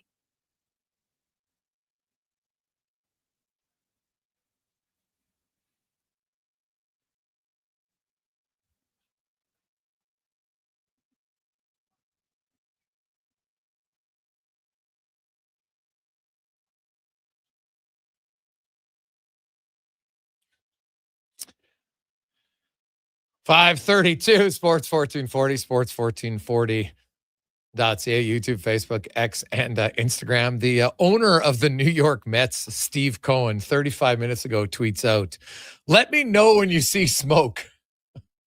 What is he? Is this like some sort of, is this like is he trying to refer to Kyle Tucker as the Pope? Like, whew, jeez, it's a big one. It is a funny joke, though. I get what he's trying to say there. So is that, do you think that means he knows his team's getting him cons? Or does that mean he's like, we're not getting him? It's gotta, I don't know. I think it means they're getting him. Yeah. That's what I think. Yeah. That's actually a good little tweet. So pretty good, pretty funny. Thanks. Stewie pointed that out to us. Attaboy. Stewie, thanks for that one. Appreciate it. 533 833-401-1440, 833-401-1440. Gregor Show. The Pittsburgh Penguins say that the Philadelphia Flyers, now it was actually a nice goal. It wasn't the goalie's fault on that one, but the Flyers give up an early goal. And I'm wondering, is Stan Bowman on the phone as we speak? Hello, Philly. Are you listening? Do you need a goalie? What are they interested in? Because they've got Urson and they called up Kolosov. So we'll see. But yeah, Urson has now. Who knows? Maybe if Vladar's gone, all of a sudden Urson plays better. But he has not played very well at all for the Flyers, and the Flyers are right in it. Right, like they've been one of those surprise teams. Dan Vladar has played great. Like, you want to talk about one of the best free agent signings of the summer, maybe the most impactful for a team. Has there been a free agent signing more impactful for a team than Dan Vladar and the Philadelphia Flyers? Right, like, you'd be hard pressed. Like, they're right in the mix. Now, the problem is now they're starting to fall out. And the thing about, what's crazy about the Flyers is, like, you could go 3 weeks and have a bad 3 weeks, and you could end up in the basement with the Rangers. And again, Philly's one of those teams. I don't think that'd be the worst thing. Like, there's some teams that could really use top 5 pick, man. Quite a few of them. So because it's so close, the last month of the season just might be crazy to see, how some teams, oh, geez, they were, they're going to pick 10th, and then suddenly, boom, they're down. And there, Urson gave up another long shot. Now it's 2-0. So somebody should have picked the Penguins to win tonight. That'd have been a good one at playalberta.ca. Let's hear from Connor McDavid here right now in the old report, brought to you by Go Auto. As McDavid just talked about, usually players, they like to focus on the game ahead of time, but Ryan Nugent-Hopkins, because the Oilers, tomorrow's a travel day, and then they play in Vancouver on Saturday, and then they're home, and there's no availability. This was really kind of the last time to get to talk to McDavid in Edmonton and his teammates about Nugent-Hopkins, right? I guess you could do it post-game again, but depending on what happens in the game, usually you kind of focus on it. And so we'll get here's McDavid just talking about the upcoming 1,000th game for Ryan Nugent-Hopkins. Excited about it, really. It's a long year with a lot of similar days, and Sunday will be an exciting day for our organization, for Nuge and his family. Really, really looking forward to it. a group of you guys that have been together for a long time. How special is that to kind of like share a career almost with, Ryan, Darnell, and Leon and those guys? Yeah, it's been a special group to be a part of. Been played every single game here in Edmonton with those guys. A lot of ways we grew up together, learning this league, figuring this league out. So to see Nuge, reach that milestone all here in Edmonton, speaks to his loyalty here in Edmonton and how much he, likes the city, likes the fans, likes the organization. So big credit to him. Does he have any big brother tendencies, being a little bit older than the other three when you guys came? That's a good question. Yeah, I mean, Nuge likes to pick on guys here and there. But I guess that would be his only tendency. But no, he's an unbelievable guy. Great teammate. Again, a guy I can't say enough good things about. If there was one part of his game that you'd want in yours, what is it? That's a good question. I would say just he's a great passer. One, kind of just his completeness. His whole 200-foot game. He's kind of a Swiss Army knife. You can put him out there in any situation and feel good about it, and that's a great trait to have. Yeah, 100% it is. And congrats. That's a pretty big deal. Hey, Greggs, I'm curious, do you know how many different players Nugent Hopkins has played with on the Edmonton Oilers? Yeah, it wouldn't be that hard to find out, actually. I can do it fairly quickly. Because if you look at it, in that time, Nugent Hopkins, of course, has played the most games, 997 games, and he has had, if you look at it, players who have played even just one game, there have been 201 skaters in that period of time. Then you throw in the goalies that he's played with, which is, I'm going to say at least 17. I'm going to guess that. Just a random number out of the top of my head because they've had a lot of goalies in that time. I guess 17. I was way low. It's 24. So 24. So 224 teammates because he's one of them. Now, some of them are only a game or two, right? So obviously there's not a lot of guys that you got to know very often. But man, just look at the goaltending names that Nugent Hopkins has played with in that time. Cam Talbot, Stuart Skinner, Koskinen, Devin Dubnyk, Mike Smith, Ben Scrivens, Calvin Pickard, Nikolai Habibulin, Jack Campbell, Victor Fast, Lauren Brossoit, 28 games, Anders Nilsson, 26 games, Ilya Brizgalov, 20 games, Richard Bachman, 10 games. So there's 14 goalies played at least 10 games.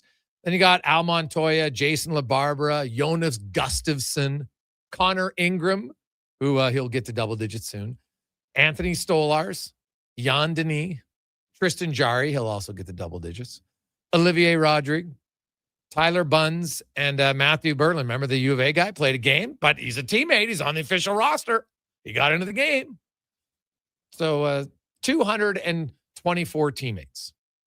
Not to mention, look at all the coaches. And Nuge actually had a little joke about that early on. Yeah, you know what? There's been a lot of coaches around during his tenure as a member of the Edmonton Oilers. So, and not even just head coaches, but God, if we got into the assistant coaches, but if you just look at head coaches since Nugent Hopkins has been here from 2011, 2012, so that'd be Tom Rennie, Ralph Kruger, Dallas Aikens, Todd Nelson, Todd McClellan, Ken Hitchcock, Dave Tippett, Jay Woodcroft, Chris Knobloch.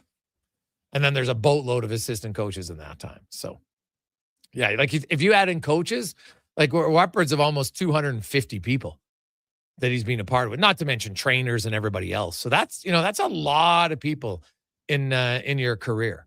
So, hey, Greggs, what about Pat Quinn? No, Pat Quinn's last year was the 2009-2010 season.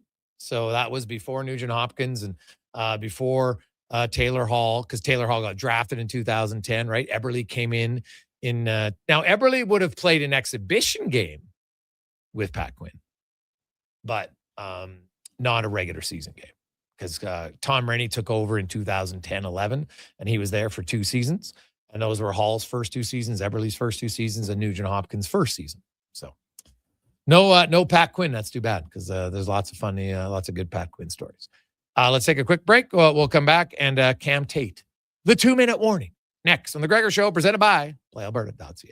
Come for Canada's largest trade shows, the biggest names in entertainment, exhilarating sporting events, and more. And stay for the experience at the Edmonton Expo Centre. Looking for the perfect place to host your next big event? From trade shows to galas, meetings, and concerts, the Edmonton Expo Centre has the space, event expertise, and service to make your next event unforgettable. With over 522,000 square feet of flexible event space, in-house catering, and operational expertise, they bring your biggest vision to life. Learn more at EdmontonExpoCenter.com today. The new double cheesy melt at McDonald's. We're talking 2 juicy, mouth-watering 100% Canadian beef patties, 2 slices of cheesy goodness, with even more melty, cheesy sauce on top. Topped with pickles, then crispy and grilled onions. The way it all comes together, you don't just eat it, you melt into it. The double cheesy melt, only at McDonald's. For a limited time only at participating McDonald's restaurants in Canada. Hey, sports fans, we've got a clear choice for you. At Crystal Glass, we provide customers with the perfect glass for any job. From home to auto and even commercial, installation or repairs, we're your team. Call 310-GLASS or visit crystalglass.ca. Crystal Glass. Just think, Kevin Karius has been covering Edmonton sports since before TikTok, Twitter, texting, and the Titanic. We may have made that last one up. Check out Karius in the mornings on Sports 1440. Your game, your station. Clear out the old and make room for new trends. The Brick is holding their store-wide inventory clearance event. Scratch and dent, last year's models, and overstock is up to 70% off. Score mattresses starting at just $99, sofas starting at just $399, and dining chairs starting at just $28. And this Friday to Monday, check out incredible 4-day deals, like save the tax when you buy 2 or more eligible major appliances. Check out The Brick in Edmonton with 4 locations. Some exclusions apply. See you in store for details. The Brick, saving you more. The job isn't done until the last load is hauled, and having a semi-trailer out of commission is not an option. Whether replacing or adding to your convoy, Edmonton Trailer has a huge inventory of new and used semi-trailers, trusted by the gravel, logging, oil field, fluids, and freight industries. Find a trailer right for you online or at one of their 3 locations. For sales, service, parts, rental, and finance, when you're in it for the long haul, Edmonton Trailer.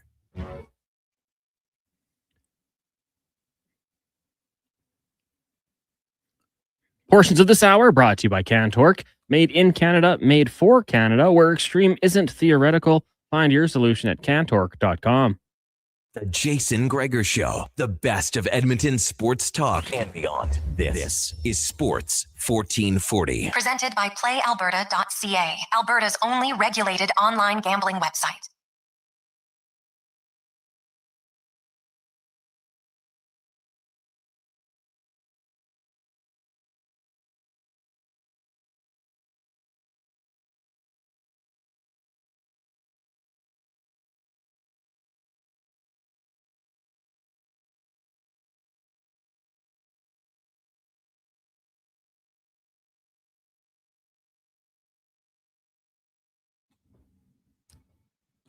.544. Gregor, Con, or Highline Sports 1440. I'm just going to say, Cons, right now, the bubble has burst. Philadelphia Flyers. It was a great first 47 games, but man, they're getting pumped tonight, and it's not even their goalie. Goalie's actually playing well, but I just think the reality is slowly catching up to the Philadelphia Flyers. I'm just going to say that right now. Unfortunately, Flyer fans, I don't see it happening. I think the bubble has been burst. Now, let's get to, we'll get to Chris Novak in a second, but first we're going to get to the 2-minute warning brought to you by Legacy Heating and Cooling. Home of the no payments, no interest for 1 year on your furnace. Stay warm all winter. LegacyHeating.ca. Cam Tate, longtime journalist in town. Of course, Cam, born with cerebral palsy. Cam in a wheelchair. Has never let him slow him down. 45 years in the biz. It's unreal, that old fossil. Doing well, and he's always wanted to be in radio, and now he is. The wonders of technology, the 2-minute warning, Cam's words come to life. We're dedicating this week's 2-minute warning to the legacy of John Short, who loved covering minor sports. John passed away 2 years ago. Since 1964, Minor Hockey Week has been the heartbeat of Edmonton. What started on those drafty outdoor sheets has turned into a world record tradition. But it's never been about just crowning a champ. It's about the pure, unadulterated fun of the game. It's about character, teammates who become family, and making sure every kid in this city, no matter their story, gets a fair shake at the puck. And that every player is on the ice. In fact, volunteers sit in the stands to make sure, darn sure, every player on every team has one shift, every period. You know, they say you can't go home again, but Canadian youth hockey is sure trying. It's finally heading back to its roots. According to Hockey Canada's latest report, player retention is sitting at over 90%. That's a number we haven't seen since 2011. And the secret? For the little ones in U7 and U9, they've pretty much tossed the scoreboards into the snow. It's all about puck touches and big smiles, not the standings. Now, full disclosure, once the kids hit the competitive streams, that fun comes with a hefty price tag. A Royal Bank RBC in Canada released a report in June of 2024 said, "We're talking an average of $4,400 a child. And if you've got a teenager in the elite leagues, you're looking at $7,000, easy." Between the gear and the gas, it starts to feel like a second job for mom and dad.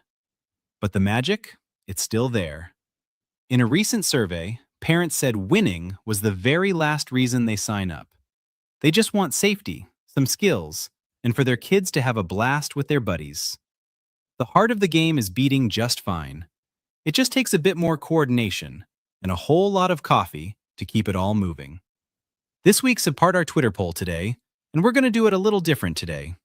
We're going to keep it open, overnight. And, as my grade 12 English teacher Mrs. Kachuk used to say, we'll review tomorrow. Minor Hockey Week was established in the mid-1960s to promote fun. Do you think today fun is a tournament priority? Please vote at Cam Tate 2-minute warning, Gregor, Hallie, Kruger. Who's still mad at me for insisting he give to a hardware store to get me a left-handed monkey wrench? Me, Pater, Sports. 1440, Page. I look at, good luck to all the teams that are heading into the final.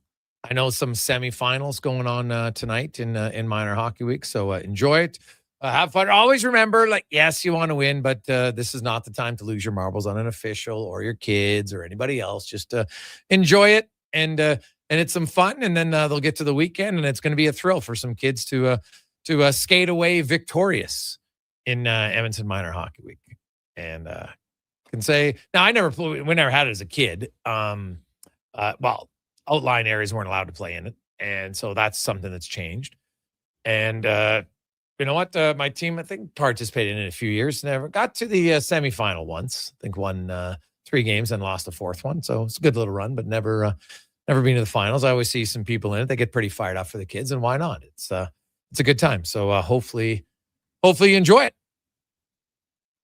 Now let's hear from Chris Knobloch.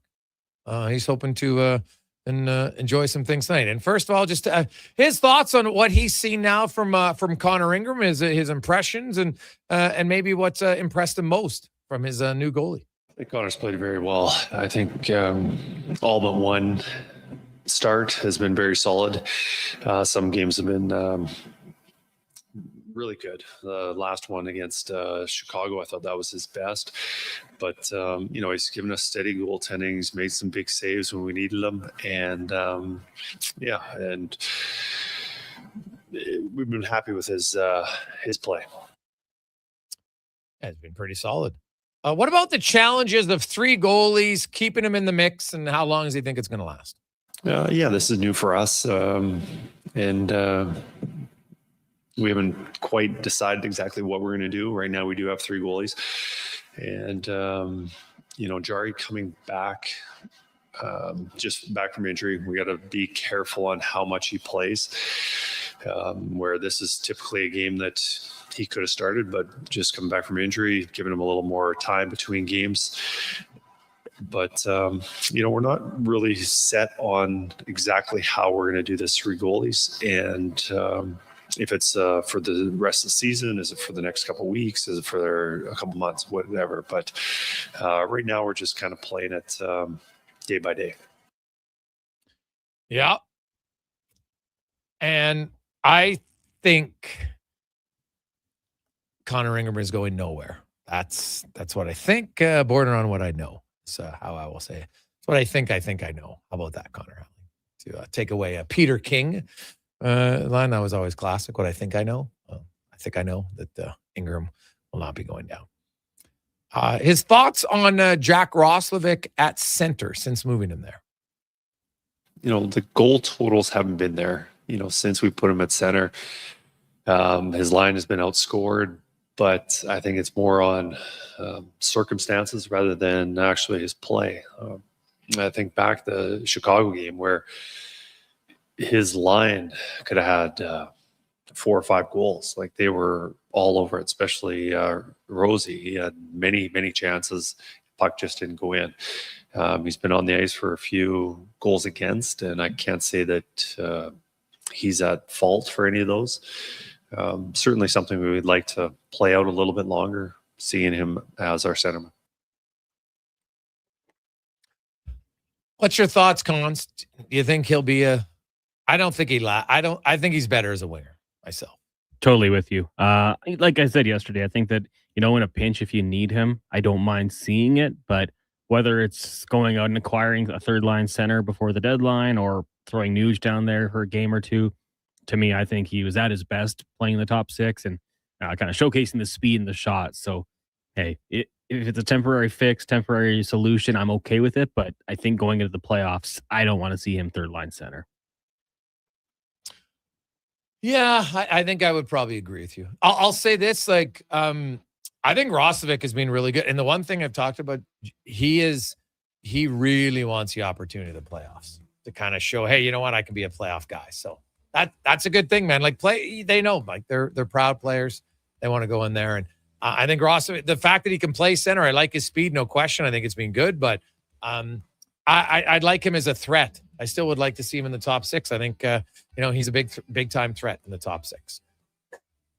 Oilers, Islanders, pregame show coming up next. Walker and Paulson on behalf of Declan Cougar, Connor Halley, I'm Jason Gregor. Have yourselves a lovely Thursday evening. Can McDavid get to 21? Can the Oilers get back to a tie with Vegas? We'll find out. We'll discuss it all tomorrow. Let's get to the Con Man of Sports 1440 update brought to you by Loca. You're thinking on eating. You want to eat healthy. You don't know how to do it? Well, guess what? Go to loca.meals.ca. They'll deliver it right to your door. Healthy, chef-crafted meals. Meals.loca.ca. Good night. This is the Sports 1440 update. It's game day with the Islanders in town. Puck drop just after 7 o'clock down at Rogers Place. Pre-game coverage with Andrew Walker, Donovan Paulson, and Landon Ferraro coming up next year on Sports 1440. A couple games underway. Right now, 6 minutes left in the first period. Sabres up on the Canadiens 2-1 after 20 minutes. The Penguins have a 2-0 lead over the Flyers. Sharks and Caps are scoreless, and the Canucks trail the Blue Jackets 1-0. Later this evening, the Bruins will host the Kraken. Jets in Minnesota. Flames taking on the Blackhawks. Got the Mammoth and the Stars, and the Maple Leafs in Finn City. In the association, a few games underway. Pistons trail the Suns 42-30 in the second. In the first, Heat up on the Celtics 27-9. And it's early, but the Rockets trail the Thunder 14-11. Later tonight, Spurs and Bucks, Jazz and Dallas, Warriors host the Knicks, and the Lakers taking on the Hornets. Earlier today in Berlin, it was the Magic over the Grizz 118-111. From the CFL, a wide-out Geno Lewis and the Ottawa Redblacks agreeing to a contract extension to keep him in Ottawa through 2027, and John Heyman of the New York Post reporting that star free agent outfielder Kyle Tucker could have a new home as soon as today, adding that any team other than the Jays, Mets, or Dodgers would be a major surprise, and that the Sony Open in Hawaii, great start for Canadian Nick Taylor. He's currently tied atop the leaderboard 8 under par with Kevin Roy. As for the other Canadians in the field, Adam Svensson 3 under, Taylor Pendrick -1, and Corey Connors is even. Coming up next year on Sports 1440, pre-game coverage with Andrew Walker. I'm Connor Halley. This has been a Sports 1440 update. This is Sports 1440.